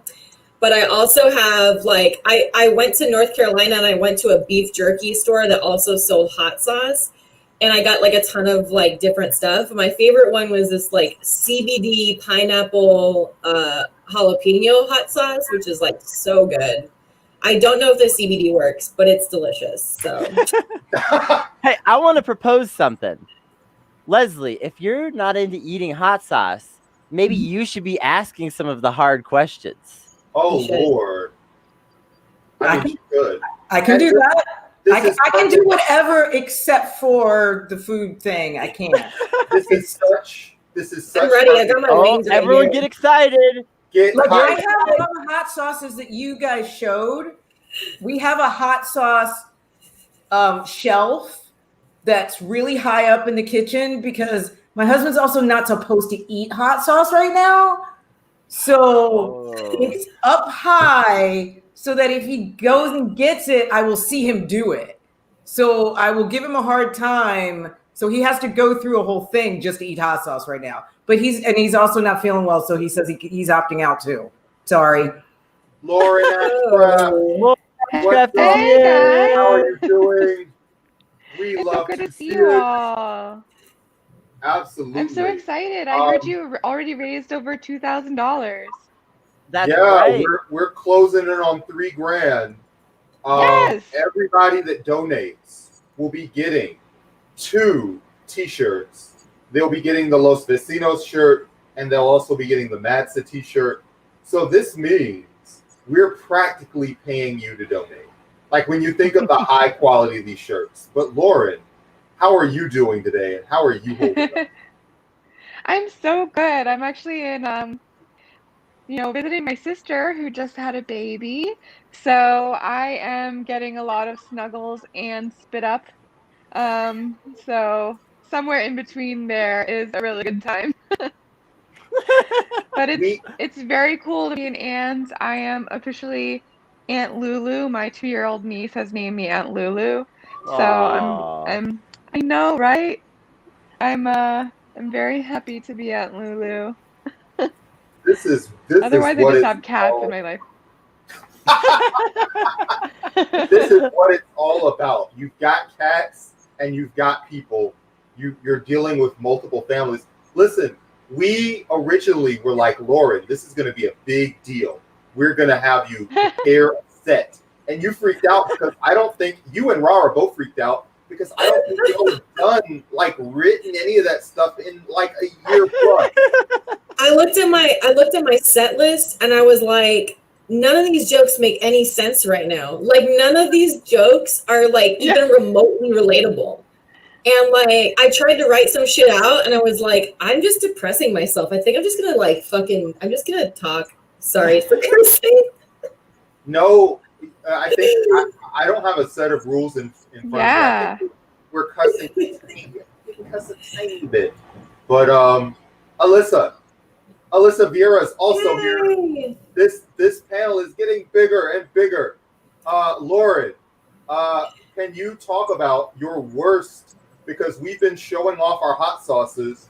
What you have a terrible spicy food experience. Oh What's no! your spicy food life like? We lost Lauren. You And better now- switch. You better switch this question to someone else quick. Yep, that's all we got to do. Alyssa, what's your worst spicy food story? You're in California, so unmute yourself and tell us what's up. Okay, this happened when I was really, I want to say 6 or 7 years old, and my dad is a bit of a hillbilly and a jokester, and so he thought it would be a fantastic idea to take me out to go get some sushi for the first time. And when we were at the sushi place, my dad, who knew I loved avocado, goes, "Hey, Alyssa, go get that glob of avocado." So I ate the entire this big of a chunk of wasabi as a 6-year-old, and then it came out my nose. It was a horrifying experience, and then my dad to this day will still not own up to it because it was like we were there with family, and it was so that was probably my worst experience with spicy food because I did not expect it to be wasabi. I really thought it was going to be avocado or guacamole. I don't know. So that's probably my worst spicy food experience, but that's also when you think it's gonna be Sprite and you go to take a sip and it's water, or vice versa, where you're like, you know. Lauren, how do you and spicy foods get along? Do you have a spicy food story? Oh my gosh, I am a terribly weak spicy food eater. I really love it because it tastes great and adds a lot of flavor. But then like the whole evening next day after, I'm just like, I feel like the whole way down my digestive tract, it's just on fire, which is never good. I regret it a lot. I'm just gonna go ahead and say it. But then I keep doing it because it tastes really good. I grew up in Western Pennsylvania, and I feel like we just weren't exposed to any kind of exciting flavors. So I think growing up, I just set myself up to be really weak in that way. Kind of like how I go out in the sun and I just immediately burn. As soon as I eat like a hot wing, I die. So worth it. I love that you were willing to put yourself in the line of fire for our sakes. One other question for is comedy harder given that we're going through the worst year in recorded human history? Have you worked on anything? How has that been going for you? Oh, it's definitely hard because like you try to make light of stuff, but then you just end up feeling really depressed. I think Alyssa, I think I just heard you say that too, maybe. But I don't know. I mean, yeah, somebody just said that. I'm just thinking like, as somebody who just ran for Congress too, I have a lot of like pent up anger, I think, and I look at like how women in politics are treated, and I have a lot of legit criticisms for Kamala Harris, for example. Like, I can go down an entire list, but I still see people commenting about like her sex life, for example.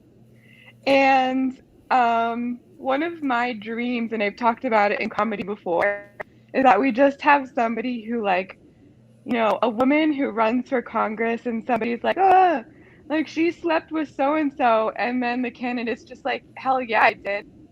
And then you know, she's like, yeah, you know, it wasn't the best. It was okay. And then by the way, I slept with this guy too and this guy too. And I'm just looking for like really empowering moments for, you know, we're in a very dark time, but whenever I think about like, you know, we're at rock bottom right now, we're very close to it. And I think about the fact that like people on our side, we have nothing to lose by just like totally speaking our mind and speaking the truth right now, which is another reason why I'm so excited to speak at the People's Party convention on Sunday too. I don't know if any of you guys are going to be tuning in. Brandon, you're super muted. I think my niece. Don't plug that too hard. Don't plug that too hard because it's a C3 organization. We take no political stances and endorse no one at all. But however, we can endorse legitimate criticism of the entire male gender, who all the Men Are Trash caucus. It's only getting larger. Love it. Lauren, I know that you are currently in 2 calls right now. Is this a good time for you to duck out and cover your other Zoom call that you double booked because you just subconsciously had a death wish? Yeah. Lauren, thank you so much. When we put this together, you were actually guys for coming. I think you were the first person that we asked. Together and raising money for cause. And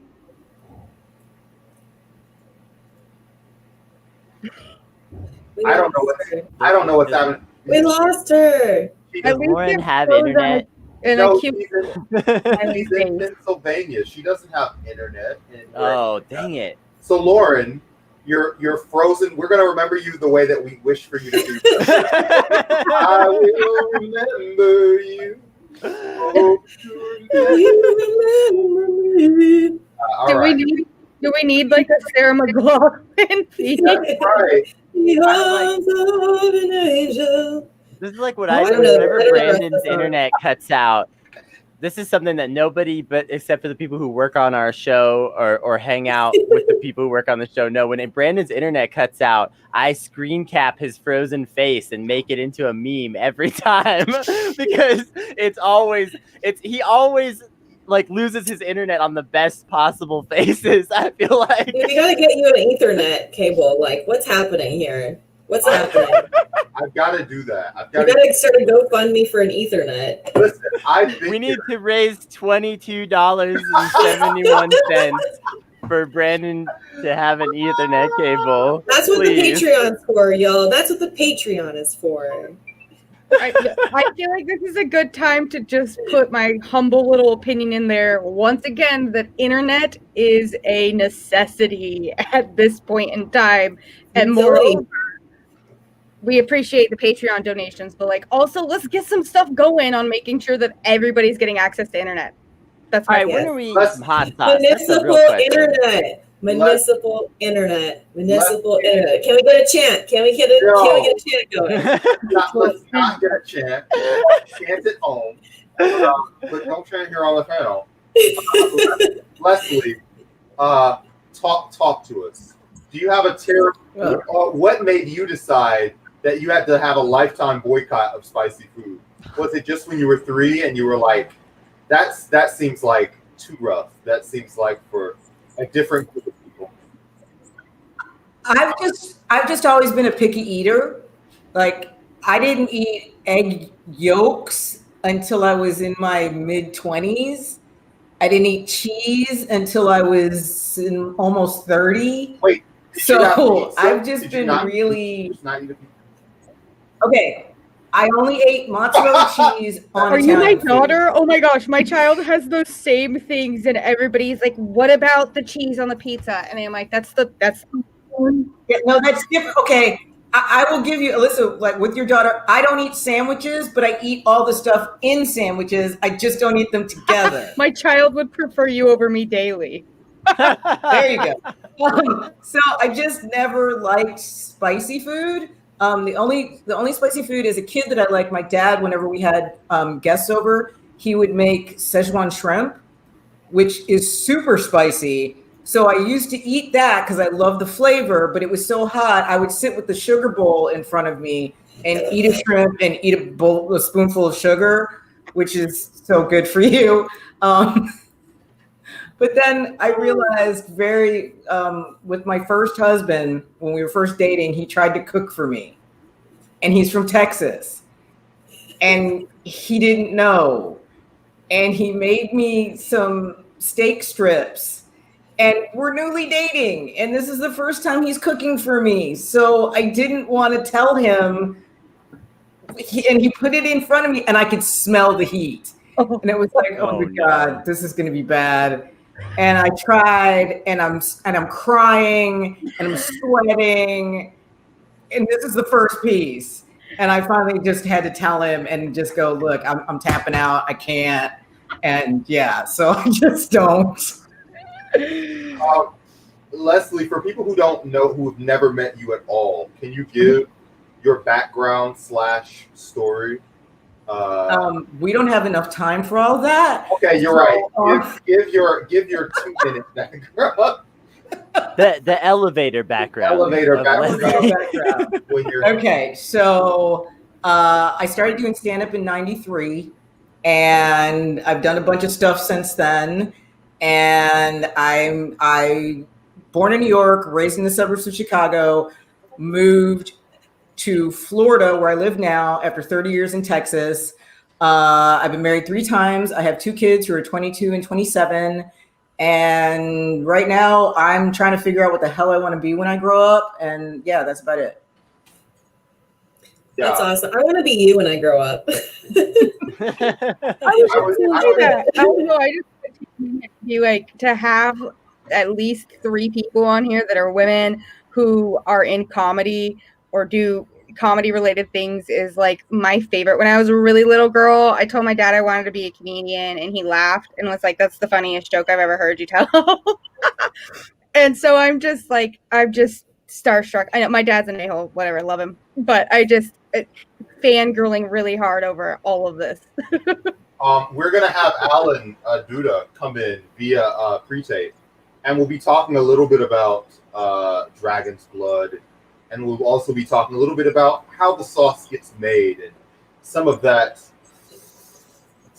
history, so that because people think of this as like a really expensive or boutique thing, but really it's community gardening. Like, it's community gardening plus ordering jars. Like, this isn't like a super intensive thing. And like in Atlanta, there are lots of local companies, and there are also lots of companies that do community gardening, which is great.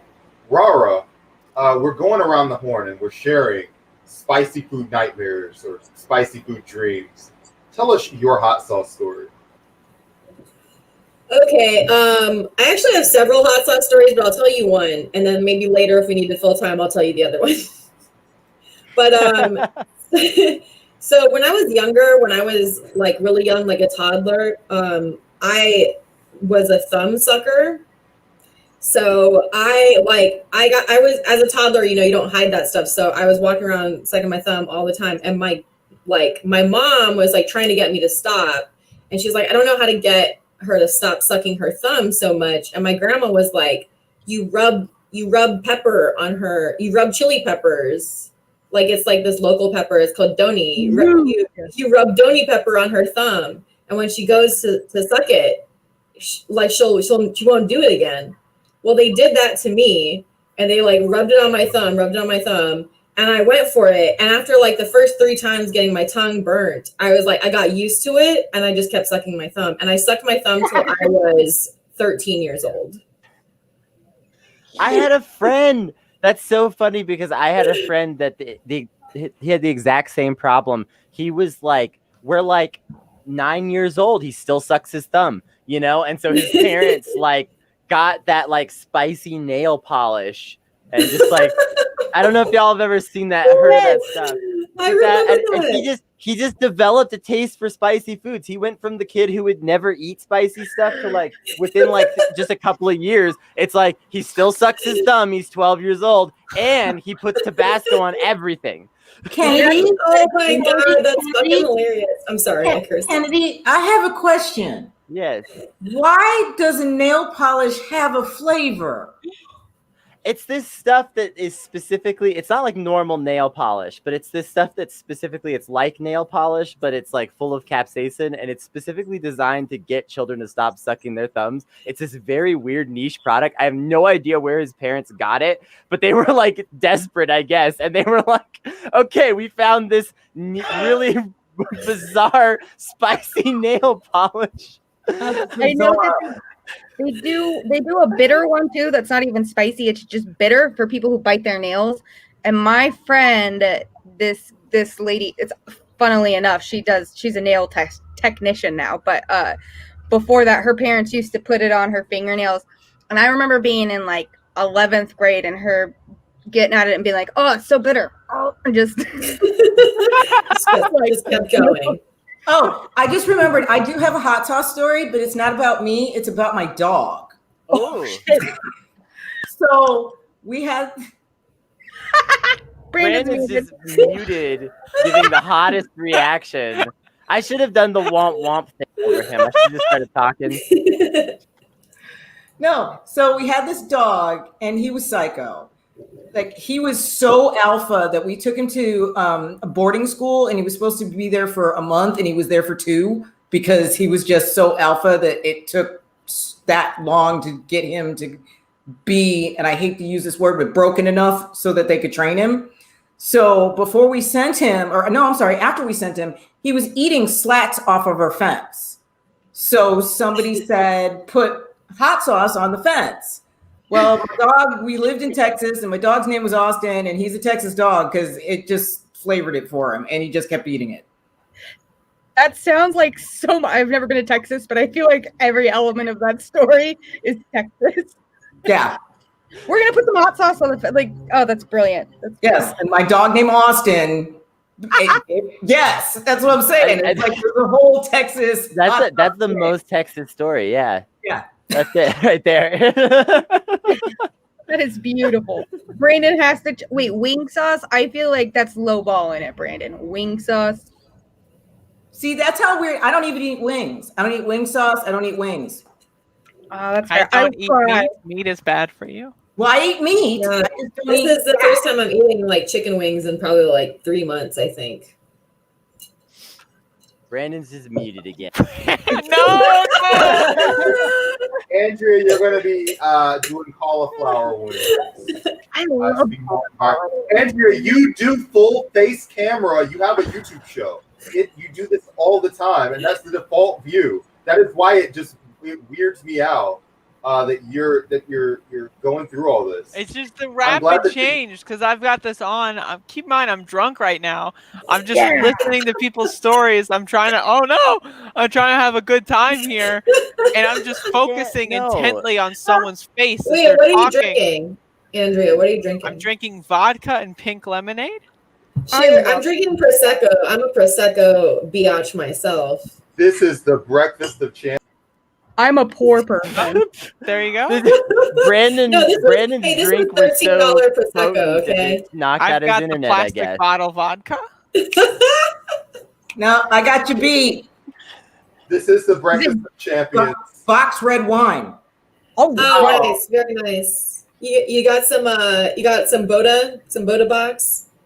Actually, no, I went cheap. It's Icicle, and it's the boxes are $6.99.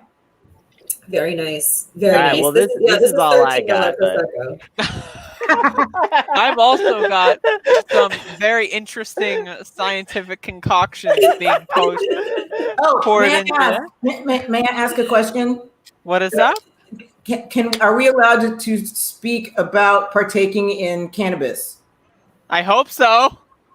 Boy, maybe you'll have to wink at it. I have no idea what our partners. Do you mean water pipes? Yeah. Do you mean tobacco? Yeah. Rolling ones of tobacco. It's really interesting. That's what I got over here. I have scientific. That's what I have too. Yeah. Where we can talk about just being totally addicted to tobacco and just smoking tobacco. I got Pink Gushers tobacco right now. Chaining it all day. So Leslie, if you have a tobacco story, that's perfectly legal and cool. And Okay, if you really love it, then that's fine too. Before you called me to do this, I have really bad insomnia, and I also have the metabolism of a boa constrictor. So whenever I ingest anything, it takes between 5 to 8 hours to kick in. So if I take something that help me sleep, I have to take it 5 hours prior at least. Yeah. So before you called me to see if I wanted to do this show, I had taken some liquid tobacco. You had two, like a major league player, and you were just swallowing it. Yeah. So not knowing that I was going to do this. So at some point, if I start to look a little that's been screen capped. That's forever. Way to go. Brandon, it's super weird that you said like major league. Right as I just randomly put my hat on out of like a safety thing, I was just like, oh shit, that was weird. Now we're up in the big leagues. I know Andrea has a baseball cap. Look at me. I do. In fact, Andrea, I don't know if you've seen your picture, but your picture for this. Where did you get that picture from? What was the process on that? Where did you get that picture of me? That was a very like sultry selfie. What are you perusing in order to find these pictures? Brandon took all these photos.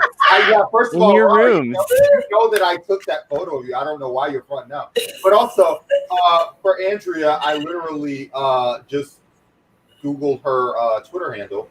and that's one of your top ones. That's not a good idea. Please don't do that Yeah, I again. know. Tell me about it. And That's why I made a website. So when people Google me, they get my website because I was so paranoid about what they fucking would Google and come up with. And like, I was just like, I'm just going to make a website because that's the best way to just like, here's my professional face. Like, please don't look at my old MySpace photos first. That would be a horrible impression of me. Oh man, no, I got a hit piece on me on the interwebs, and it's pretty funny because it was definitely done by somebody who was like, hey, I saw you on the Bernie campaign and the Bernie Trail, and I loved how much you talked about, you know, the intersections of class and medical health care and all these things. And so the title of the article, everybody's gonna go fucking look at this now. But basically, she fucking class shamed me and was like, there was a roll of toilet paper on the coffee table downstairs, and it was very cramped, and there was a lot of stuff. And then on top of that, her daughter's half-eaten bagel was still sitting on the counter. And I'm like, I'll let you into my home for 8 hours, and that's what you have to report on medical health care and class? I mean, I think whoever wrote that is just kind of making themselves look bad. Just saying.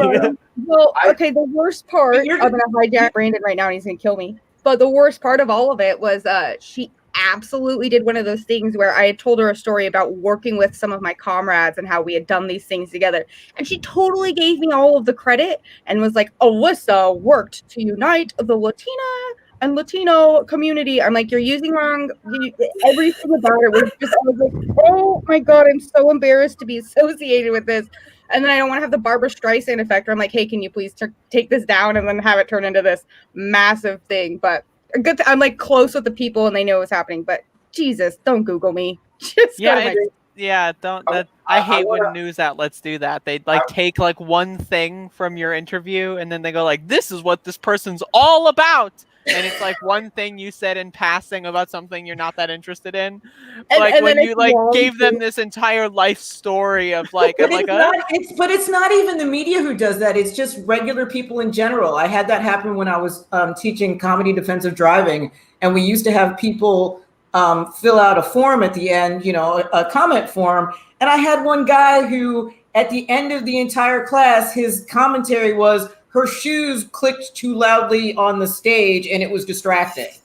Holy fuck? It's always something dumb like that. Like, I think literally everyone here has had a hit piece written about them. Oh, wait, I got one better. When I wrote my book, which is a memoir, and I was sending it out to try to get publishers, I had one of my reviews come back, which was, you know, I got turned down, and they turned me down because my memoir was too much about me. That seems that seems to make no sense. Listen, that's what I thought. I wanna quickly make some shout outs. I want to give some shout outs to people who have donated in the last hour.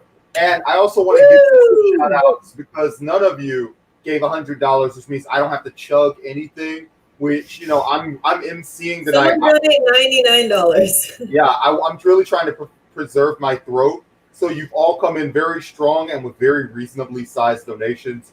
So big shout out to Devin Letzer, Alan Duda, who we're going to have coming on in just a little bit. David Grossman, in solidarity with all working people. We love it. Molly McRedmond also came through with the big 25. We're so happy for that.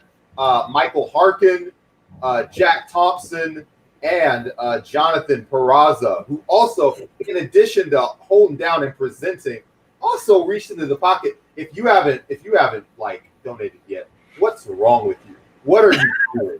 Jonathan Peraza is going well above the Call of Duty here. What a champion. We are going to bully you until we're going to grab you and shake you upside down until a few. If y'all missed Jonathan Peraza's bit, go back and watch the archive of this on our YouTube later because his presentation is incredible. It honestly made me so self-conscious for every time I've ever opened my mouth about things because I was like, oh, that's what cohesive, comprehensive coverage and preparation looks like. But it was and something none of us did. I saw Vicente. One of my friends is a pro piano player. the newspaper ran a story on him, and they put the headline of the quote, "I didn't choose the piano life. The piano life," which he never said. That sounds a lot more like something Rara would say. Hey. I can. Rora, not I don't post that much cringe, okay? Like not anymore. Not for you.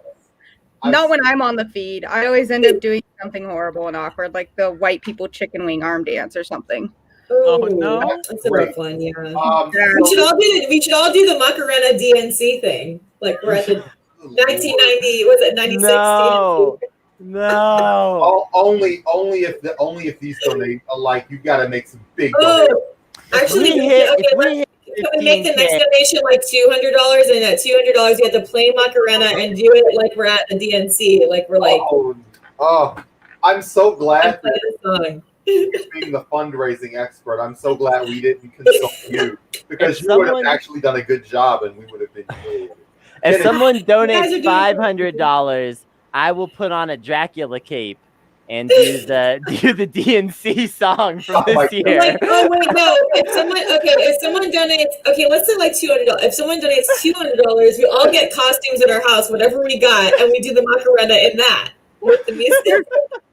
Oh Lord! Listen, wait. That's a good we have to have a costume. We have to have a costume readily available. Just draw a little mustache on your finger and just like. Listen, I can't believe Leslie. I can't believe Brandon let you hang out on our media network, and you didn't have 7 costumes just ready to go. That's why. No, you don't understand. That's what I'm asking. I have a closet with costumes in them. This is like a theater kids, right? You thought I didn't do scouting? The first thing I asked Leslie was, "How many costumes do you have this year?" And if it wasn't enough, but I do have some. So. And Kennedy does the High Hopes by Pete Buttigieg in the banana.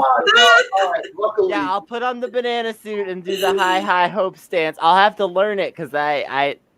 You don't have to learn it. Have you ever watched? I just don't watch it. Something like it's basically the Hentaro dance. Right. Okay.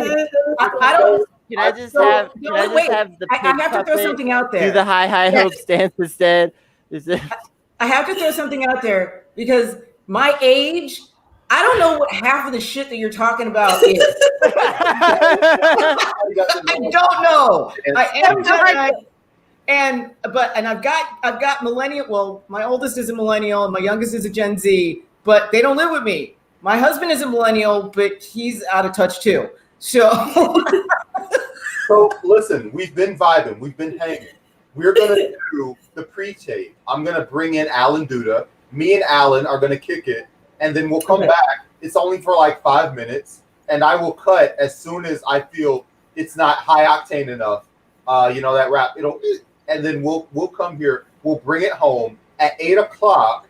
Our housing panel is coming in, and it's going to be so amazing. We literally got the home run hitters in for 8 o'clock. So I want to let y'all hang out with me and Alan Duda. We are going to start talking about the hot sauce world, and then we'll come back here and we'll wrap and we'll get ready for our big forum. So let's do it. So I know that life is very difficult in the life of a hot sauce magnate, a hot sauce tycoon. I've been trending more towards calling you a tycoon. It's a lot that's going on in your world. You're working, you're doing a lot. So we wanted to pre-tape and get this going on your schedule. Appreciate that. Alan Duda, how you doing? How's it happen? I'm good. Thanks for having us on. Happy to be here. Tell people where you're from and what got you into the spice game. Got you. Yeah, so I do the website and Twitter and email for Dragon's Blood Elixir. It's this guy I met in my hometown in Northeast Connecticut, rural Connecticut. God, 10 years ago now. He's just this one dude and his niece, Doug and Katie. They work out of a community co-op kitchen up there, and they make good hot sauce, and that's about it. But they needed a website, so 10, 11 years ago, I made the website, and there it is. Right. Yeah. So I keep that updated for them. You know, every couple weeks, get the new photos on there, get the new sauces on there. He's really big into like small batch seasonal sauces, experimental sauces. You know, we got the main menu ones up there, of course, but there's like a secret menu in the site somewhere if you can find it, and that's where all the cool stuff happens. Can we talk about just from the chemistry end? What is that? You've been part of this farming process before. What is that process of creation and fine tuning? What is it like for somebody that's really doing it on the ground floor? Yeah, well, Doug's really into like the farmers market scene, so and using local ingredients. So that's what his is all about. He's kind of more of the like, you know, his sauces are salsa based, flavorful first, heat second. I mean, you've got a Reaper sauce today, I think, so you'll definitely feel the heat, but it's not like an extract or those are like real peppers in there. You know what I mean? Right. So it's like yeah. We've also got some honey lime hanging around. Oh, that one's good. I don't know to what degree it'll make the show, but we might see it. It'll just be a surprise. Nice. Yeah. So, what do you like? Having like a little extra spice, a little extra kick during your day. Are you one of those people that's just addicted? You put it over everything, and you're always, or do you? Okay. Well, what do you like to pair it with? I'm like a people don't already know about that really expand their horizons here. Sure, yeah. Personally, I'm just like not a great cook, but we cook a lot, especially nowadays. And it's just the easy shortcut for me. Like I love making fried tofu. That's like the one cooking thing I'm good at. So, but you know, tofu can be a little, I don't want to say bland, but it takes the flavor of what you give it, and if you give it a Haas, it's freaking good. It's much enhanced. It's much enhanced. Right. So while we're here, the reason why we're here, the reason for the season, we're doing a benefit for rent relief, and I know over there that housing is always an issue, and it's an issue all across the country. Can you talk a little bit about what you've interacted with housing insecurity? Just in your own personal life or activism, just what an important issue it is in your state. Sure, yeah. I mean, I moved down to Phoenix, Arizona 2 years ago now, and you know, cost of living is way cheaper down here, which is nice. But yeah, our small town, Doug makes his sauces in Windham, Connecticut. His office is in Woodstock, Connecticut. His house is in Woodstock, Connecticut, and that's like rural. Yeah, I don't know, not much, but where was I going with that? Out in the middle of nowhere, a totally different, a much more peaceful and placid housing scene. Yes. Phoenix, it's maybe more hectic. Definitely. Yeah, Hey, look. Sorry. It was. Yeah, no, you're good. I got you in here on no notice, but y'all stepped up to the plate in such a big way. So. Y'all stepped up to the plate in such a big way, and in fact, we're happy to help, man. Yeah, I've read a lot about you know, the cause just on the site and stuff, and happy to donate, and not just in money but in sauce. So yeah. Yeah, and it's just great, and it's really a sign that like this entire segment literally was the brainchild of us having conversations just about like turning like our day jobs or whatever, and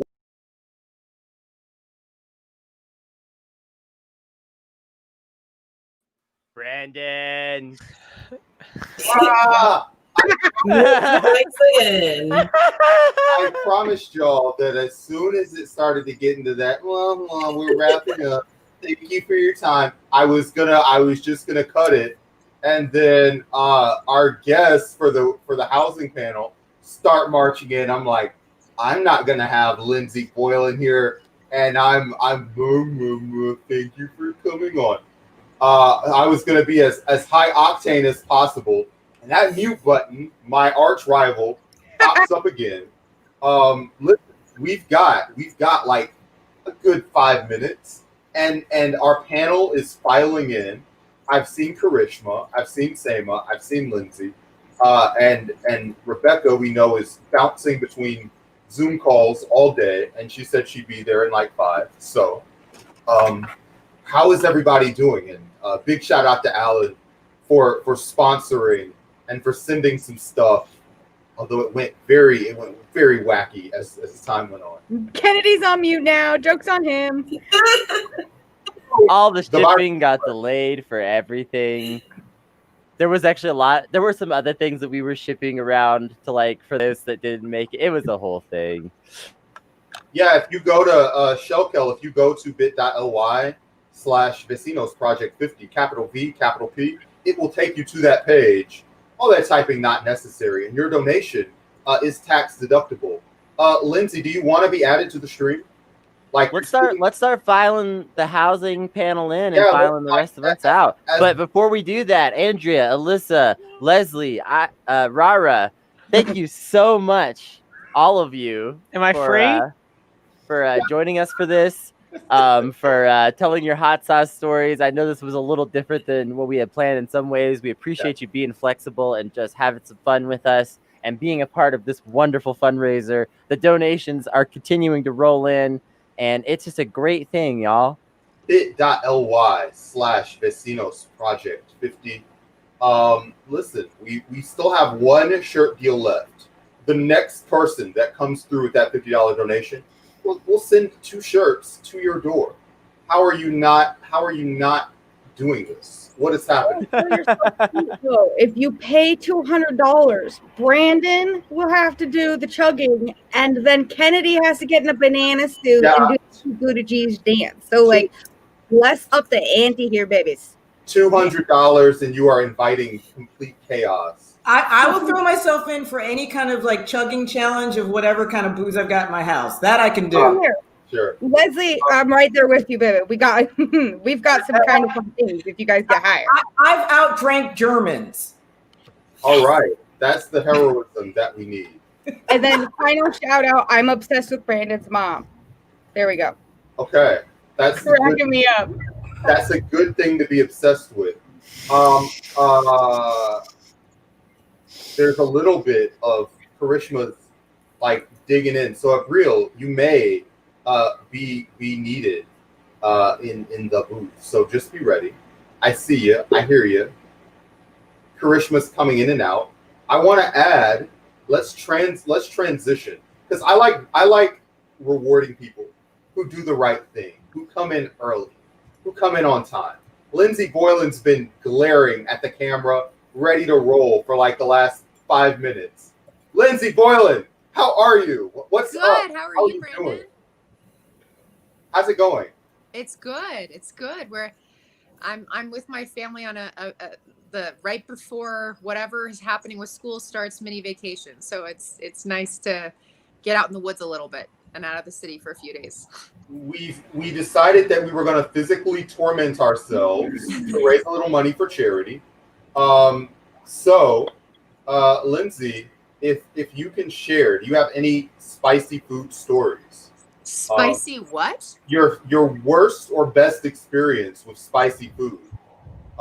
Spicy food. Oh, well, I worked at a restaurant you may have heard of called Don Pablo's. I don't know if they have it all over the country. Vaguely. We don't have it here, but we know it exists. Yeah, and they have, I mean, it's not that spicy, but they have, you can add sauces, and I once brought like the spiciest sauce to the table, and like everyone from the 90-year-old grandmother to like the 6-year-old kid were all pouring it all over everything, and I was really impressed. I wanted to join their family because I love spicy food. I don't really have a personal story because I can eat spicy food nonstop. That's great, because we've had people come on here who just were not fully prepared. Leslie. I put sriracha, I put Cholula, I have my Cholula right over there. I'm not in my own home, and I bought Cholula, so I know that's not that spicy, but I love spice. This is filling up. This is happening. Rebecca Parsons in the house. Hey, Rebecca, our fairy pod mother. We love a lot. One of our favorite inspirations.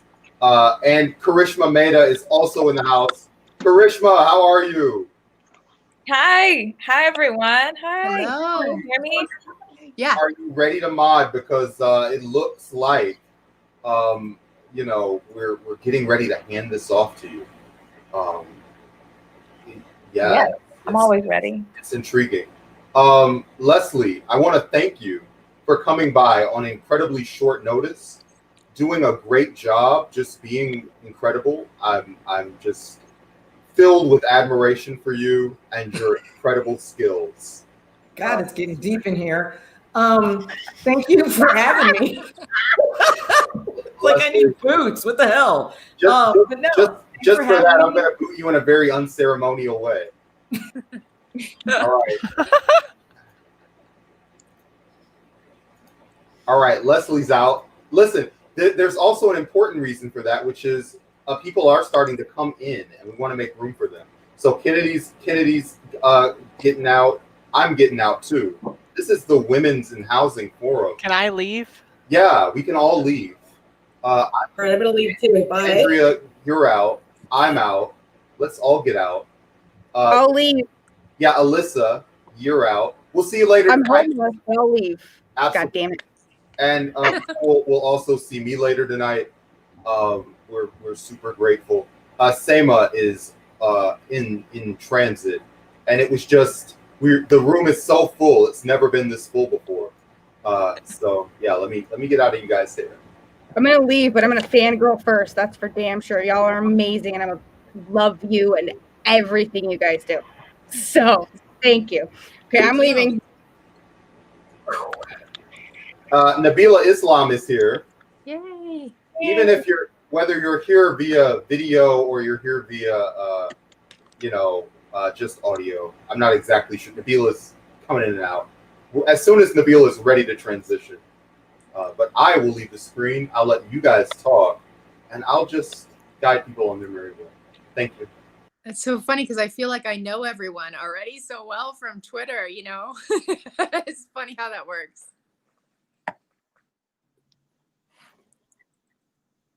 I'm trying to put my video on. I'm in trouble.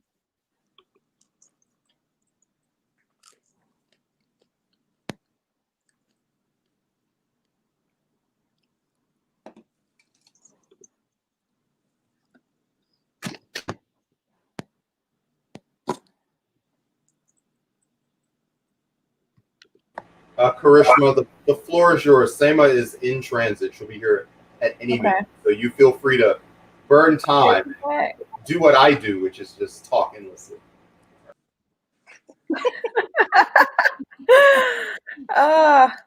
Lindsay, I agree. I feel like we all know each other, even though we've never met in real life. I think Twitter has a weird way of forming that community for us. I know. It's so funny. I feel like I know you ladies. Hi, Seema.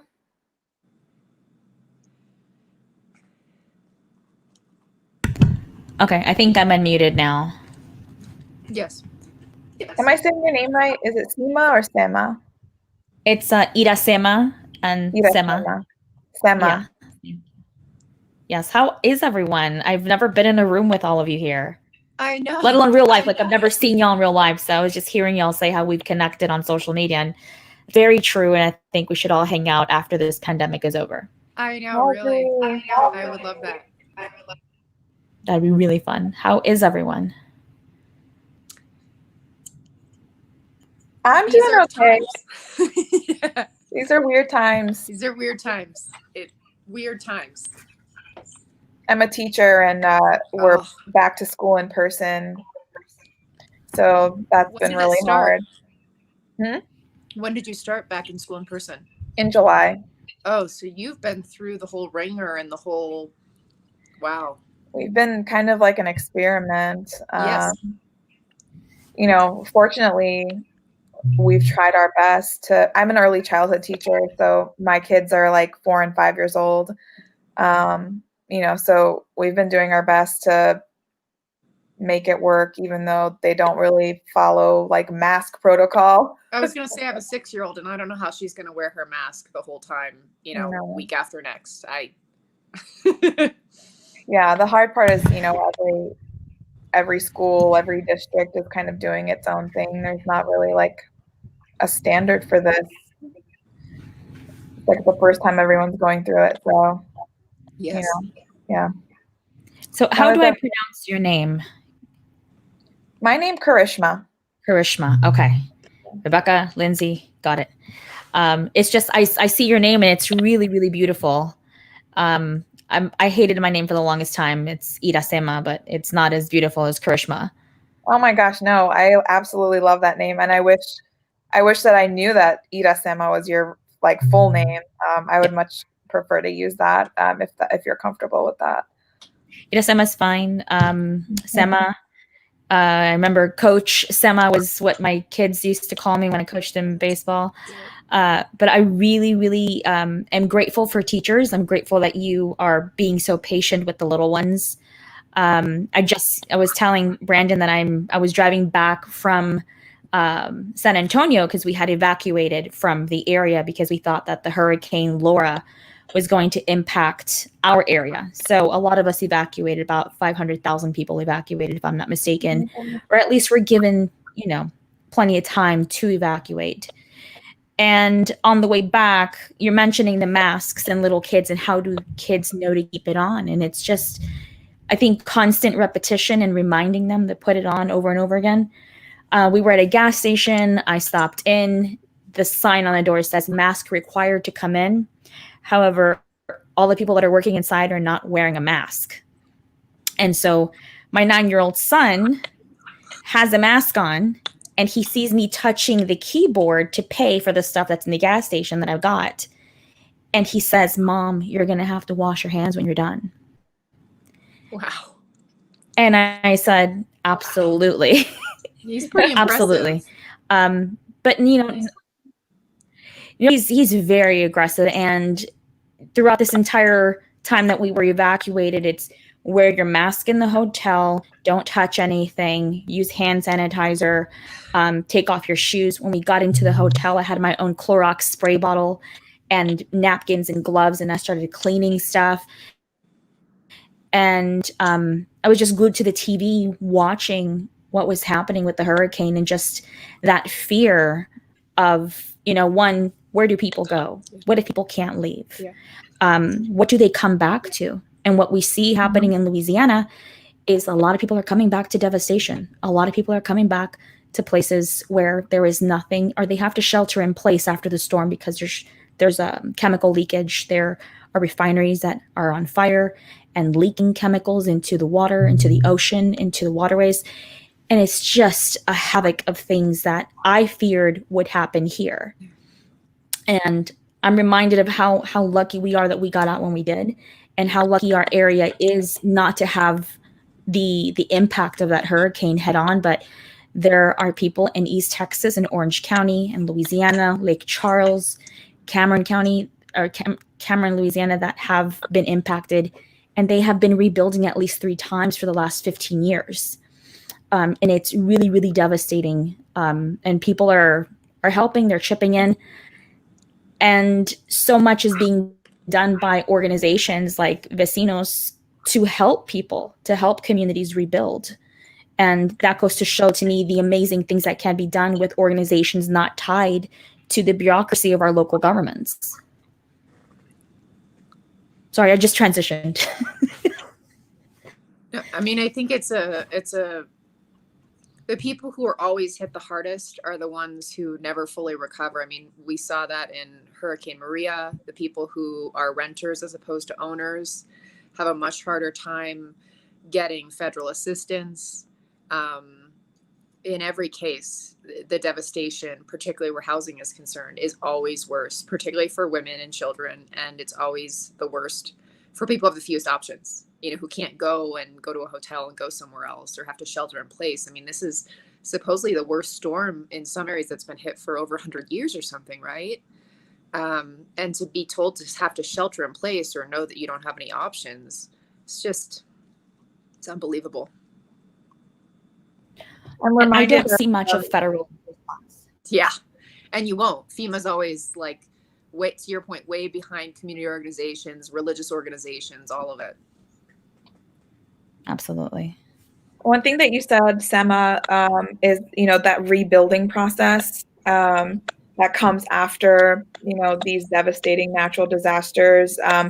I was just on a panel with our local Sunrise organization talking about how, immigrant labor is exploited after these natural disasters where, they come in as subcontractors to help rebuild the communities that are affected by these hurricanes and storms and things like that. And then, they have to deal with things like wage theft and, criminalization and the fear of being detained by ICE and all these sort of problems that come with housing being more and more commodified and less supported at a federal level.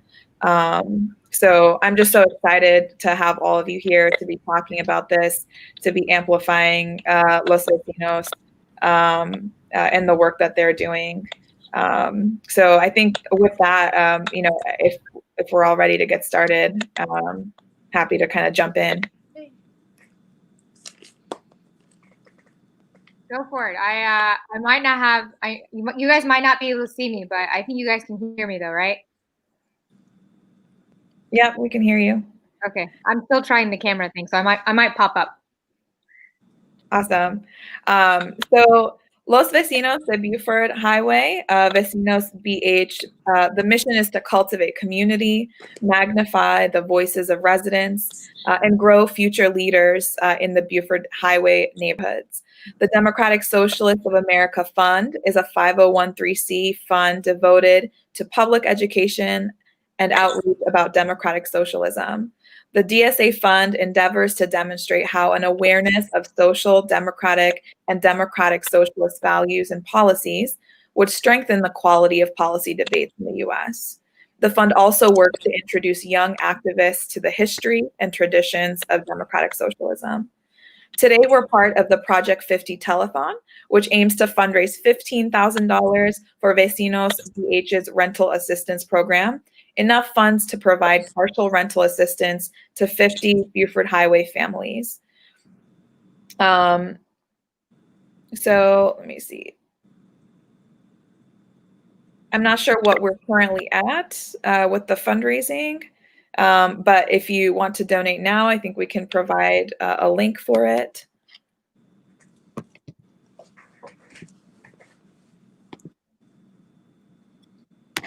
Oh, great.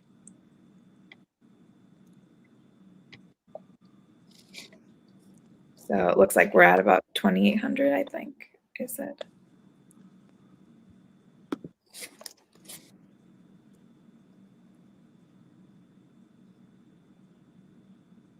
Okay, I'm going to introduce Jordan Flaherty, the author of Floodlines, Community and Resistance from Katrina to Jenna 6, famously said, there can be no fairness or justice in a society in which some live in homelessness or in the shadow of that risk while others cannot even imagine it. As COVID-19 continues to rage on throughout our communities, it's brought to light how many people in this country are on the brink of eviction and on the brink of homelessness. About 9 in 10 people who've applied for rent assistance through Los Vecinos, the Buford Highway, have been out of work for 4 months. And absent a rent moratorium, many are at risk for eviction. To help us better understand how this issue impacts women specifically, we have an incredible lineup of people here today. I will introduce all of you, starting with Sema, a daughter of immigrants, community and political organizer, advocate, and activist. The sacrifices her parents and grandparents made are part of the reason she decided to run for U.S. Senate in Texas. She grew up in a migrant working family and she understands the struggle of the people that are burdened by crushing debt, job insecurities, and lack of healthcare coverage, among other struggles of the working poor. Sema has a background in acute healthcare and is currently studying to become an environmental and immigration attorney. Wow. Welcome, Sema. Rebecca Parson, born in Arlington, Virginia. She earned a bachelor's degree from the University of Mary Washington in 2007 and a master's degree from Johns Hopkins in 2011. Parsons' career experience includes working as a marketer and copywriter and small business owner. She currently serves as the Tacoma Disabilities Commissioner. Welcome, Rebecca. We have Nabila Islam here. Nabila was born in Atlanta, Georgia. She earned her bachelor's degree from Georgia State University in 2012. She ran in the 2020 Democratic primary for Georgia's 7th Congressional District. She is the incoming president of IPAC, a political action committee representing Georgia's Muslim Americans. Welcome, Nabila. Thanks for having me. And last but not least at all, Lindsay Boylan is the former Deputy Secretary of Economic Development of New York. She attended, oh my God, I'm not going to say this right, Wellesley? Yeah, that was perfect. Wellesley College, undergraduate study, and Columbia University for graduate study. She has dedicated her time to public service because of her firsthand experience with economic inequality as a daughter of a single teen mother. She most recently ran for the 10th Congressional District in New York in 2020. A warm welcome to all of our beautiful panelists. Thank you. Just a quick reminder that Los Vecinos, the Buford Highway, and the MADSA Foundation are both 501(c) nonprofit organizations and do not endorse party candidates. Tonight's conversation will be entirely 501(c). If you haven't already, please donate to tonight's telethon. And with that, we can kick off our panel. So first question to everyone. Everyone comes from diverse regions of the United States: Texas, Lawrenceville, Georgia, Washington State, New York. Can you all briefly describe what the current housing situation looks like, where you're from, and why women are more at risk with the current housing crisis?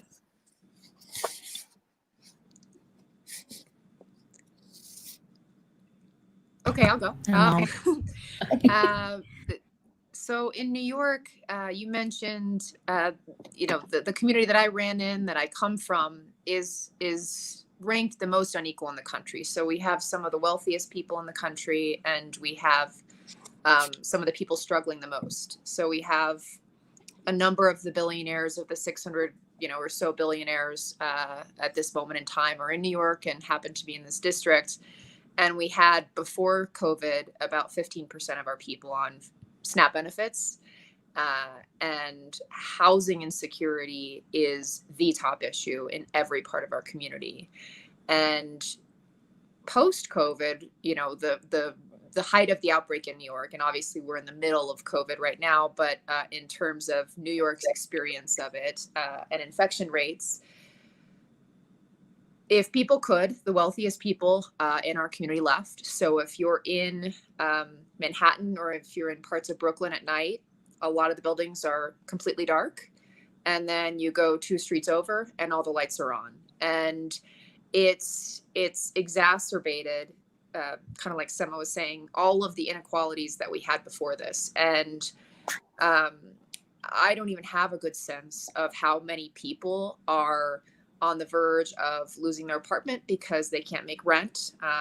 Stories of people being out of jobs for so many months because our state government continues to wait until the very last minute to do eviction holds, and because the support from the federal government has not continued. So many people are struggling, and it's a slap in the face when you see some of the most luxury buildings anywhere in the world still under construction in the midst of people having record levels of housing insecurity and homelessness. And in a district, in a community that considers itself very quote unquote liberal, there are a lot of people who want to help on the housing issues, but they don't want to deal with the reality of what homelessness produces. And I think that that is one of the least talked about, this kind of NIMBYism, how we're going to help people who are experiencing homelessness, which is in many cases largely women and children. So it's really bad in New York right now. It's just exacerbated all the problems we had with housing, which is how we experience inequality. So in our area of Texas, it's a really, really big state. So from the research I've done, from the articles that I've read, from the organizations that are very diligent with their work, they've been able to document multiple things, including the inequalities in housing. So for every 100 people, there are maybe 29 affordable housing units. And that means there is a 600,000 deficit for affordable housing in the state of Texas. On top of that, you want to look at what's happening with the storms. So for example, yesterday was the 3rd year anniversary of Hurricane Harvey and how Hurricane Harvey devastated our area. And it was billions and billions and billions of dollars that devastated, destroyed our area, put the economy in a complete downward spiral.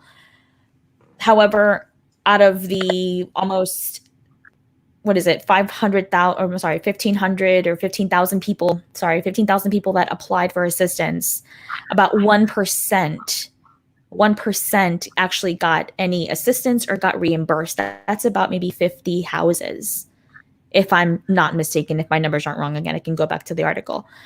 That was 3 years ago. Right now, people are still rebuilding. People still have damage from Hurricane Harvey. People are still experiencing the health impacts from Hurricane Harvey because their homes were not fixed. And so on top of that, you want to add the pandemic. And, there were some things that happened that Congress said that was helpful, but it was too little too late. Many people have already been evicted. The eviction moratorium expired at the beginning of this month. The unemployment assistance ran out at the end of July. You also want to consider that many undocumented people in our communities didn't qualify for any of the benefits or the stimulus. I myself didn't qualify for the stimulus, and I had to keep reapplying and keep asking for assistance because I myself was in danger of losing the place I live in. Now, the area that's here is deeply impacted by COVID and lack of jobs.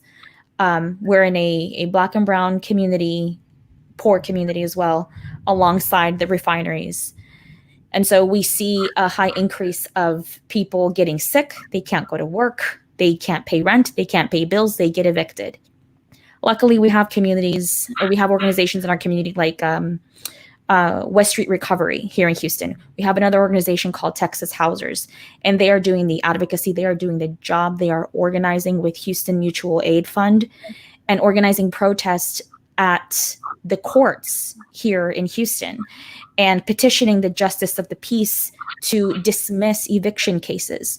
We've seen an amazing amount of organizing happening in the court systems that is preventing the evictions, but we're still not addressing the overall problem. Is that our elected officials can stop the evictions. They can provide direct assistance to renters, and they can stop the homeless epidemic. Right now, like I said, there was a hurricane, and we already have people who are homeless who are going into shelters. The shelters are already overwhelmed by people who have been evicted from their homes and are homeless. We're not talking about just men. We're talking about men, women, children, the LGBTQ community. There are people who have been homeless for a while that are living out on the streets. And it's unnecessary. The money is there. It is unfortunate that so much of the money is going into the hands of government and being spent on paper pushing instead of going directly to the people who are impacted. I would love to see something happen in our community where we don't have to stress out about going to court and facing an eviction judge, where we don't have to wonder if we're going to be able to pay our next bill. There are many of us that are in a good financial situation, but that takes time. And fortunately, the bills don't wait. The landlords are not that understanding. And a lot of the landlords here filed eviction papers illegally, and they were not supposed to. And the judges still evicted people under the eviction moratorium or the renters moratorium, and they shouldn't have. And there should be penalties to those judges. There should be penalties to those landlords, where now they have to house the people that they kicked out. They have to figure it out, and they have to be understanding that not everyone got a check. Not everyone got unemployment. Not everyone qualifies. And sometimes it takes 2 or 3 people in the household just to make the rent.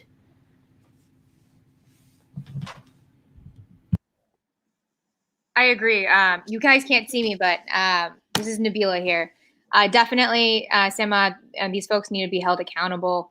I just want to give a shout out to the organization Los Vecinos de Buford Highway.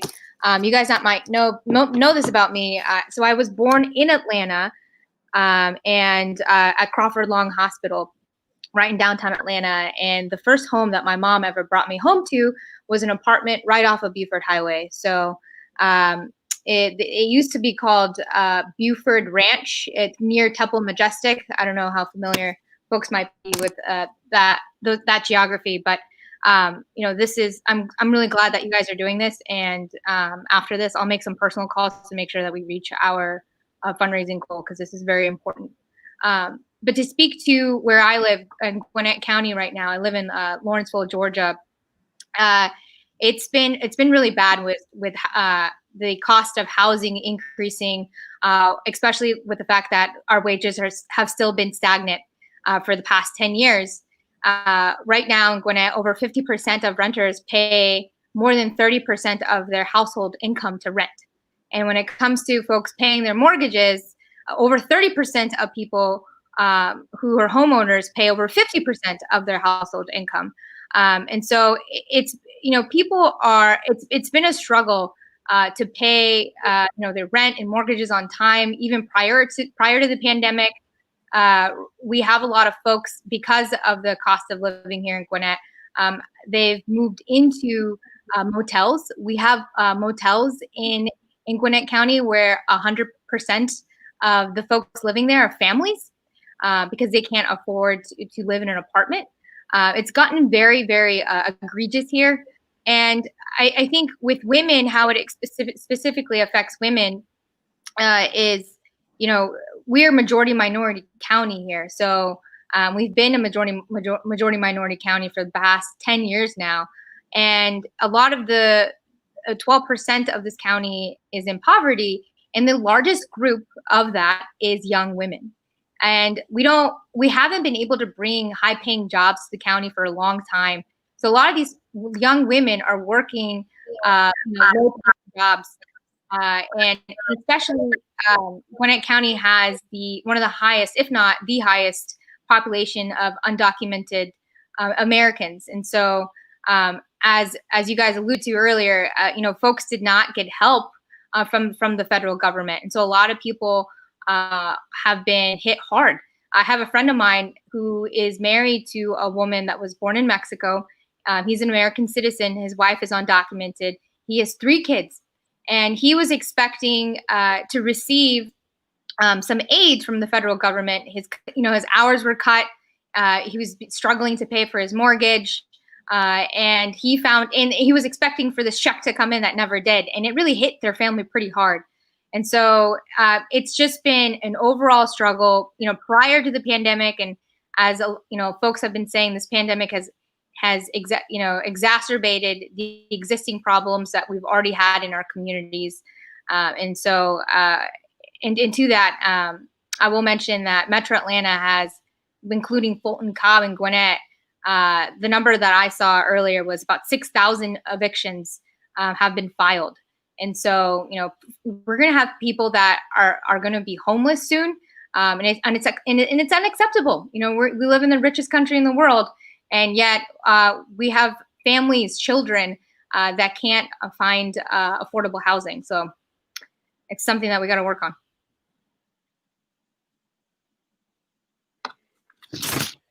Yeah, and this is Rebecca here. And in Washington State, and especially where I am in Western Washington, Puget Sound area, the housing situation's been really critical for a long time. On the Olympic Peninsula near me, there's a town called Aberdeen that has a population of 16,000 people, and 1,000 are homeless. And so when you have a town where 1 in 16 people are homeless, it's obvious that something is broken with our housing system. And what's broken is that it's driven solely for profit and for making money for enriching the rich, enriching real estate developers, very large corporate landlords. And the idea of housing as a house and a home, the idea of housing as a home and to house and home people is completely lost. And that's why we have empty buildings and empty homes over the place. Just around the corner from me, there's a luxury condo going up while people are sleeping on the street right outside that building. I live in Tacoma, which is a little bit south of Seattle. And we have one of the fastest rising rates of rent in the entire country. A lot of people are moving to this region and they can't afford Seattle, and people are getting pushed out of Seattle because they can't afford it and then coming here, and then people who are here are getting pushed out. And you kind of start to wonder where it will end. At some point, there's nowhere for people to go. It's the Pacific Ocean, and I don't know where else people are supposed to go if they keep getting pushed out and pushed out. And in Tacoma, all over this region, homelessness is a huge issue, and it's just getting worse with the pandemic. There's a huge eviction crisis, a wave of evictions looming, where across the country, millions of people could become homeless, and including many in this area. And the shelters are already strained because many of them can't house people in a way that's safe during coronavirus, so they are closed. And they're talking right now, coalition of people who serve the homeless in Tacoma, about what to do next and the shelter's going to do, trying to find more places for people to park their cars and sleep in, not arrested or told to move along, but be able to safely park their cars. But not everybody that's homeless has a car. Many people who are homeless don't have cars. And so where are they going to sleep in? Every winter in Tacoma, people die, they freeze to death on the streets. And I think it's probably the similar story, different details, but similar story for anybody watching this across the country. And it really does impact women as well, because whether it's sleeping in a shelter or sleeping in a car, it's not as safe for women. They're more open to being attacked. Also, there are places like the town I mentioned, Aberdeen, that they have a women's shelter and a men's shelter. And boys over the age of 12 aren't allowed to stay in the women's shelter, but they aren't allowed to stay in the men's shelter alone either. So women who have boys over the age of 12 who don't, they have no choice. They have to sleep outside. There's nowhere else in the town for them to go. And that's just going to get worse and worse with coronavirus. So I think it's really amazing and important that, this group is helping raise money for people, raise money to help prevent people from getting evicted, because like we've seen, there are analogs, in terms of unemployment with the coronavirus crisis. It's a lot easier to keep people from becoming unemployed than to help them get employed again once they are unemployed. And similarly with housing, once somebody is homeless, it's a lot harder to get them into a home than it is to just keep them in a home in the first place. And it's also it's the moral thing to do. I mean, we have, I think there was a headline recently that Jeff Bezos is the first person to become worth $200 billion or something like that. And, in a state that Jeff Bezos and Bill Gates live in, there's no reason we should have people sleeping on the streets or anywhere in this country. So yeah, thanks for having me on, because this is a super important issue. Thank you all for just bringing such different but crucially connected perspectives on housing to the table. I think no matter where you are in the country, we're seeing a greedy for-profit system that works for a very few amount of wealthy people at the top, while the rest of us are not only marginalized, but certain populations of our country are even more susceptible to chronic cycles of not only poverty, but generational trauma. And that comes with all of those experiences from, a system that prioritizes profits over people. And on that note, Asema, you have a background in healthcare. Can you talk a little bit about the intersections between access to healthcare and housing, and how these pre-existing inequalities are exacerbated right now during, multiple public health crises, including the COVID pandemic? Well, you can't separate being homeless and not having healthcare. I mean, you're gonna get sick. You're gonna get sick somehow. I reject the notion of these politicians in this politically charged climate saying that Medicare for all couldn't have prevented the coronavirus. Well, although Medicare for all could not prevent the coronavirus, it could have prevented many of the things that we see happening now. And it's called, preventative healthcare. And had we had preventative healthcare from the get-go, from the moment that we were born, for at least the last 60 years, we wouldn't be so susceptible to catching the coronavirus. And part of having healthcare means also having housing, because when you are out in the elements and exposed to other people who are in the same situation you are, where you're homeless, you're going to get sick. And when you get sick, you also need healthcare. And when you are released from the hospital, they tell you to follow up with your primary care physician or to go home. But when you don't have either, your healthcare condition gets worse. So having a home and having healthcare are very much intersectional, very much tied to one another. Because having a home and having healthcare can guarantee that, one, you won't be homeless. Two, you won't get as sick as easily. And during a pandemic like this, it is extremely important to have a unified, nationalized system where medication can get to places that are hot zones, where materials like PPEs can get to areas where they're hot zones because of the population size and the estimated amount of people that you think are going to get infected, because we're in a state like Texas where it wasn't immediately mandated to wear a mask, nor was it immediately mandated to shut down the state of Texas and ensure that the spread isn't happening. Once you open up the state for business, or any state for business, and there are people who are being evicted, people who are homeless, and no one can spend or stimulate the economy, it's a recipe for disaster. Because in order to have access to healthcare, you have to have money in the current state of the economy that we have right now, in the current state of our healthcare system. And when you don't have money for a house, you don't have money for rent, you don't have money for healthcare, you are only exacerbating the problem that has already existed.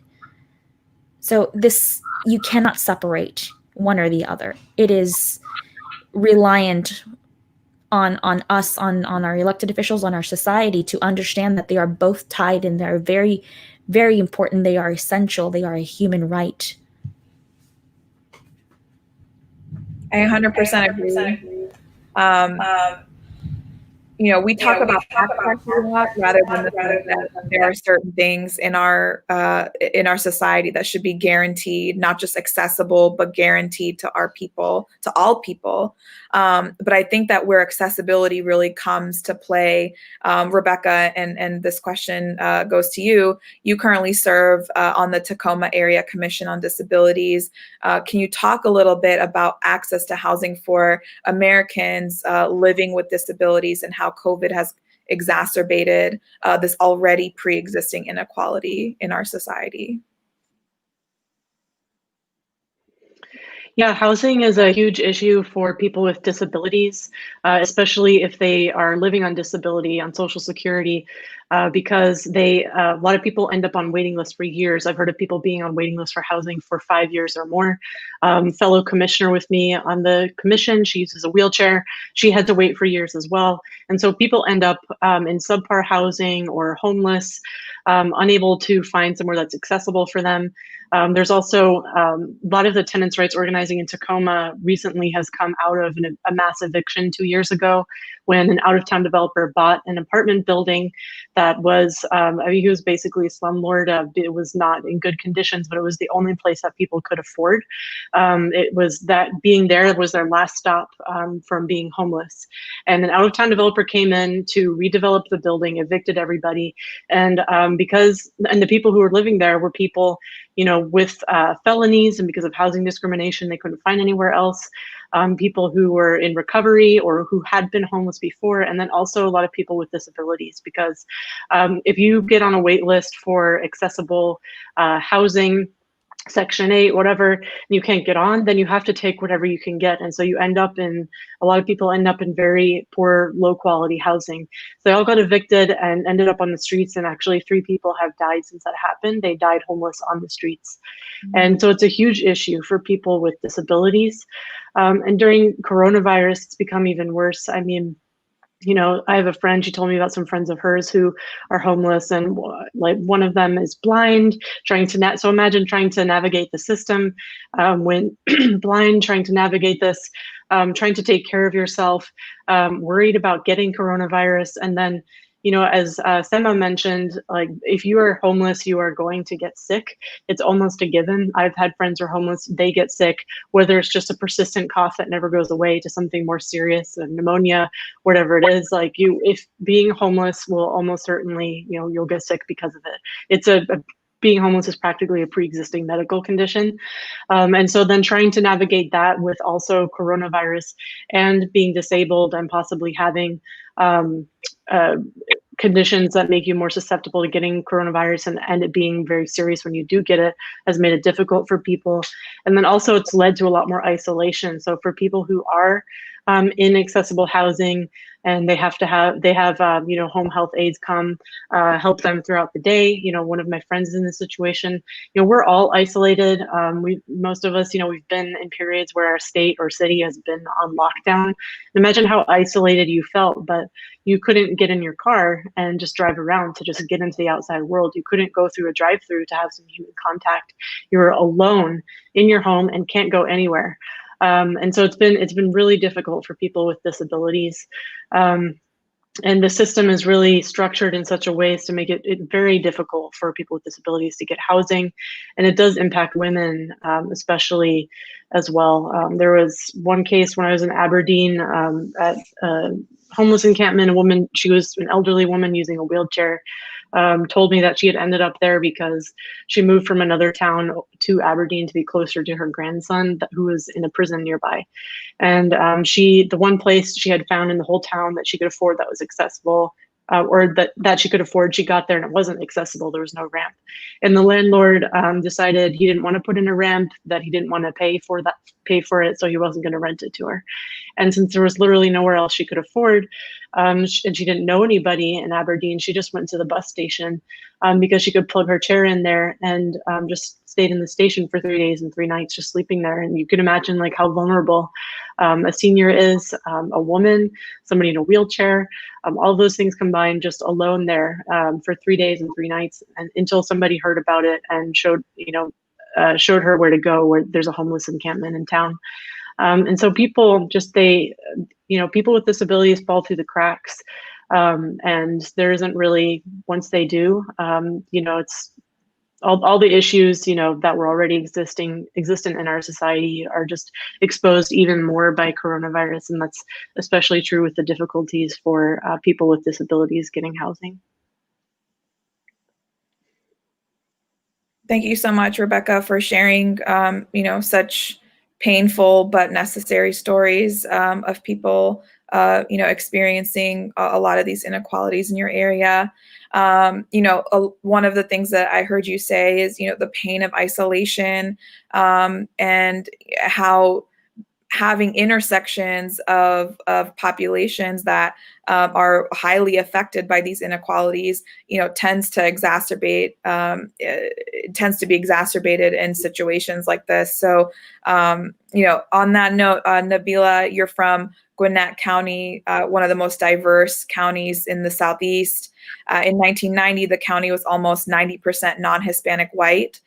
Today, researchers estimate the county is 39% white. So can you talk a little bit about what housing inequality looks like in a county going through such a rapid demographic change, and kind of your thoughts on that? Yeah, so Gwinnett County is, as you mentioned, the most diverse county in the Southeast. It's actually the fourth most diverse county in the country. And for most of my life, we didn't really have representation of our diverse communities, in key positions such as county commission or House or state Senate seats. And so for a long time, diversity was seen as a problem here instead of an opportunity. And instead of trying to find real solutions, there was a lot of, NIMBYism, where not in my backyard. Folks wanted to pretend housing wasn't an issue here. We just recently, really in the past couple of years, have started to address the fact that we do have an issue with folks not being able to afford housing. They are homeless. And so we now finally have some homeless shelters, but it's not being taken as seriously as it needs to be. And just this past May, our county commission looked into actually doing a housing study for the first time to figure out what the inventory should look like when it comes to affordable housing in our county. And so that should be done by the end of the year. But to my point, it's been something that's been ignored for a very long time.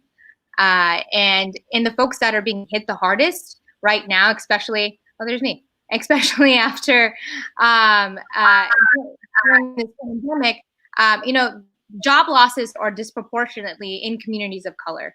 And not only that, communities of color are having to shoulder higher costs of housing as a part of their portion of their incomes. And so it's just been, folks have been double hit hard in Gwinnett. And that's why, the federal government acting quickly was necessary. And it's unfortunate that, the $600 boost in unemployment insurance has been foregone. And like Sema mentioned earlier, a lot of folks didn't even qualify for it when they probably, did need the help. It takes 2 to 3 people to actually afford sometimes the rent or the mortgage. And so I've seen a lot of people around Gwinnett County they're holding on by the thread. It's been really hard in this community. Like I mentioned earlier, we don't have a lot of good paying jobs. And so a lot of, with the rise of so many diverse communities in the county, most people, including, folks like my mom makes like $14 an hour. She works in Gwinnett, somewhere in Norcross. And it's so hard to even, collect the money to be able to pay the rent on time. And not only that, it's also my cousins that live in Gwinnett County, because when you're paying so much towards your rent or your mortgage, what else are you foregoing, right? Or it's your health care, is it food, childcare, and so many things that folks are having to forego right now, and people are hurting all around. And so I'm hopeful that we will find solutions, whether it's from our local government or our federal government soon, because what's happening right now is not, it's not stable.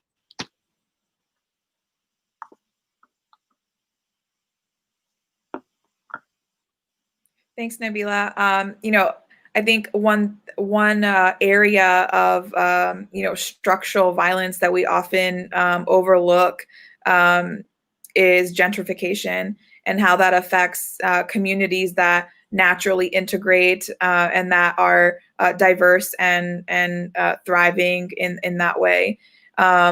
So it's so important to look into the economic structures and barriers that prevent people from being guaranteed safe and accessible housing. So on that note, Lindsay, your background is in economic development. Hoping that you can talk a little bit about those structural barriers that prevent women from securing safe and affordable housing.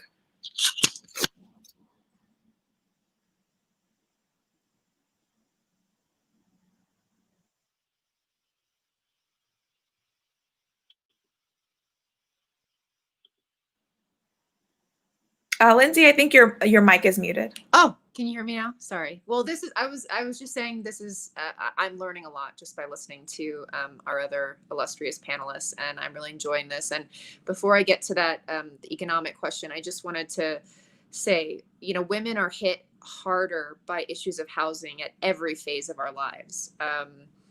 If you're trying to get Section 8 housing vouchers, you're waiting in a years-long line, even if you qualify, even if you have children. And once you get a voucher, you can still be discriminated against because you're using vouchers, especially in a city like New York, especially in a high rent market like parts of Manhattan and Brooklyn, where I live. And then it goes all the way to retirement. The biggest rates of poverty in my community in many cases are seniors because they just can't afford to live on their fixed income in our community anymore. And it's largely women. And I think it's so heartbreaking that in my quote unquote super liberal community, that people don't want more affordable housing, which is such an issue. They don't want more senior housing. They don't want more supportive housing. They don't say it outright, but this is all truncated in issues of landmarks and visibility and sight lines in a very dense area. But it means that people have grown up in an area, women who've grown up in an area their whole lives aren't able to stay or are not eating enough because they can barely afford rent. And so this really affects women at every phase of our lives, and we're bearing the brunt of it in many cases. And I just was really, it's so hard to hear, but so important to hear all of these stories. And in New York, specifically going back to economics, I think we were and continue to be by comparison the epicenter for the pandemic outbreak. And it's hard even to piece together the scale of what's happened and how much has been affected by this. I mean, virtually no one is unaffected, but a good third of our economy is what we would call more informal. So it's the gig economy, it's hospitality, it's the restaurant business, it's salons, it's the makeup industry, all of these different types of jobs. Even when people were trying to get the emergency unemployment levels, just trying to break through those weeks of calling our Department of Labor to get access to that, they were facing challenges of even having the Department of Labor view their work and give them enough money, if at all. I have several good friends in the hairdressing side of the business that either never got enough money, didn't get any money, or it took several weeks to get the emergency assistance that they needed, which we of course know at the federal level is gone. And now things are starting to reopen in New York. But there have been some estimates on the number, thousands of restaurants permanently closed. We don't even know the scale of the number of gyms. There's not a huge appetite for visiting New York and going to Times Square while it's empty. I mean, it sounds a little like a joke, but without these jobs, people don't have something to return to. And at the same time, with everything, Seba was saying, there's a real fear of returning to these jobs. So at the very beginning, in some cases, people were getting respect for being essential workers when they had never been respected before, even delivering food, part of our gig economy. And they don't have insurance. They can't stay home. And it's such an intersection of challenges that we see the pandemic, we see this physical health crisis, and the housing crisis is clearly there. I mean, the protests for delaying eviction have had their impact in getting the governor to respond on a monthly basis. But I think similar to, you know, what has been said about the impact of not even knowing if your job will return or what it will look like, or if you'll have certainty, or if you'll have to stay home from work because you've got a kid that's going to need to be remote for school. All of these things are creating a colossal multiplier effect on the devastation. And, you know, it's this kind of moment that if we had people, without getting political, if we had people who didn't so much look at the issues of supporting up front, leaders who didn't mind, who could look past heavily helping people either with like monthly payments or some other setup, we would be saving people and cities and economic systems more down the line. I mean, you don't want to make it that kind of argument, but the devastation because people haven't been helped in New York in the way that they needed to, or just the uncertainty of a small business that doesn't know if or when they'll be able to reopen, or if and when they'll have customers coming into their deli in Lower Manhattan, has caused so much additional pain and suffering in our city and in our state. And that the scale, I think we've barely begun to scrape the surface of. It's going to get worse. And I hope we have leaders who are prepared to support New York in that way because of its regional importance and because of the scale of the devastation. But of course it doesn't, you know, we all are going to need help. But the fact that we don't even have people, a willing partner to help people get through this moment in time so that they can even keep their small businesses open or get access to the small business loans made it really challenging. And so many people, the majority of restaurants that I've spoken to or small businesses in my community either couldn't get access to the funds of support from the federal government, or the conditions made it impossible for them to take them on. And it's going to have a devastating impact down the line. And I mean, just in a few months, even beyond what it already is, because we're causing people to experience homelessness, housing insecurity, job insecurity, and that's only going to multiply when businesses close permanently. And one fear that I have in the long term is that real estate is owned in New York City, in my community, by the most wealthy people. You know, developers have direct access to governors and to the mayor, largely fund their campaigns. There's too much money invested in New York City to see it fail.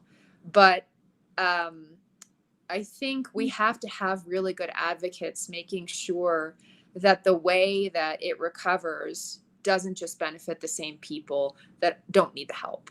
And that is a real concern. And that all goes back to the economy, and it goes back to housing. And those two intersect so critically in a city like New York. I mean, like in all of our cities, but particularly in an area where so many people are a part of informal economy, that were already in jobs in industries where they have no security. And that's of real concern, and it's only getting worse. People are not able to find good jobs. The federal assistance has gone away, and we have a governor and a mayor that are just looking to cut. And that is going to just bring such extensive pain for people in the near future. It already is.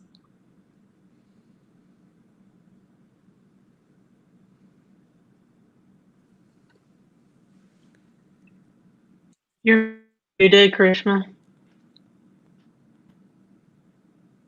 Can you hear me? Yes.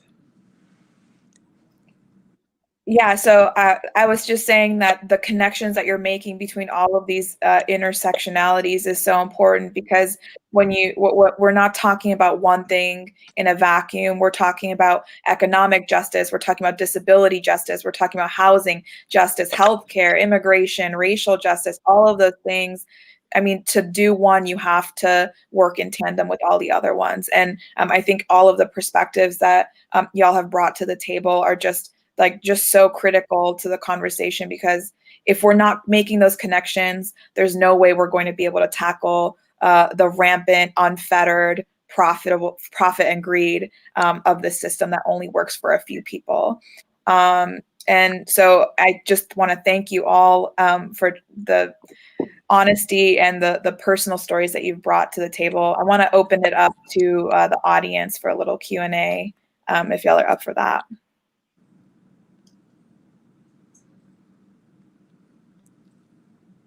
Question from Alyssa for Rebecca.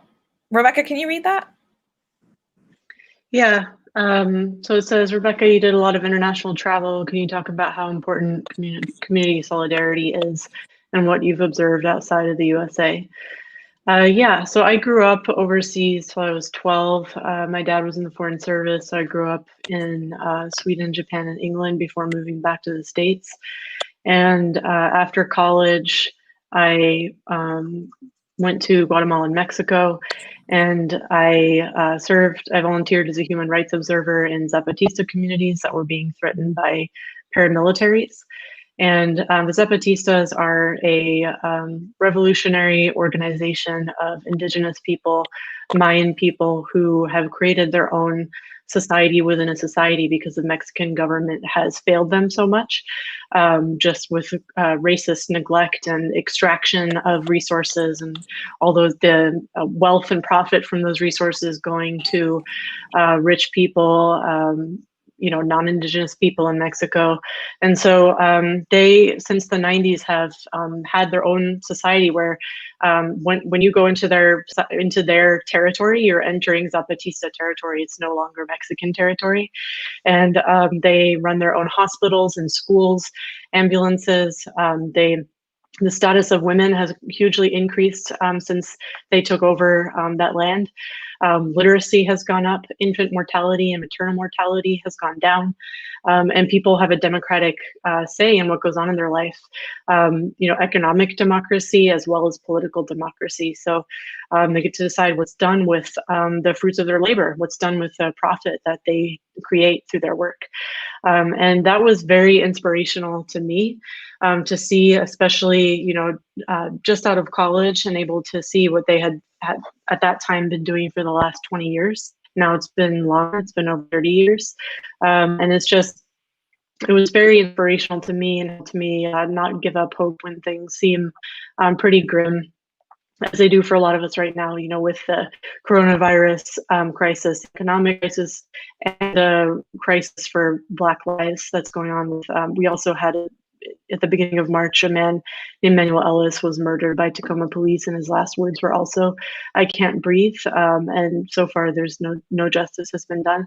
And so I think what's important to me about traveling and it's just seeing what's possible and being able to keep your imagination open and not be too, down or depressed about what's going on right now, wherever you happen to be and where you live, is to see that a better world is possible. And it might not look like the Zapatistas here, but just the hope that we will be able to find a solution here that will work for us and in our particular conditions here in the States. And I think also international solidarity and community is really important.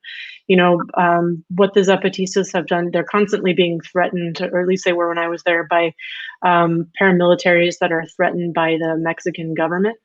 And the Mexican government will give money and weapons to these paramilitary organizations that will give themselves names like Group for Indigenous Defense. So that sounds great, right? But they're there to threaten Zapatistas, Zapatista communities with harm, physical harm, intimidation, showing up with their guns, and what the Zapatistas have done with international solidarity is, they invite people, foreigners, to come, because they know that a foreign presence, especially a foreign, white American presence like mine, will prevent has like a preventive action. Like if I'm, foreigners like me are there. There were people from the States. There were also Spaniards, Italians, people from all over the world there when I was there for those 20 days. And just that very presence, knowing that if anything happened and those foreigners were hurt, it would make it into the media. It would get a lot of attention, more than if only a Zapatista were hurt or killed. And that's a very, sad indictment of our system, in which lives are valued more than others. But that international solidarity, like when the Zapatistas came onto the scene in the 90s, they were a huge inspiration to people across the world. And so that solidarity has been able to continue, both people going back home like I did with the inspiration and the model, but then also the Zapatistas being able to use that solidarity to help themselves in their own continuance, and being able to fight back, not literally, but be able to fight back against the government oppression and constant attempts to try to get their project to fail, basically. And so, yeah, in terms of that question, I think it's hugely important, but also you don't have to go overseas. I've heard of people in Detroit, building community in ways that are really inspirational.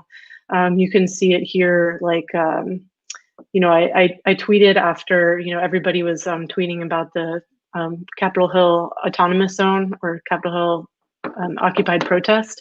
And like I tweeted at the time, there has been an autonomous zone. I was running for Congress in my district, and there's been an autonomous zone in my district for 20 years. It's called the Homeless Encampment by the River. And the people in that community take care of each other and help each other with health and food and security. And so you don't, it isn't, for me, it was just amazing to be able to go overseas and to get that. But you can also find it, domestically in the States, or in your own, towns or states. So thanks for the question. It was fun.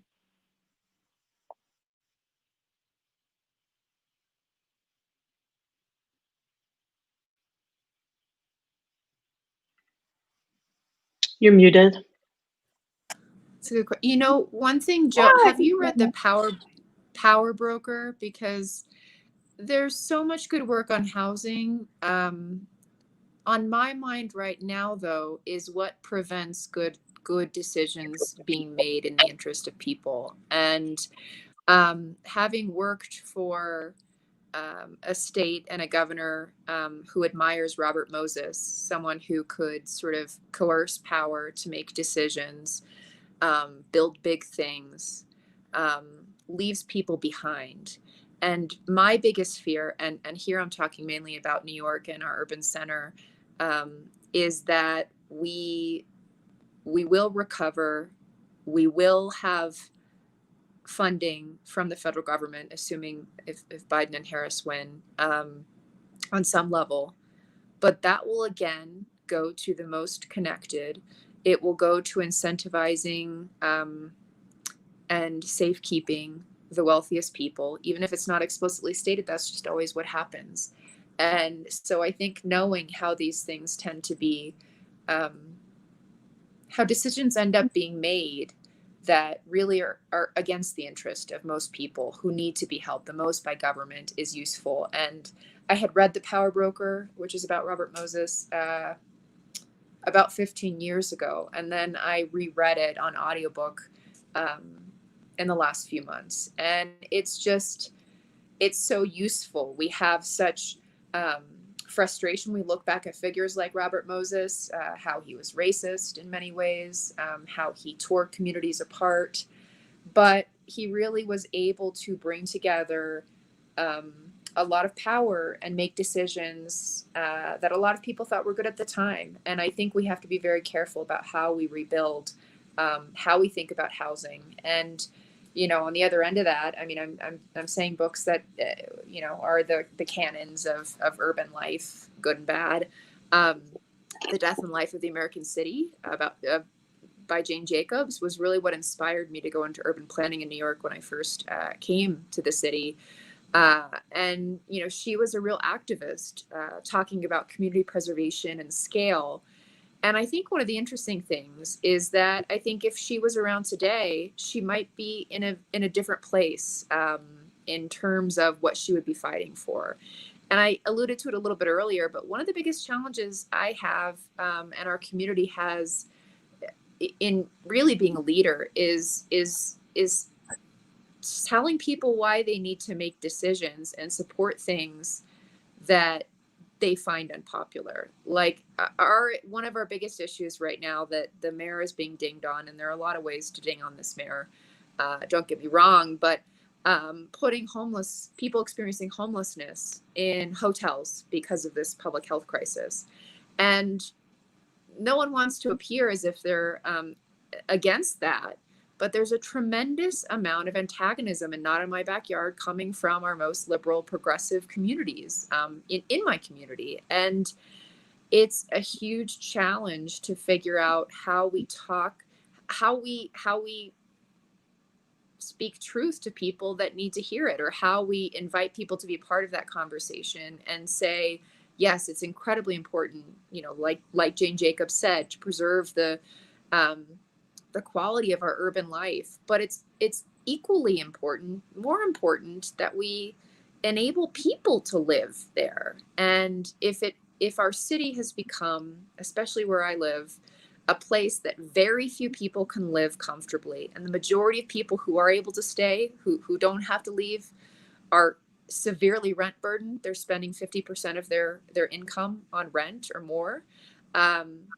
We just can't live that way. And I think if Jane Jacobs were alive, she would be trying to think about how we build more affordable housing, more senior housing, more supportive housing for our communities that are transitioning in any number of ways. Mental health is a big issue for me. We have a lot of issues with mental health in New York City, like we probably all do, and even more so now. Everyone agrees that we have problems with housing, we have problems with mental health, we have problems with people experiencing homelessness, but very few people, even in the most progressive communities, want to put up their hand and say, I'll be a part of that solution by supporting more affordable housing in my community. And so I think looking at history is always indicative. Those two books are on my mind because one, Robert Moses did a lot, but he also did a lot that really hurt a lot of people, particularly communities of color, who have undoubtedly, as we've all spoken about earlier today, been hit the hardest by this crisis. And then Jane Jacobs, because I looked up to her for much of my career, and I still do. And I think if she were alive today, she would, I would want to sit with her and say, how do we get people of good faith to understand how hurtful it is just to talk about landmarks, just to talk about preservation? Do you see how it's affecting your neighbor that you went to the same deli with for the last 25 years, inability to stay there, or not eating enough food on a daily basis to stay in her apartment, just for one example? And so those are two books that I'm rereading and thinking about in a different way now. I mean, there's so many good housing books, but those are two that are really on my mind.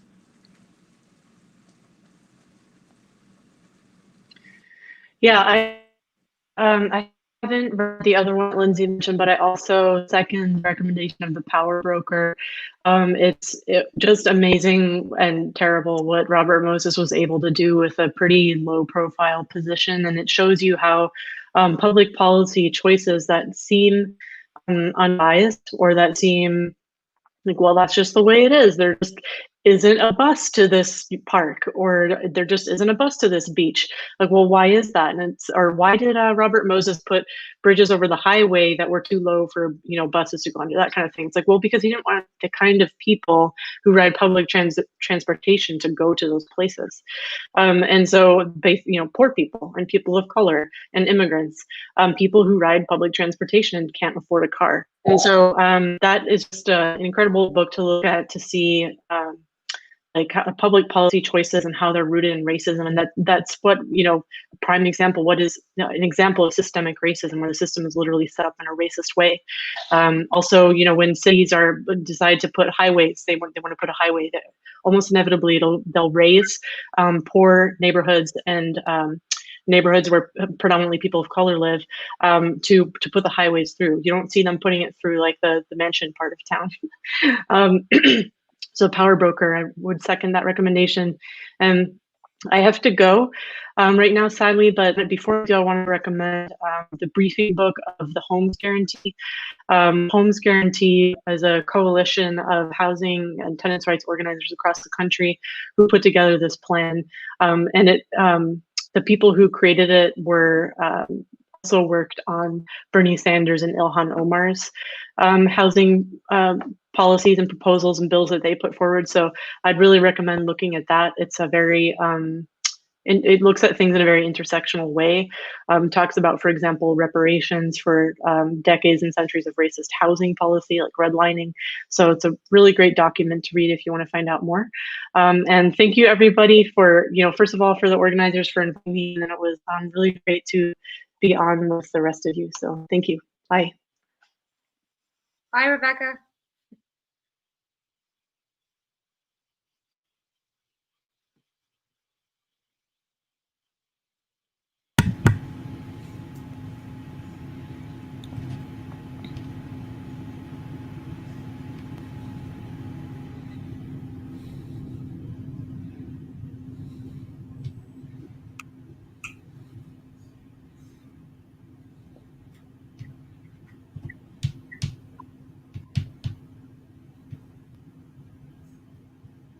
So we have a question here from April. I hope I'm saying that right.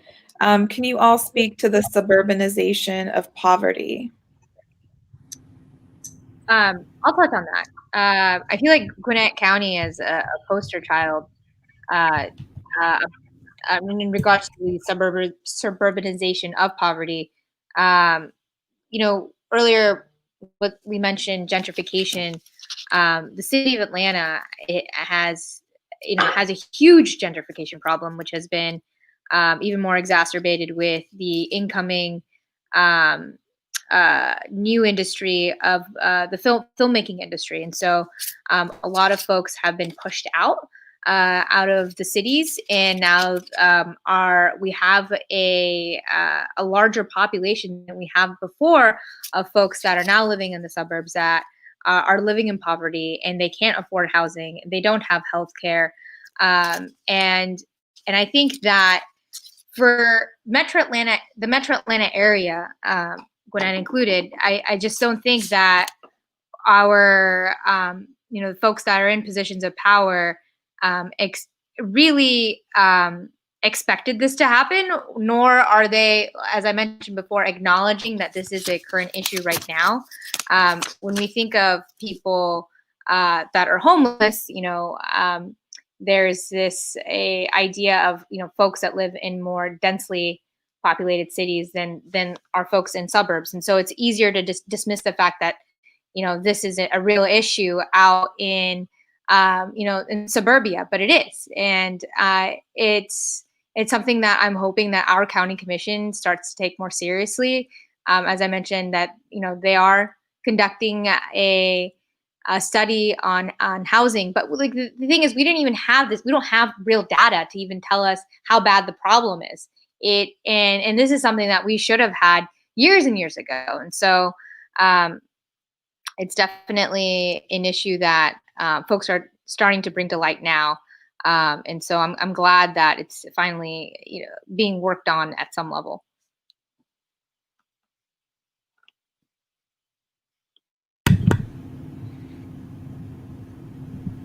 All right, well, I'm not sure if I understand the question correctly. The suburbanization of poverty. I guess to me that means gentrification of low-income neighborhoods. And we've seen this happen time and time again in up-and-coming neighborhoods where there are new construction, there's new homes being built, and people with lower incomes are being pushed out either through taxation or just raising the rent.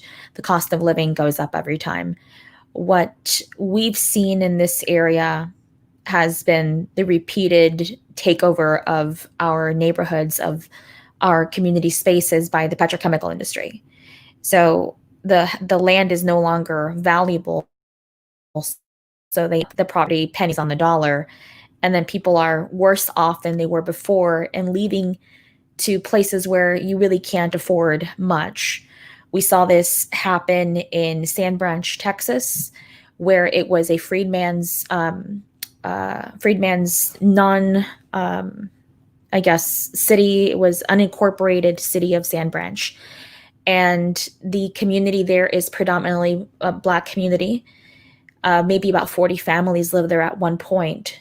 And once the real estate development industry realized how valuable that land was, they ended up trying to buy it from them, where eventually the groundwater was contaminated. Now, mind you, Sand Branch area, for many who don't know, is an area that doesn't have any running water. There's no pipes, there's no purification system, there's no pumps. There isn't any indoor plumbing, in other words. So this was highlighted around Hurricane Harvey because a lot of the water that would have gone to them, bottled water, came to our area during Hurricane Harvey. And they were left on their own, not having basic water to take a shower, brush their teeth, cook their food, wash their clothes. They had to get the water out of the ground. Unfortunately, that groundwater was contaminated by a water sewage processing plant about 100 yards away. Now, if the county, Dallas County, can put a water treatment facility 100 yards away, why couldn't they put a facility that cleans the water and provides them clean water directly from their faucet, directly to their hands, rather than pumping it from the water, from the ground? And it was this wonderful organization in the Dallas area that ended up setting up a GoFundMe, setting up a nonprofit, and putting the money together to buy a huge water container that purified the water for the 40 families that lived on that land, because those families refused to move so that their land can be taken from them. This was given to them after the abolition of slavery. This was the land that was granted to them whenever they were freed as slaves, and this is multiple generations. And what I'm getting at is, when someone is in a situation of poverty, and their poverty is made worse by a pandemic and by an economy that doesn't pay them what they are worth, which I'm going to say, human life, to me, it's, it's priceless. As a human being, you deserve a house, you deserve healthcare, you deserve water, you deserve everything that you need to thrive as a human being. And when you have an economy and a society that devalues that every time, it's horrific, and it causes this generational trauma, where now you have a next generation born into the systemic poverty, into the systemic racism. And during the pandemic, it's far worse. It's the way that this virus spreads is far greater in Black and brown and poor communities. And it's something that has to stop. The gentrification needs to stop. There has to be laws and systems in place that prevent real estate developers from, devaluing homes, devaluing lives, so they can take it up from underneath us and profit from our poverty. That continuously happens in our communities. And the city is complicit. Our government is complicit in doing that, because there is no cap, there is no stop, there's no process to mandate that they preserve a certain demographic in the neighborhood, or at least a certain income level. We see the housing prices go up and up and up every year, but our level of income doesn't go up, and our job opportunities are less and less. Imagine doing that during COVID. It would be great if there was a streamlined process in which the government stimulus package went directly to the people first, and there was a total, complete lockdown for 3 months, and people can order food online and it is delivered to their house, rather than them having to go out there in the elements and be exposed to people who are not wearing a mask, or refuse to wear a mask, or actually refuse to be compliant with a mask regulation. It is not that difficult to do this, but there are so many people in positions of power that don't care. They want to keep us in a slave servitude mentality, where we can't do anything. And right now it's very difficult to organize. And thank God for those who can organize and go to the streets and protest. That's what we need. But a lot of people are still afraid that they might be another person who, one, gets sick, two, gets shot at by, another crazy wielding gun supremacist or white supremacist wielding a gun. There's so many things that need to happen. But I think at the forefront of this is having our elected officials do what is necessary for our own safety. And if people want to see our government open up, our businesses open up, then wear a mask. At the very least, wear a mask. At the very least, stay home if you don't want to comply with wearing a mask. And if there's a lot of businesses that have shut down, and for those businesses, small businesses, to open up, there are certain things that have to happen. And us, the people, don't have that power right now. We cannot just say, Congress, go back to work and issue another stimulus check or another stimulus package. We've tried that. We're still doing that. This has been months of protests, months of taking it to the streets, months of organizing and petitioning our elected officials to help us.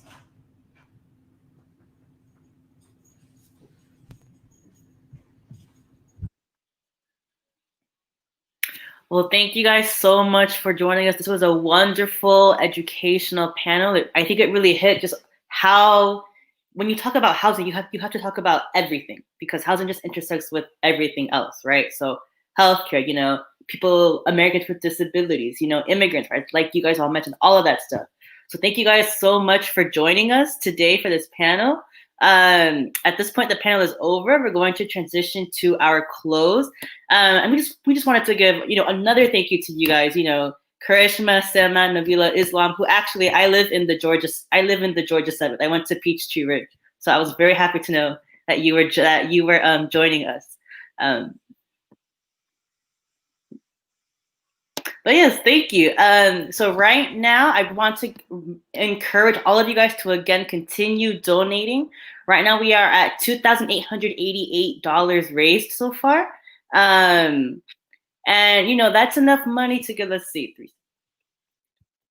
that's enough money to give about 9 families partial rent assistance. And our goal is to give at least 50 families partial rent assistance here.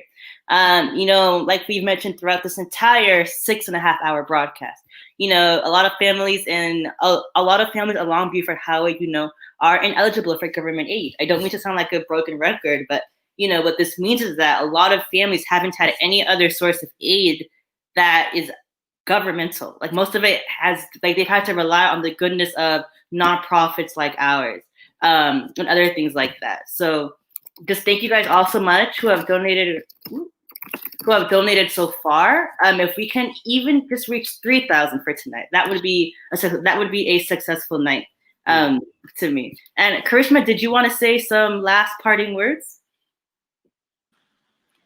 Yes, I just wanted to say thank you to everyone for putting this panel together, especially Vecinos. I'm really grateful to be in discussion about the things that matter most to our communities. So thank you so much for having me and for bringing on these amazing panelists to give us an intersectional view of what it means for us to have housing justice in America. So with that, I'm just going to say good night and please donate, everyone. Let's get to that 15,000. Thank you, Karishma.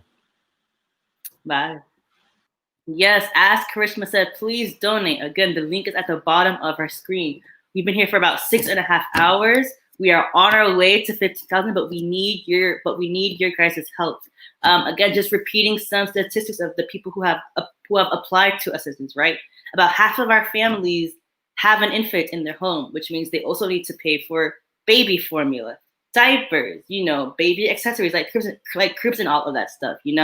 And additionally, about their rent on average is about $1,400. I couldn't be able to afford a $1,400 rent. No. Did you, Kevin? Yeah. No way. No, not even close. I mean, I can barely afford where I live, and it's not that much. Mm-hmm. And this place has plenty of. I mean, it's not the worst place I've ever lived by far. I don't want to make it sound too bad, but it has plenty of problems still. And I know that that's what a lot of people are facing, and just as I was saying much earlier in the day, like a lot of people right now are facing landlords that are putting extra pressure on them, being more hostile than usual, not fixing things more than ever. And so like this rent relief stuff, I mean, like it's really like getting the fire off of somebody's neck in like a serious way to help somebody with this. Yeah. And even then, we're only able to offer partial rent assistance because we know so many people need help. But in order for us to help as many people as we can, we could only give families about $300 or so. So yeah, that is why we're here. Again, please donate to our rent assistance fundraiser. We have half an hour left. The link is at the bottom of our screen, bit.ly/Vecinos Project 50. Kennedy, what has been your highlight of the day so far? Oh gosh, it's really hard to choose for sure. I would say that Jonathan's presentation was really incredible. That was like a really powerful topic, and I've just been thinking about that since then a lot. I would also say I really loved the panel that we just had on. Obviously, there were a lot of really incredible voices who are well versed in the issues that we're facing, and we're able to reference a lot of different movements, books, things, and just like kind of like show that like there's a whole system at play here that is hurting people. And this housing crisis isn't new. It's just coming to a really ugly head right now with the current situation of evictions and coronavirus. So I thought that was really incredible as well. And also, I mean, the best part has just been to see the donations come in and see that like we're making some progress on that, because, raising a few $1,000s towards this goal, that's a big deal. And I'm really just happy to help make that happen for sure. Yeah, thank you so much. And, to Kennedy made a lot of points. One, Jonathan is a very dear friend of mine. We've been friends for about 6 years now. So when I knew that we were doing this, I knew I have to invite Jonathan to come speak, because he will educate us all, help us understand our history better, so that we can then, impact the future more, right? Just seeing the donations come in, we're so close to $3,000. Right now we are at $2,988. If you have already donated, because we know some people are struggling right now, tell your friends, tell anybody who you think is interested in donating to a great cause. We are an entirely volunteer, grassroots-led organization. The people who lead this organization are the people who this organization serves, right? Right. And, speaking also too, we mentioned that, rent is for these people are about $1,400. That wasn't always the case. The Buford Highway community wasn't always expensive. It's now that we're seeing gentrification of, these people's homes, these people's communities. When I say Buford Highway, people know we're referencing a very diverse area where you can get the best tacos, pupusas, Korean and Japanese food, all of that stuff. But now with this gentrification, this is at risk. And on top of that, COVID, and on top of that, immigration, So it's just, I really just have such a strong admiration for the strength of the people who live there, who, wake up every day, probably not knowing what's going to happen, but knowing that they have to, just survive, and keep on going. Yeah, I know y'all are not from Atlanta, but let me tell y'all, like, and I'm sure every city has a space like this. Buford Highway is like, arguably, there's some spots in East Atlanta that are also very cool, but Buford Highway is probably like the coolest area in town, just because there's a long strip and literally everything down that strip is cool. Like, there's no uncool places, and you can just drive anywhere on Buford Highway and you can stop somewhere. And it's funny, everybody's mentioned the food. The food's really good. You stop anywhere and it's like, yeah, I'm here. I'm out here. This is great. And it's like kind of the best that the city has to offer from that perspective. And I'm glad that like we're thinking about the not just the culture, because let me tell you, the Black guy speaking, it's easy to love a culture, and it takes vision and sacrifice and attention to love a people, and that's something that you have to do with intention. And I'm so glad that we could come here with some intention and get us over that last, what do we got, $18, $12, one of you people, you're watching, you're like, this has been fun. I've been here for the last 6.5 hours. Boy, $12. I don't know. Get that $12 out. Let's break this $3,000. Let's do it. Alyssa, how are you doing? You're on mute right now, so I don't want to like put you on while you're yelling into the void. You've been here in and out all day. What did you like the most? Wait, I have a very small announcement, you guys. We just hit 3K. It was an anonymous listener. I will keep them anonymous, though I can see their name, but I will keep them anonymous. Thank you for pushing us across $3,000. And sorry for interrupting, Alyssa, please. No.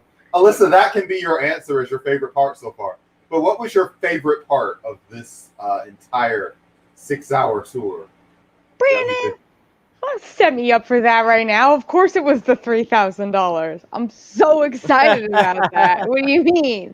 However, I will say that's a really difficult and cruel question, because this has been some quality stuff. And I mean, not just in the presentations that we have on education and how many different people came out to educate from these different things, but to like the physical health and fitness that I didn't do because I'm sad, pathetic lady. But everybody else should be taking care of yourselves.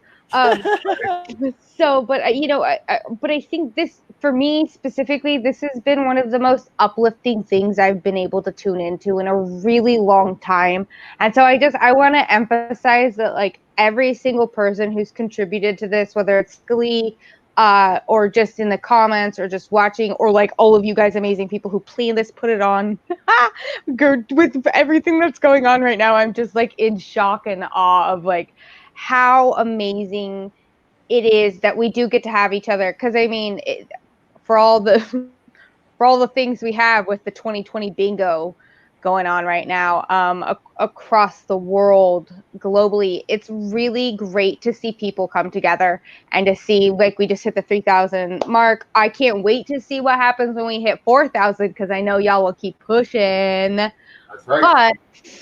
But Alyssa, natural fundraiser, long time canvassing fundraiser, caucuser, cockroach. Yeah, we know all that.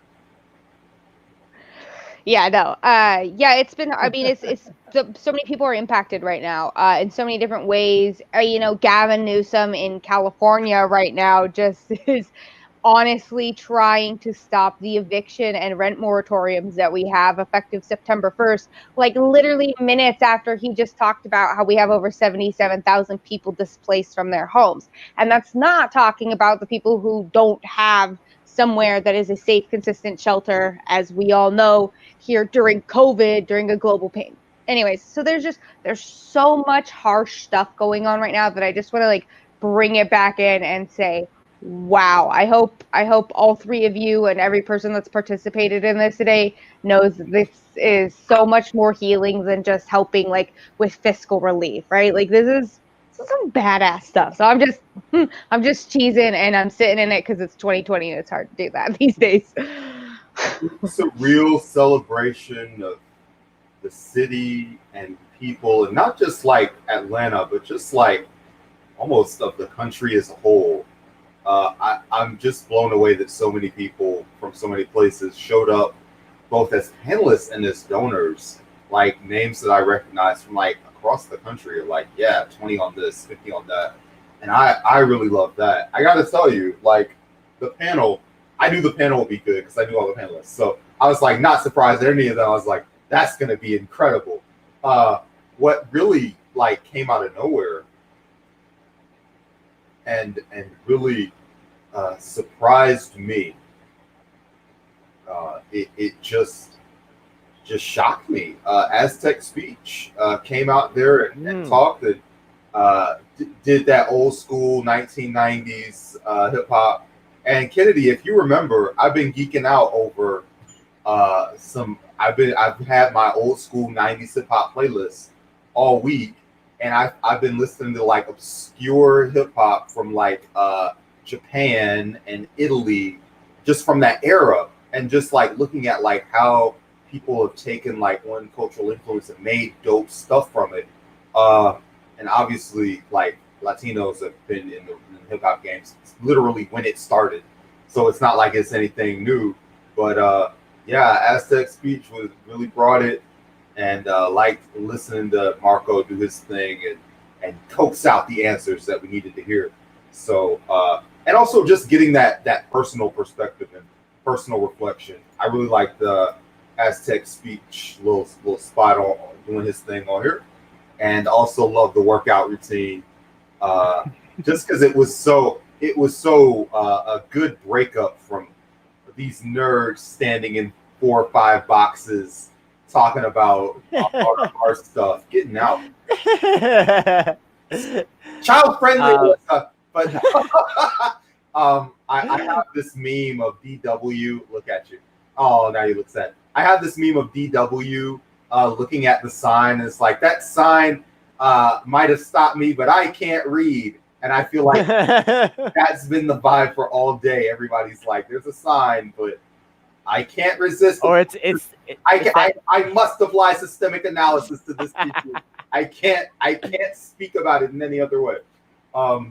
Brandon, can I systemically analyze what you just said for 15 minutes, please? That's what, uninterrupted. No, I agree though with everything that you just said. I really just wanted to say really quickly that the Aztec Speech interview, definitely a little kind of almost underrated moment of the day in a way, because that was very hype actually. I really liked what he had to say about his music and like the message and just everything that he was about. Basically, was like, it was a very, very cool thing. So gosh, it's hard to even pick favorites, you know. It's just like picking favorite kids, because like things were so good today. It was just like so much good stuff. I'm not just saying that, like really, like I felt like every segment was pretty strong. Even the goofy ones, we had fun people for those, and it was just like a good time all the way around. Yeah, we didn't want to make it all one single vibe for the entire day, and we did a great job. Kennedy, someone on Twitter referred to this as a wholesome stream. I didn't really think about it like that, because I'm tearing my hair out trying to like get everybody together. I'm running around doing all this background and making sure that people's cameras work and pictures and all this other stuff.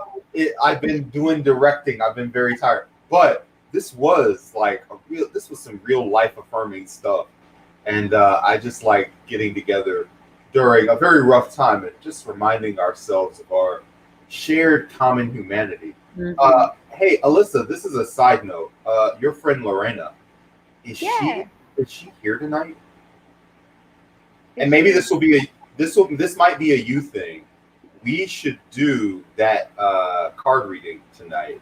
I got my tarot cards right over there. But we'll do it. We'll do it during spooky times. We'll wait for it to get later, because it's day outside. So exciting! I didn't want to. I was like, man, Brandon's been busting his buns all day today. I don't want to ask, but I was like, he's gonna cancel the spooky stream for sure. I was like, no, really things. And I want to. Every dollar counts. We're gonna have a real. Is this the case that we're gonna have some playlisting? We're gonna have like some. Do we know what the deal is with that? Oh, what yeah. do we have on deck? You know what? I will get back to you on that. Okay. Sweet. We may have a live set. We might have some like a pre-recorded set. I have no idea what's happening. There will be some music. We'll hang out. And Kennedy, you have Fall Guys. I also have Fall Guys. And we may know a couple of other people with Fall Guys. I don't know. That may be something we do. I have no idea what's going to happen in 15 minutes. And that's why we left it so vague. We don't know what's going to happen. We just know that we're going to hang out for another hour or so, maybe a little longer than that. And we're just going to enjoy each other's fellowship, and we're going to squeeze out a few more dollars. That's right. We're at 3,028. We're getting over there. Anand, we love you. Sema dropped a bomb on the fundraiser. We love that. Haley also chipped in $15. Every single dollar, man.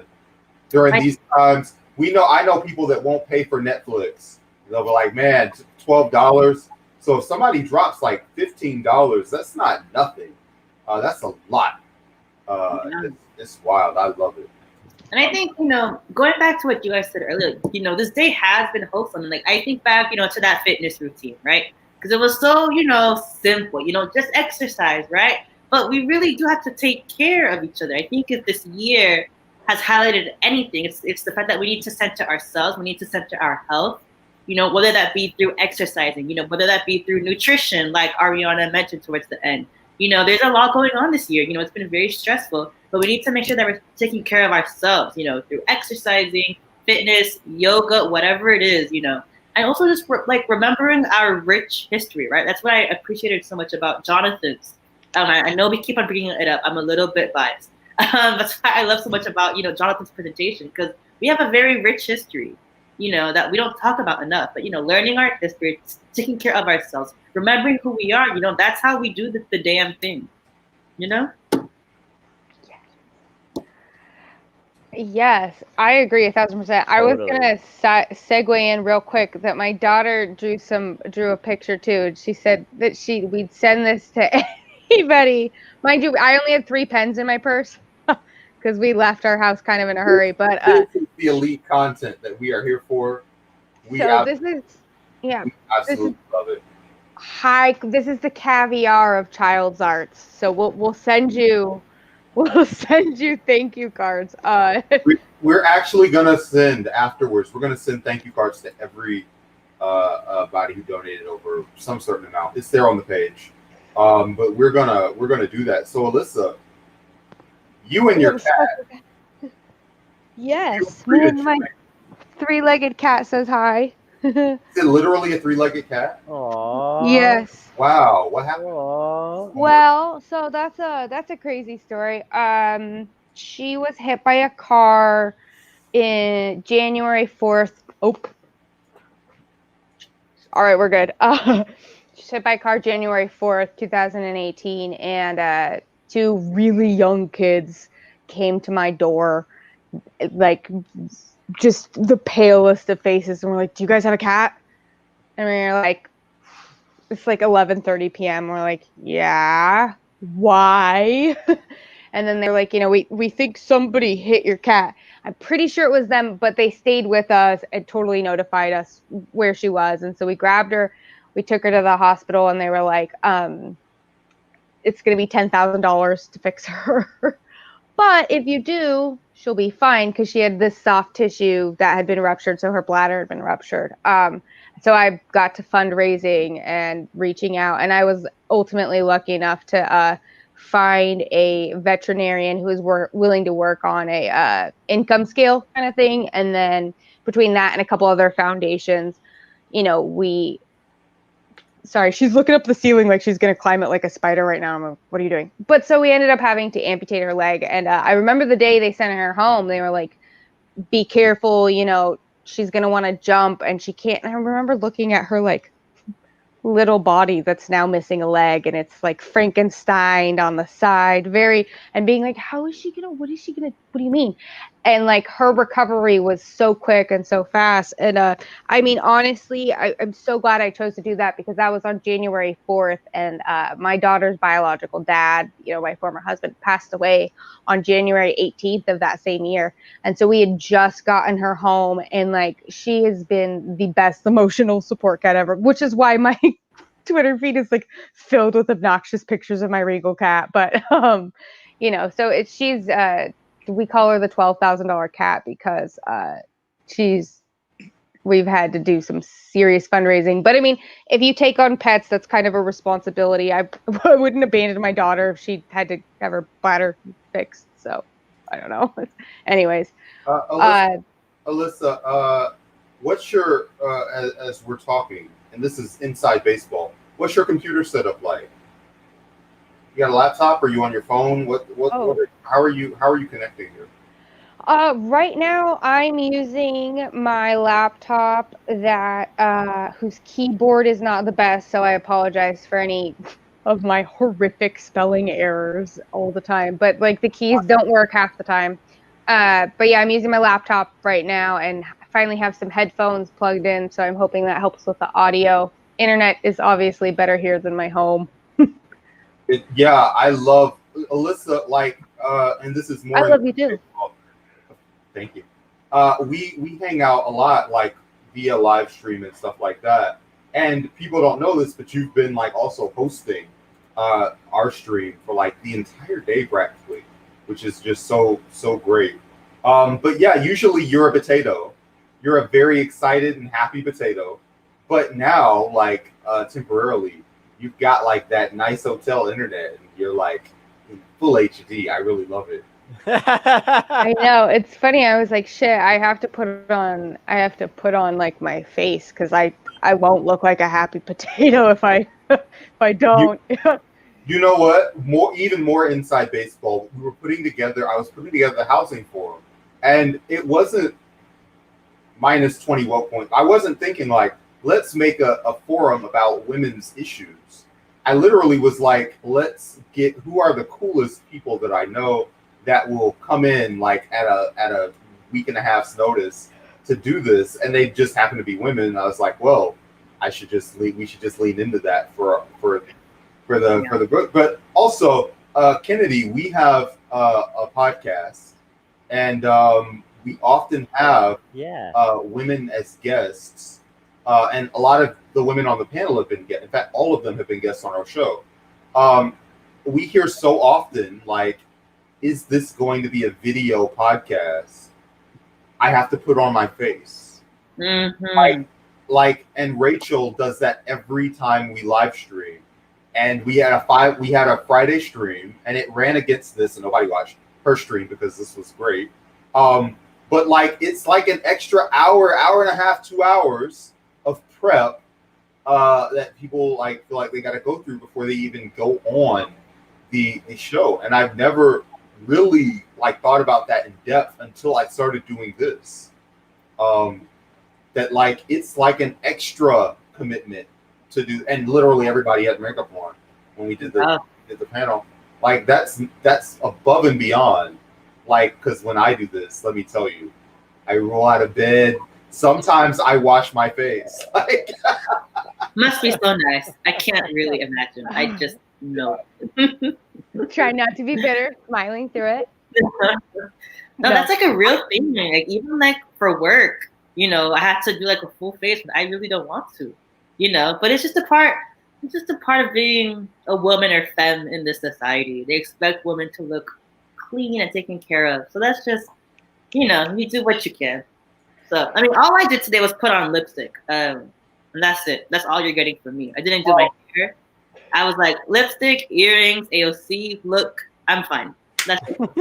you have both lipstick and great skin, so people were just like, "This is great."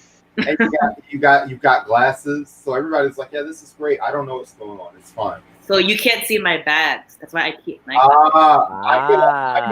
I should do that. I should do that. I know. I tried to get the lighting right, so you can't see enough of me. It's just like you get an idea, and we get it. But I mean, y'all also saw me try to dye my hair green, and yeah, that didn't work. But you look very angelic. You've got like some light behind you. You're on the West Coast. Over here in Atlanta, it's dark now. But yeah. You pull it off and go, it's that time. It's very.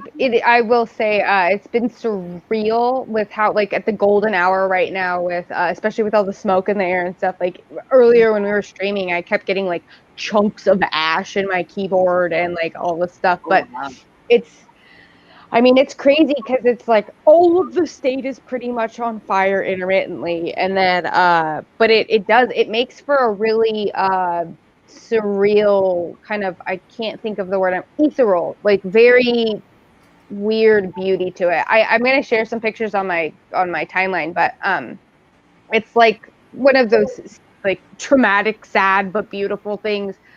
My vocabulary, you guys, is just going farther and farther down as we go on this, but vocabulary is bouge. For real. But yeah. But yeah. Abril, we've been talking about this We've been talking about surprises all day, and we're coming up on the surprise portion of our program, which is a cool way of saying I have no idea what's going to happen. Surprise! We'll step into the breach. So, Abril, what you've talked about having a surprise. What's happening as we go into hour 7? You're the one who said we're having a surprise. Let me just clarify that. As we approach hour 7, I'm gonna keep it a surprise until we hit hour 7. Until then, we still have 7 minutes left for the official time of our telethon. Please, please, please donate. You guys have heard all day why you guys should donate. This money is going to a great cause, helping vulnerable families with their rent assistance, with something as basic as housing, which I'm pretty sure everyone on this panel agrees is a human right, right? Definitely. Again, please donate. Our link will show up at the bottom of our screen momentarily. bit.ly/Vecinos Project 50. So far, we have had about $3,028 donated. Over 55 of you guys decided that this cause is worth donating to. So thank you for that. For you 55 people who have donated to this. A lot of you guys are first-time donors, right? So thank you guys for tuning in today. That's probably how you guys found out about it. Thank you guys for supporting our cause. We, hope to keep you guys within our network, after this. Because, this is just a one-time thing. Or no, this doesn't have to be a one-time thing, right? This telethon that we're doing. Vecinos Buford Highway does great work throughout the year. After this, come September, we're going to go full throttle census mode because the census is so important. Vecinos de Buford Highway is an undercounted community. And what that means is that a lot of people don't get counted in the census. And why is that? It's the language barrier. Also, a lot of people are scared about immigration. Will the government find out that I am undocumented? But that is not true. Not true at all. The questions are very basic. The name, income, race, ethnicity, all of that good stuff. It is not a risk for people to fill out the census. If anything, it provides our communities access. It's the reason why schools along Buford Highway are so underfunded, because they don't know how many students they are actually going to expect, right? So all of that stuff. So come September, we will be focusing on the census full throttle. It's also the start of Hispanic Heritage Month, which starts September 15th to October 15th. We're really excited about that. But yeah, I will give it another 4 minutes, actually 3.5 minutes, until I announce the surprise, which I think you guys will like. If you guys have liked this telethon so far and everything it has stood for, you guys will enjoy the surprise that we give. I love it. I'm totally in love. This is totally. And Abril, this is, I guess I can just say this. We need you to come on the podcast. What? Me? I'm officially here in my capacity as Atlanta DSA chair, but unofficially, all my friends came on, and I told you this is actually a really good story. When we started, I was like, you were like, how are we gonna fill 8 hours?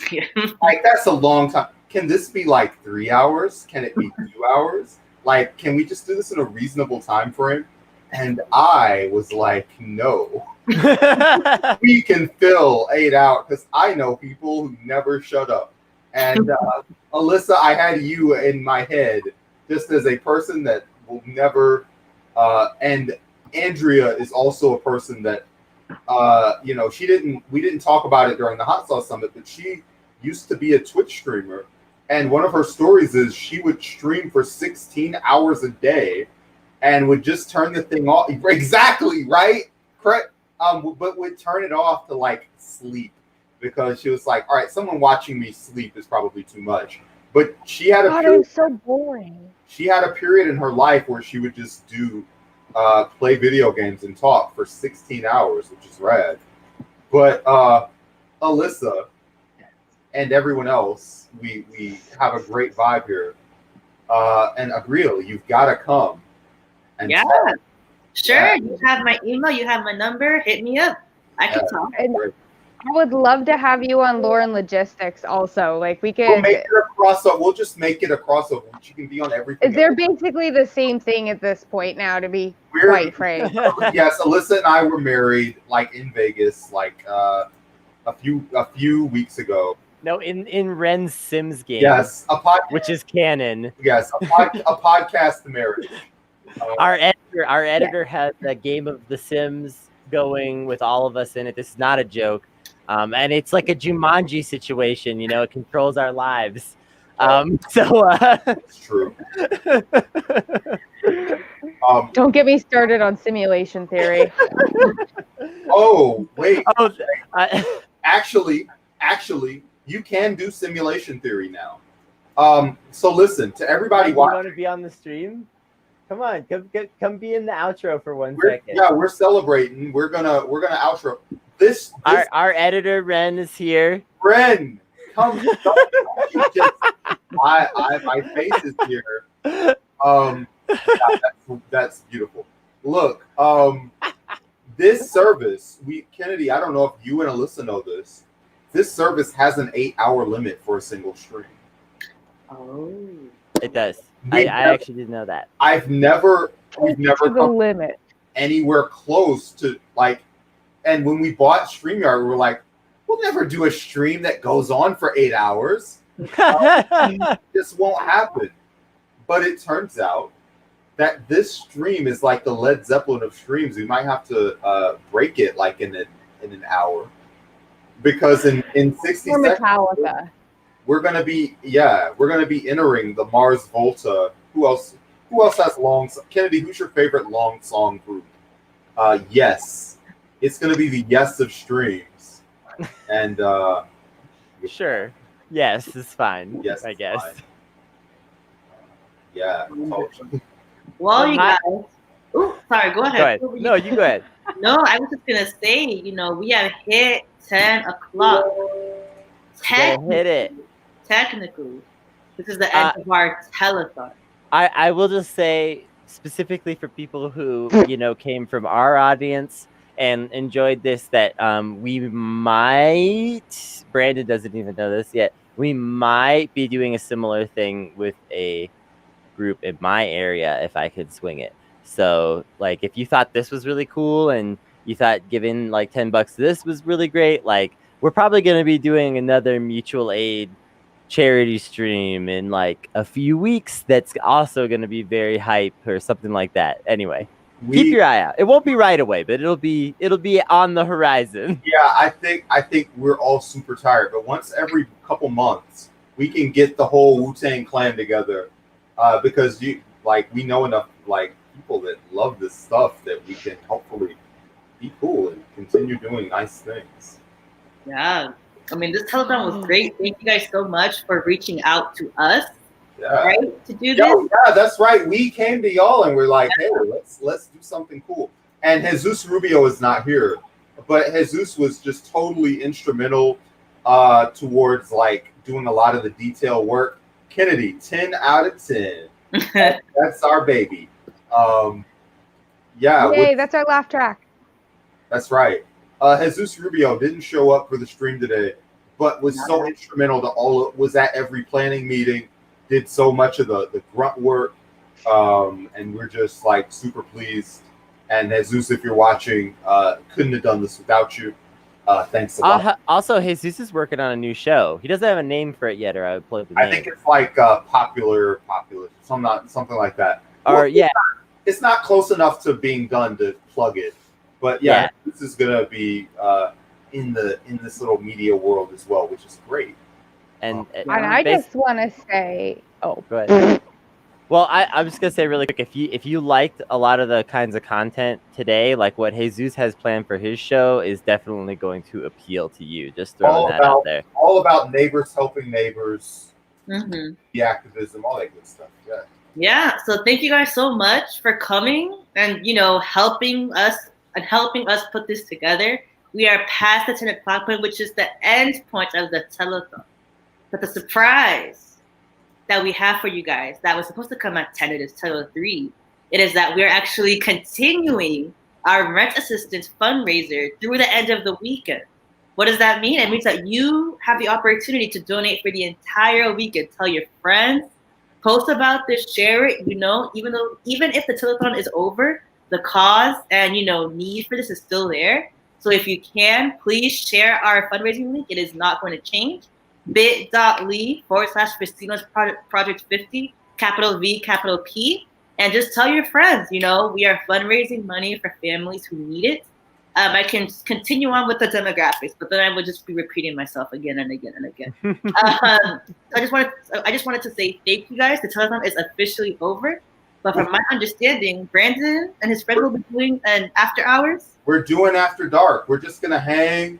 We're gonna hang out until StreamYard makes us stop in an hour. Yeah, that's and try to squeeze a few last minute donations out while we just not be very serious about it. Wonderful. Alyssa, if you've got your cards on, start digging for them if you've got them. I'm just saying.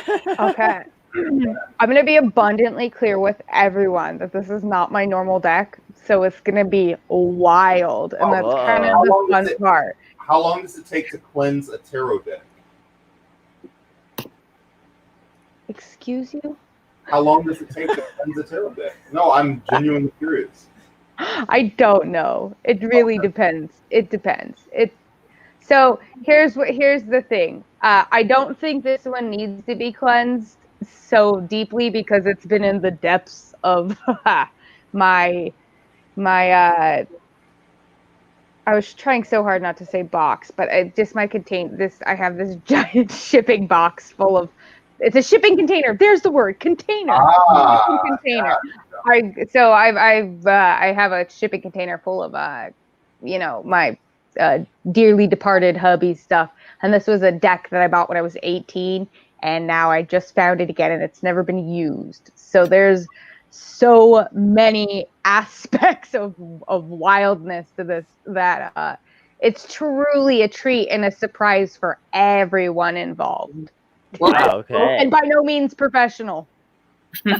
Lao Kong, it's so good to see you've been sitting here patiently. Let the Asayan speak. What's been going on? What's been going on with you? How are you doing? I'm going to leave. Thank you guys.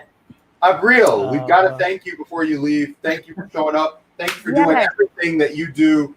This super wouldn't have been possible without you. I was expecting to do all this by myself, waiting in the room and queuing things up. You were right here along with me the whole time, and I'm just super impressed and super thankful. We love it. Of course. Absolutely. Thank you. I hope you guys have a great night. Thank you guys for all of your work. Let's let the good times roll. Let's squeeze out a few more dollars. Mm-hmm. That's right. And let's keep it going. So thank y'all very much. And thank you, Abril. Thanks. All right. Now the adults are gone.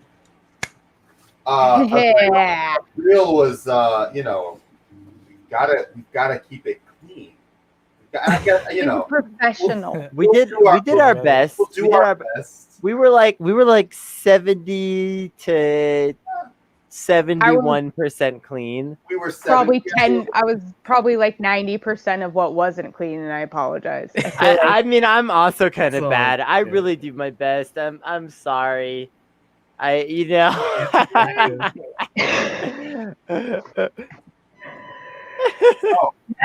a work in progress. We're here. I'm glad we did this. I'm glad we're here hanging out now for the after hours. That was what my show was originally going to be called, After Hours After Dark, ADHD. Ooh. I get it. I got the joke. You got the joke. I did. Okay. The joke was that it's late.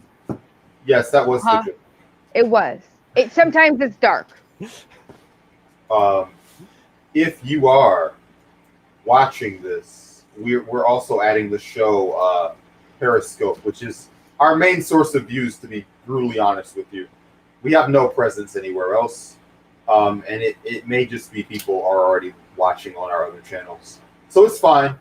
We got like the 1 or 2 Twitch. Don't give the numbers. Just say we're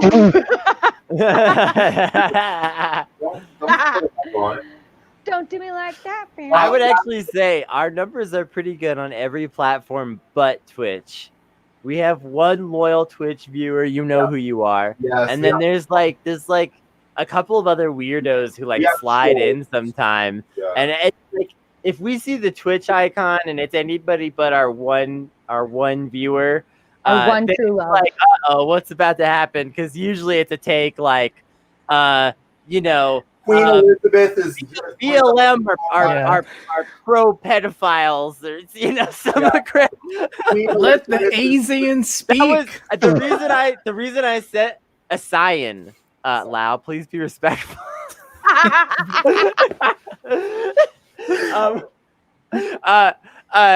The reason I say that one in particular is because that's an actual Twitter comment we got on the Not Safe for Wogs Twitter today. I love highlighting weird comments we get on Twitter because now that we're above 10,000 followers on Twitter, the weird comments just never stop, ever, at any time. Not for 1 second. So, like... Lau. Am I allowed to swear and be bad now, or are we still official? Not yet. Wait. Okay. Stop. All right. Lau. And the reason why I'm not allowed to swear. It was really just it's a quiet for a few precious seconds. Lau, how are you doing? How have you liked the show? What's your favorite part been? All that good stuff. It's Lau time. You're gonna let me speak? Yeah. At long last. No. We're muting Kennedy. Well, Don't worry about it. It's your time. So basically, what's happening? Did we do this? I'm not sure what happened. This could have easily. Who? Kennedy, you. No, it wasn't me. It was you. It literally was not. You're silencing our voices. Ooh, we got a silent. All right. keeper. You know No, what? you see Fine. the- You gotta blame me because I'm the white guy. I get it. It's fair. That's right. It's fair. no, see, like I'm not an Asane. I'm Asian. There's a difference, right? You're not an Asian? You're not an Asian. No. Oh, so he was talking about someone else speaking. All right. Kennedy, stop riffing. Loud. What did you like? Let's see.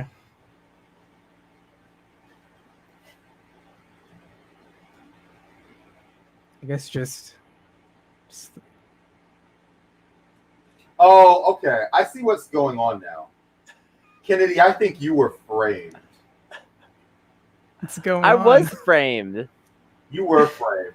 Thank you. I would like to crown you as the all right. Who? Whoa! Really get it.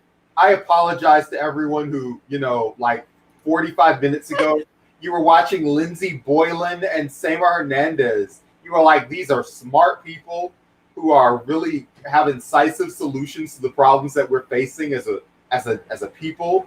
And then you leave the room, you go order some Arby's, you eat the Arby's, you come back, and it's Lau and Alyssa and Kennedy. Like, I'm going to speak for Lau and myself, and that you just grouped us into some shit we had nothing Wow, to you're do with. speaking for Lau? Is that I you said am. you're speaking? This is really It's problematic. It's a banana slug thing. See.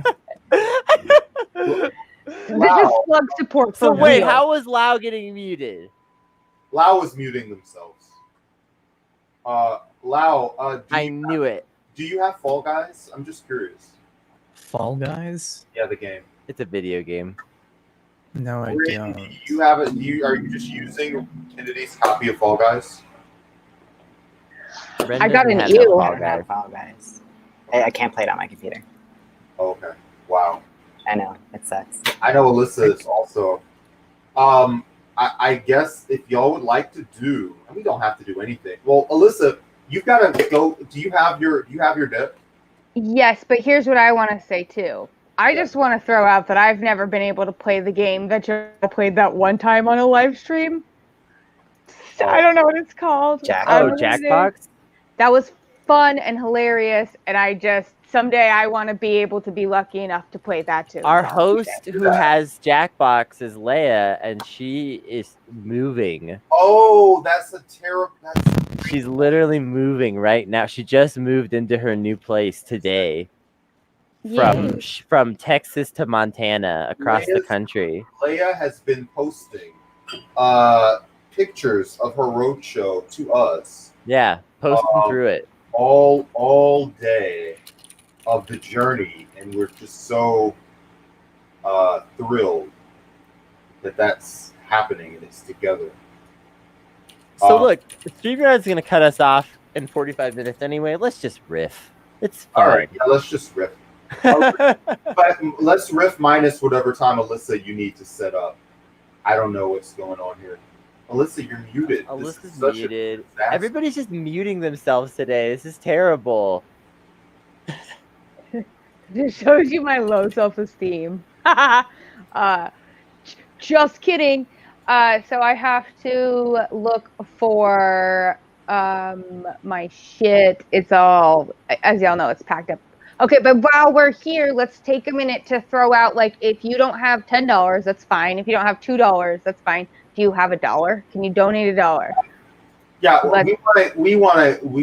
we've been, listen, this rocket ship has been suspended in motion for like the last hour. Come on, guys. Let's get this. Let's say like 3,100. As we're squeezing every drop out of the apple. Let's do it. Take a shot for each dollar we get. You know what? I like that. Not for each dollar. I'll do it. But for every, you've got to donate. I was like, I'll do it again. He didn't know you won't. You've got to donate at least 5 or 10. It's 5 or 10 more reasonable in terms of drinking. Let's do 10, because if you donate $100, then we're all getting obliterated. And that's not good. So let's make it $10 shots, and we will drink whatever we've got for every $10. Yes. And we've got like 45 minutes. Let's get obliterated. I'm just gonna smoke tobacco. All right, we love tobacco. Very rare. The great thing about tobacco is that it's legal, and so is alcohol. Yes, tobacco and alcohol are both legal substances. So you know what? You just have to buy us $10 shots that we already own. Yep. And we'll do them. Yay! And we totally weren't going to do them before. Oh, exactly. We're good people, and we don't do all of that. Yeah, what? What do you even mean? So you go in there. Alcohol? No. Guys. It says donate, and we're winners. We're winning. Winning. We won. Tea. Yeah, we'll drink tea. It's tea. I had a hot take earlier, but I forgot what it was. That's my statement to keep the party going. Boom. Woo! It's getting hot in here. I have a couple of things that I meant to, like, just weird takes from the day that I meant to squeeze in. Like, one, I wanted to actually talk a little bit about during the housing panel. One of the things they talked about was the suburbanization of poverty. I thought that was a really interesting topic. I think that, when we talk about gentrification, part of how gentrification works has been working is through this process of, like, convincing poor people to move out of the city center into suburbs where they live in like a 20% better house and they feel better about themselves. But like in the long run, it's not that much better, and they're commuting like an hour to work. And then the rich people are going in and taking those like shitty apartment buildings in the city center and re-flooring them with like repurposed bowling alley floor or whatever fucking rich people are obsessed with right now. And like, like turning them into like $10,000 apartments that like a person like me could never afford. And then it's like, the rich people, it takes them 5 minutes to get to work, so I really thought that was like a really interesting topic. And just like, I don't know, there were definitely some things that stuck with me today. Flow Girl pops in. Love Flow Girl. Maybe we should have streamed this from our own account just so that we get our own, like, we have fans. Isn't that wild? Like, as a group, never had fans before. Flow Girl, You people are like the pushy friend in high school. Come on, bro. Take a shot, bro. That's right. Right. That's us. We've gotta come on, bro. It's for charity, bro. 501c3, bro. It's tax deductible, bro. Come on, bro. Come on. I'm gonna set up a game for us actually. I mean, that's cool. Give me like 5 minutes. It's All gonna be right. quick. Whatever the game is, we'll play it. I could have bought like one of these old jackpot for Fibbage or something like that, but whatever. I also could have just played this copy of Fall Guys that I just bought and just been like, I'm having fun. I don't know what you guys are doing. Fuck the rest of you guys. Fall Guys, great. We're out of here. Yeah, let's see. We would have had y'all commentating as we. Kennedy, how good are you at Fall Guys? Do you get out of round? I'm really bad. Super bad. Okay. I can second that. Are you getting to round 2 regularly? Oh, I definitely get out of round 1 some, but like, yeah, I'm not like that bad. Which Fall Guys event is the hardest for you? What's really just Slime Climb? Slime Climb is. I've only beaten Slime Climb once. I've never beaten Slime. I've beaten every event practically but Slime Climb. Whirligig is brutal. Oh, see, Whirligig I'm great at. Oh, okay. The only thing that screws me up in Whirligig is when people are acting a fool in like certain areas. Because like the other day, I was beasting it in Whirligig, and I'm like up near the front of the pack, and it's the first really big turbine. And these guys are just like ragdolling in it, and like one of them ragdolls into me, and I just got swooped up into that little catch, and I spent like several minutes just like trying to get out of that. It's just like a whole thing. But Whirligig doesn't destroy me too hard, but Slime Climb is brutal. Slime Climb gets me every time. Every slime. Yeah, that one is that one's rough. I've only beaten Slime Climb a couple of times. Flow Girl also says Alyssa's cool. The rest of us, eh. Hey. That's fair. Kind of a bad taste. You're supposed to have New Mexico solidarity with me. I've never heard. That's the rule. Ren looks so disgusted right now at the notion of. That's just my face. I don't know what you're talking about. Ren just moved here, and Ren knows that we're supposed to have New Mexico solidarity. Yeah, I've only been here for 2 weeks, but I kind of get it, you know? Damn. Lau, you've linked us to. Lau, I have no idea how to play. Are we just going to improvise? And do we? Yeah, get in here. What's happening? Are you get in here? By the host? What's happening? I know how this works, kind of. Okay. I don't know what we're doing. I don't know what. Oh, I sent a link on the chat. I just saw that. I'm slow. Sorry, I'm slowing. I'm figuring this out slowly. Fuck. My computer's frozen. Lau, you should stream your screen probably. Yep. All right, let's do this. We're just gonna play Scribble till StreamYard kicks us out. I think that's always a fair way to deal with any kind of problems. Is this it? Okay. I'm probably gonna not win, but because everyone's gonna see my screen. Ren is uwu. All right, so do I need to do it? Yeah, I already had it like set up from another time I was playing. Wow. Wow. Wow. Wow. Wow. Wow. Wow. Wow. Wow. Wow. Wow. Wow. Wow. Hey, Alyssa, did she get in? Yes, Alyssa's here. Is Alyssa in the room? I'm always in. Wait, but we're playing. I think I got it. I don't know what that You got means, it? but all right. Yeah. Let's get start the game. Okay. All right. Oh, I can't. Okay. You gotta choose a word. Should I be streaming my own? What's happening? Alyssa's choosing. Yeah, at least have like 2 people or something, so that way like no one is no one's cheating. Okay. Listen, if I end up losing, it's fine. I'm just going to be part of the drama. Okay. I didn't choose a word. No. I'm drawing now? Shit. It should still have it. What? Okay, G. What am I? G? Okay. Oh, I figured it. I figured it out. We're good. We're good. It's Oh, a I see. thing. It's swing. Oh. Okay, I see what. Ah. Oh, I see. Oh, we saw it, Brandon. I wasn't watching. Lau, you shouldn't have cheated. Oh man. Okay, I'm out. I looked at the word. Where do I?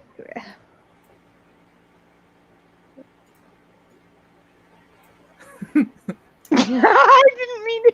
Oh god. Oh wait, so who's sharing their screen, Brandon? Just don't look at the stream. It's not that hard. Well, I can't talk at the same time as you. It's fine. Listen, my games and things simply won't count. It's fine. Turns out I can't press enter, so I can't enter in my guesses. You have been owned. Owned. You'll just have to shout them. There you go. Cloud.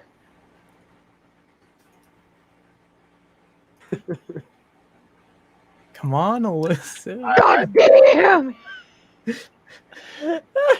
How come you can't press enter? Because I'm poor. Because she's poor. That's why. Yeah, it was cloud. I said it cloud? first, though. Yes, the word was. The word was clout. Yes. Out. Oh, what I should have done is next time I will just whatever. Kennedy.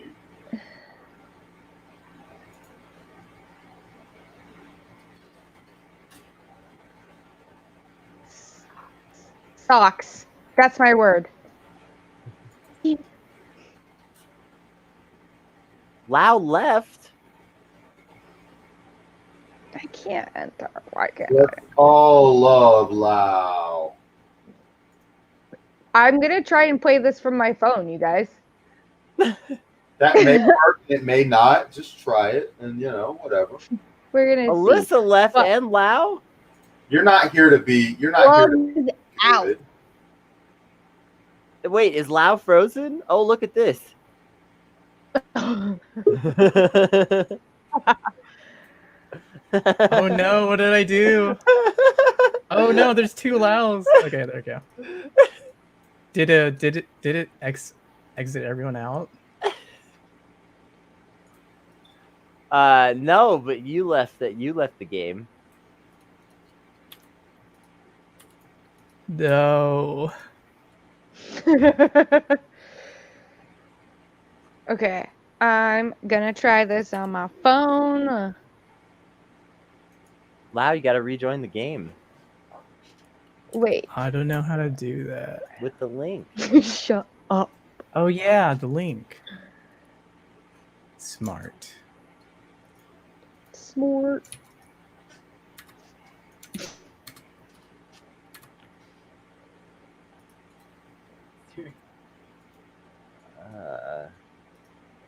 What? I know what this is. It's chicken. Oh. I just got a message saying that Twitter is over capacity, so I can't send myself a message through Twitter. That's stupid. Tight. You have to memorize the URL. We are at capacity. We are at capacity. Do you have the capacity to hear this? Scribby. Leo. Oh.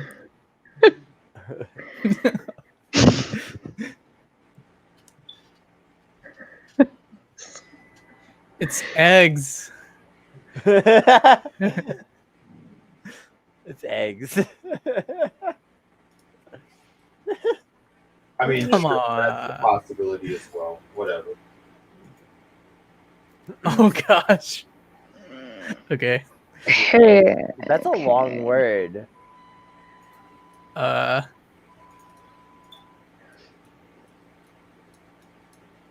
no, he's red. What is happening? I can't draw him. What is this? My computer's frozen, and the only comment it's showing is it's from Facebook hours ago, and it just says, "This is incredibly inspiring." Okay.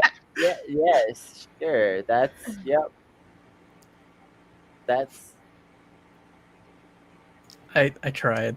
You did your I think I best. set the timer too short. You did your best. No, the timer is perfect.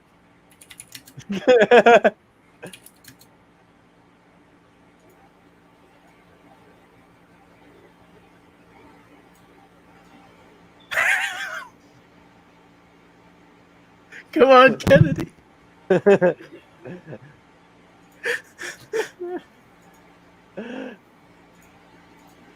For some reason, the length is just throwing me off. I wasn't thinking the plural. Pluralize. Sonic. Mario. Mario. Pyro. Mario. A pencil. Oh, Z's in the middle. There's a Z in it? Laser, hazer, taser, taser. Laser. Brazer. Oh, fuck. Fuck. Kazoo is not a real word. I was trying to draw music notes at the last second. It's not a real word. That's the problem. No, it's not. No one will ever convince me that kazoos are real. That's just not possible. Come on. Whoa.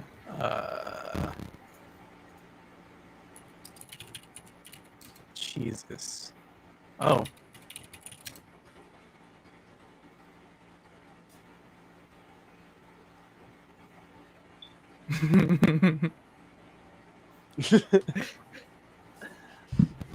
What if I had misspelled the word hamburger and not gotten any credit for it? A hamburger. Hamburger. Like, a hamburger is not real. Get a grip. Oh my gosh. Is that community safe? What is this? Is this some mouse? Okay. Hang on. I got something. Is that Chuck E. Cheese? I got a tweet put on screen for a second. Oh gosh. Why'd you leave? Because I'm trying to be a good. I'm trying to. Oh, the Senate cafeteria never has burgoo. Burgoo. What? That's my contribution. This is right there with the Frange tweet that you did. They're basically all the same. They're all the same.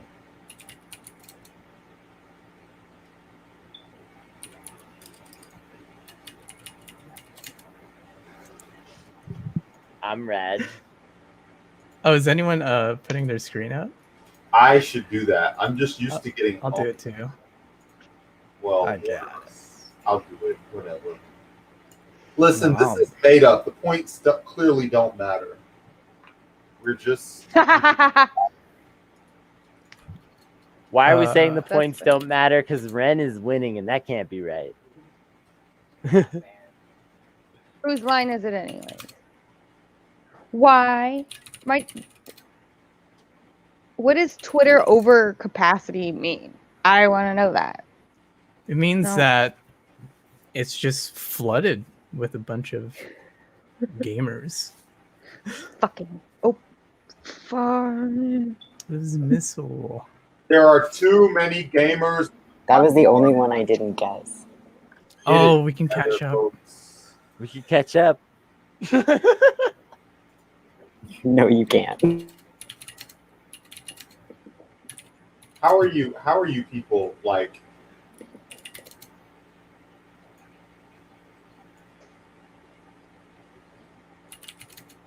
What the?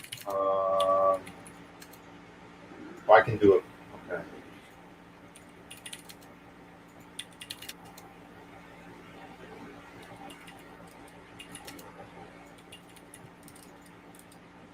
Okay. That was probably my worst drawing I've ever. I figured it out. Get it together. Hey, can we invite the random folks? Like a parked we can, car. We can vote kick. We can, but this is such we're wrapping up soon, so yeah, this is such a terrible. Wow. Half these things are spoiled. What's happening? Oh crap! I only have 20 seconds. What the? You set that timer. You lousy son of Judas. Oh my gosh.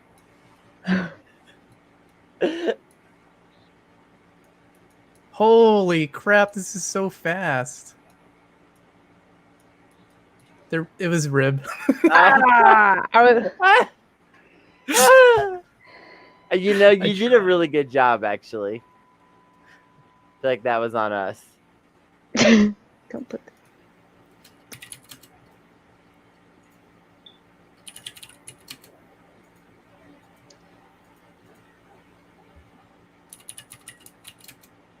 What? Time for art lessons. Let me tell you. Wow, you're trying to win.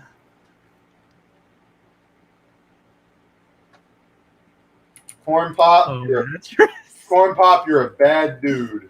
I tried my best. Okay. Louis, it's time for art lessons. I'm sorry.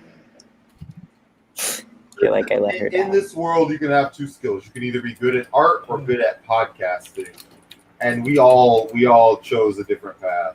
So whatever. This one's politically relevant. Wait, who's Corn Pop? I don't know. Oh, it's someone who we're collabing with. I would guess that it's a Psychic Dolphin Garage member, because they're the kind of people with that sense of humor. Could be. They're my guess. Could be. Do we get any donations? We need a No. drink.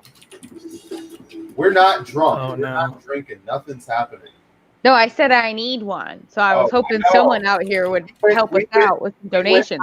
We went from asking for like money as a ho, we're gonna get crazy on here, to now we're like, please donate so we can please have a drink. That really shows we didn't have enough leverage in this situation. Let me tell you. Fair enough. They're like, you dirty alkies, we know what you want. And I want to just say that I would just, wow. I'm so close. Draw. I'm entering the room.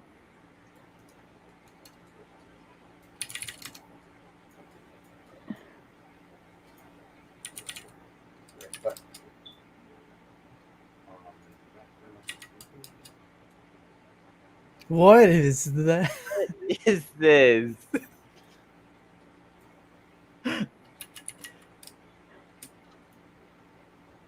What? Corn Pop, Totoro? Corn Pop got it. It's Corn fine. Pop, amazing, incredible. Oh man. Oh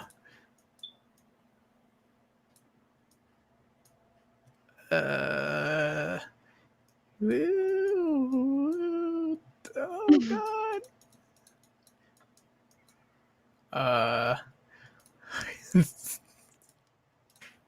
Waluigi. Oh.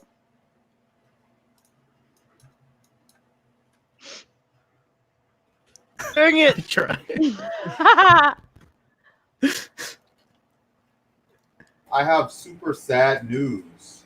And I have to interrupt our broadcast to share this with y'all because it's super bad.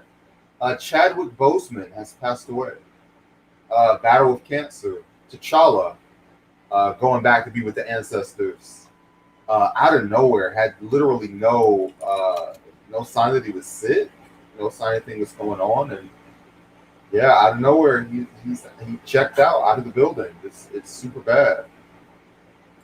What? Yeah. Yeah, all these movies. Condolences. He did all of these movies. He did like all of these movies with stage 3. Yeah, he did all this. He did Black Panther with stage 3 cancer. You know. Wow. Yeah, none of us knew it. Wow. Yeah. Wow, you just passed. Dang. Yeah, just now, man. It's trending right now. Oh Yeah, man. it's rough. So everybody watch The Five Bloods because he's in that one. What are these ovaries? Sorry, Man, I was watching the drawing. Sorry. No, I know. It's funny because it's funny because you were sharing one of your stories with Niall and I'm trying Oh, yeah, my so hard. screen's, You like, guys don't know. we were cracking up at a very inappropriate. Trying to like. I know you understand.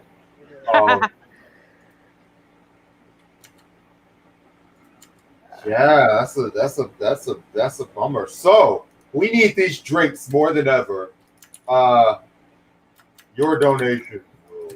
Your donations. Blah blah. As we play Oh.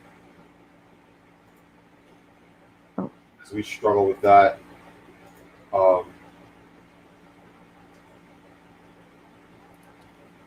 Alyssa, are you prepping for the tarot reading? Man, where do you think I was going to be doing that? Never mind. I mean, yes, no, I'm down. My response was like between the news and trying to do Yeah, the you're right. You're right. It's a. But I'm down.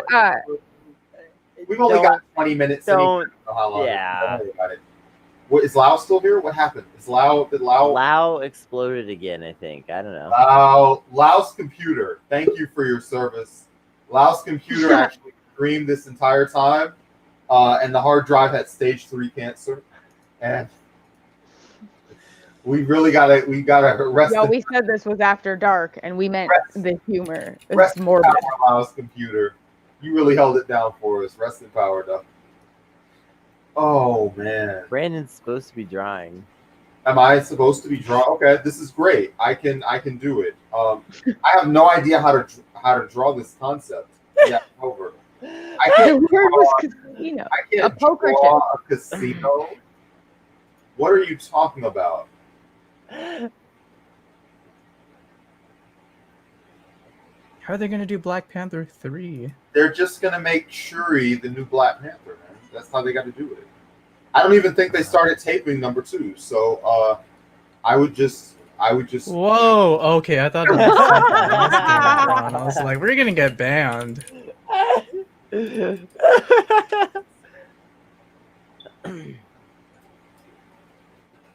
We get points for doing this, for making this guess like ballet. Ah, dang it. There's not These enough are time. some pretty complicated words for them to be like, hey, you've got 20 seconds to draw this. Yeah, draw a casino. It's a little pretentious. I don't know how to draw a casino. You could give me 30 minutes and it would not make a difference. What do you mean, world?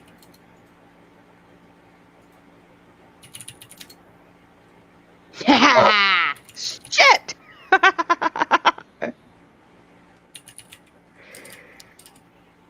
This is a Pokemon. Oh. Tomatoes! I know! I typed that right before Pokemon. And I didn't realize the letters. Didn't realize the letters were at the top. No, Ren won. Ren should have won, and I barely was even here and paying attention. All right, here, I'm gonna make it better this time, you guys. What? Yes. Okay. Brandon, where did you go? I didn't go. Oh, I mean, I thought we were okay. Hold on. We're gonna go for 50 seconds. Yeah, I'm gonna give us enough time to actually draw this time. Okay, wait. Before we do that, I want to take over for a minute. I want to take over, and I want to play Fall Guys. Wait, is this working? Is it working? Is this happening? Is this real? Yeah, it's happening. Okay. You're gonna see. I have no idea how to play this on PC. I'm just gonna do it, and I assume that square jumps and WASD, but I don't have the controller. I don't have anything, so we're just gonna do it, and it'll probably be hilariously bad with WASD in a mouse. Let's wait for the last 4. We're waiting for those last 4, like we're waiting for these donations, man. Like they're holding us up a If little. you donate, Brandon might actually win a game of Fall Guys. That probably Don't get your hopes. that seems unlikely. I don't even know what the controls are. I'm gonna have to like wiggle around for a few seconds. I like Just that. Just to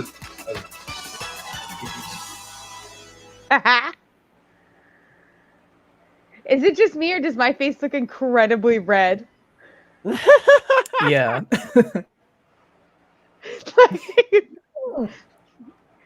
The tomato thing's got me freaked out now. I'm trying to turned also to load up tomato. Fall Guys. Okay, so I that when see you it. die. I see it. Square. Oh, this yeah. looks fun. It's so fun, but also really frustrating. I've never had it do. Oh no, I'm being trampled. I'm being No. trampled. Okay. I'm in last place. And something this. Oh, okay. I'm definitely not getting out of round 1 with these controls. Hang it up. Oh. It's not happening. Why don't you have a controller? Because I didn't know that I was going to be playing Fall Guys. I just thought that I was going to be like. I like how they go. Next time. Are you on Steam? Yeah, I'm on Steam. What's your send me your like friend code. What? Oh shit.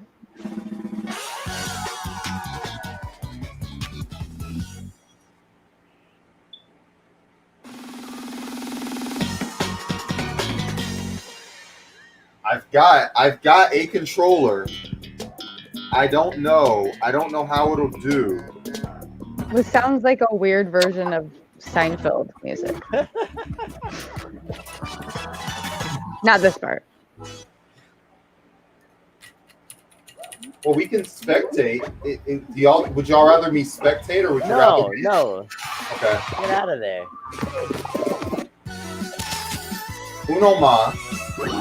I'm gonna plug in this controller that I found. All right, And I I have have no Fall idea- Guys open, and I'm gonna hit join at the same time that you do, and try to get in Okay. the Well, same I'm match. gonna send you my friend code and stuff, and we'll do a round of Fall Guys. Yes. And that'll be our closing out. I'm gonna pull out my camera. You won't get to see my beautiful face, but you will get to see me play the game, which is really what's important. And I will send you, Kennedy, my. Put it in the private chat in StreamYard. Yeah. Also, you guys, donate some money. I'm gonna get a sober headache. Lol. Just kidding. Not you guys. I meant the people watching. Sorry. It got awkwardly silent all of a sudden, and I was yelling. Yeah. Okay. Anyway, I've done. But anyway, get in there, and when you're ready, you tell me. We'll get there. Okay, hang on. Somebody vamp for time here. Come on. All right. Are you logged in? I don't even know when to do it. Just hold on a second. I'm adding you as a friend. Okay. We only got 14 minutes. I know, but listen. We're gonna be eliminated from this. Yeah, we're gonna die in like 1 second anyway. Yeah. So all of this hype is for nothing. Few word from our sponsors.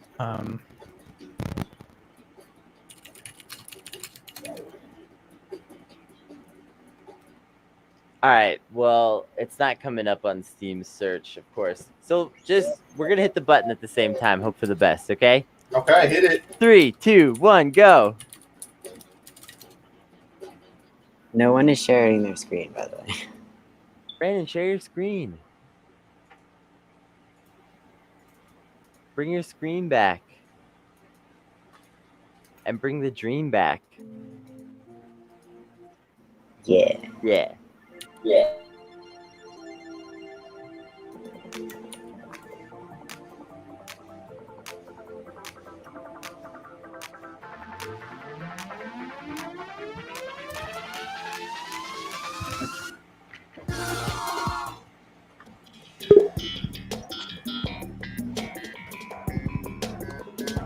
We're not in the same match. I think it's fine. Oh well. Let's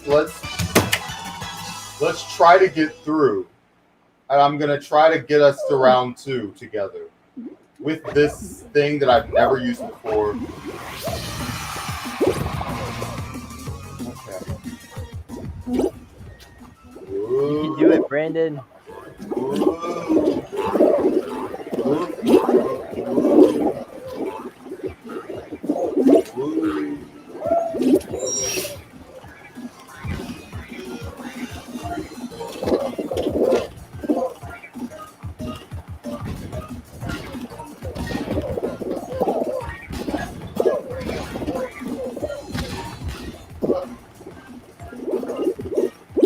Don't fall, Brandon. Be the guy instead.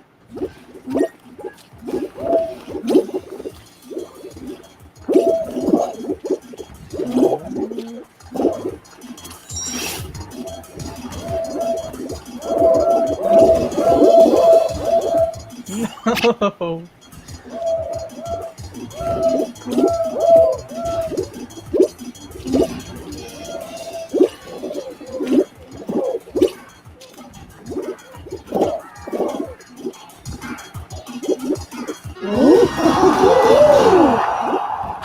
Nice. Nah. Very dramatic. Lots of drama, lots of tension. The highs, the lows. Just trying to make it to round 2, really. Lots of guys are falling these days. Yeah, maybe we'll make it even to round 3. Who knows? Maybe. What if we were both guys? And we fell together. That's very funny. JK. Unless.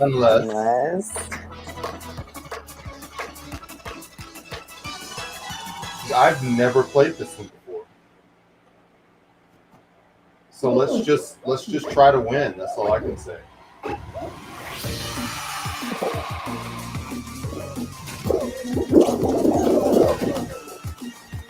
It's kind of a funky timing one, you know?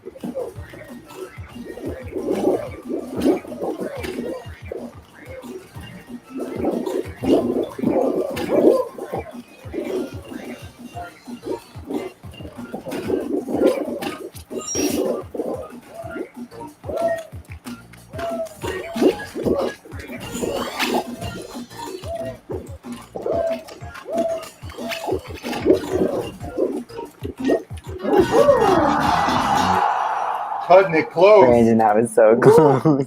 One mistake and it's all over in this game. It's very tense.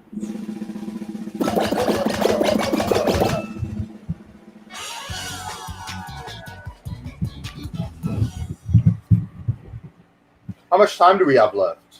Just a little bit.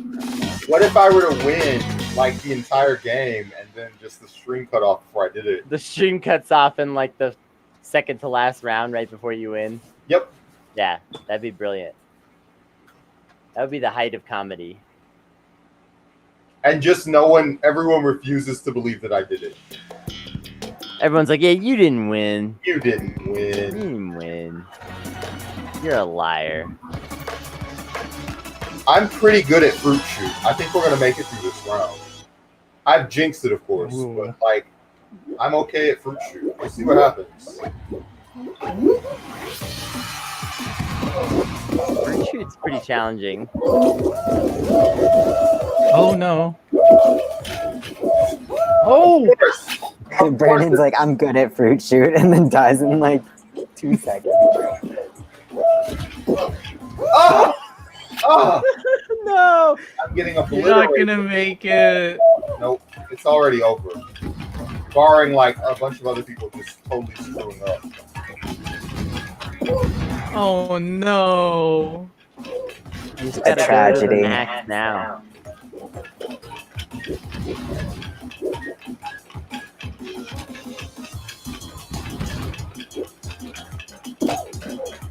Oh no! I jinxed it This when is I so was like, sad. fruit shoot. I'm not bad at fruit shoot. This might go places. I got dinged twice. Did you guys see like 2 people just flew into me? Yeah.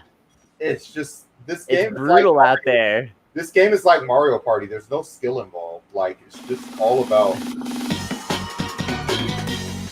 Well, listen, we can talk about who It's all about willingness to be vengeful. Yeah.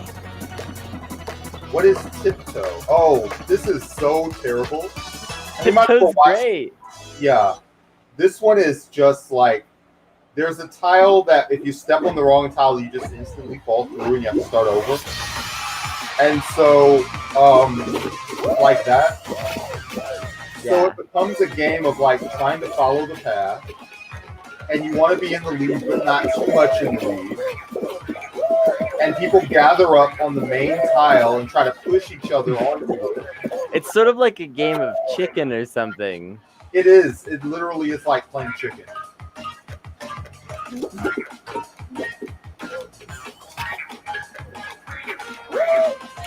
Now this fella just...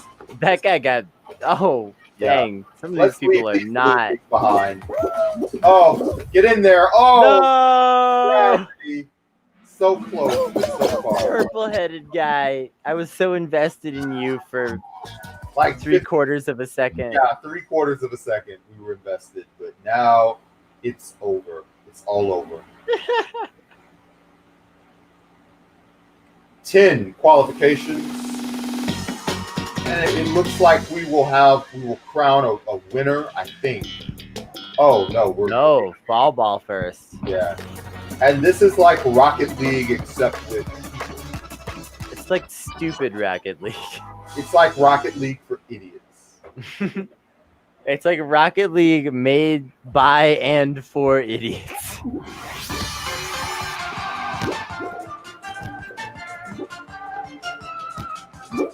And I'm here for it because I'm an idiot. Just look at this nightmare. Yeah, oh, there we go. Dang. Very much anybody's game right now. No strategy, just I'm running after the ball. What is he doing? Ooh, ball in, ball in. Alright. Oh, that was actually great. That went straight in. And you see yellow's running up to try to contest now. Wait, which one is the real Lau?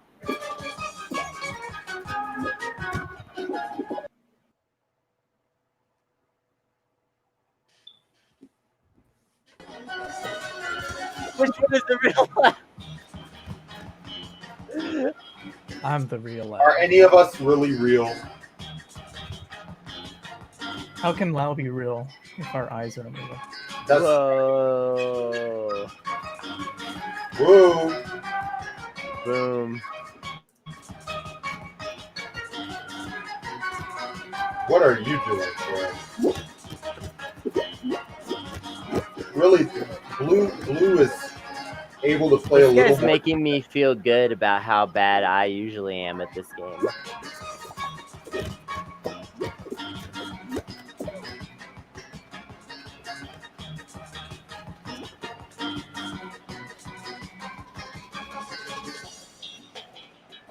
This has been going on for far too It long. looks like yellow's about to go down another goal. Well, we'll see. We'll see. Folks, if you're still watching, What are you doing? If you're watching, bit.ly/Vecinos Project 50, capital V, capital P. It's down at the bottom. Go give a couple bucks to Rent Relief if you got them. this, you owe us money. What are you doing? Oh, this is turning into a beatdown. Oh, this Oh, just is got turning into a brutal. beatdown. Yellow is tilted. 6-0. They are out of there by yellow. That was just nasty. These guys are so lucky to only have 5 in the final challenge. Never happens. That's true too. Usually it's like 12. Usually like 9 or something. Yeah. I wonder if they're gonna do the little tile game. They'll probably be the jumping because the tile game is maybe too easy. Okay, they're gonna race for the crowd. This one is the worst end game. Fall Mountain.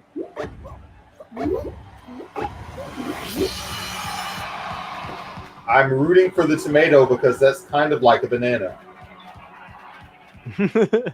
Yeah, they're both kind of, but not quite. You know, I'm also rooting for the tomato.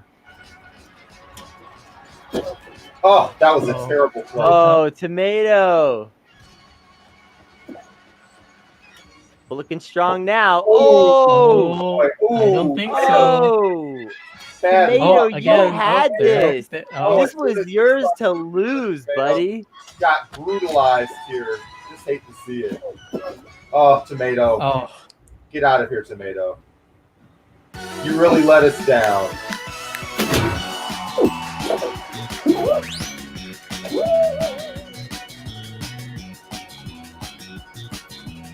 bit.ly/VecinosProject50. StreamYard is going to cut us off in less than 60 seconds. This is the final countdown. Thank you, everybody, for tuning in to this stream. Thank you, everybody who watches this later. No one's going to watch this. Someone will watch this later because there's so much 8-hour. I feel like we should We'll clip it. We'll clip it, though. Yeah, we should do some clips and we should just share. And this is going to be going all weekend. So all weekend. Just get in there. Just get in there. And just got done playing Fall Guys. Thank you. I'm Bridget Norman. Flo Girl, we love you as always. Murasaki, time for art lessons. Rest in peace, Chadwick Boseman. Yeah, crazy. So everybody, thank you. If you watched any of this, you've been rad. It's been real.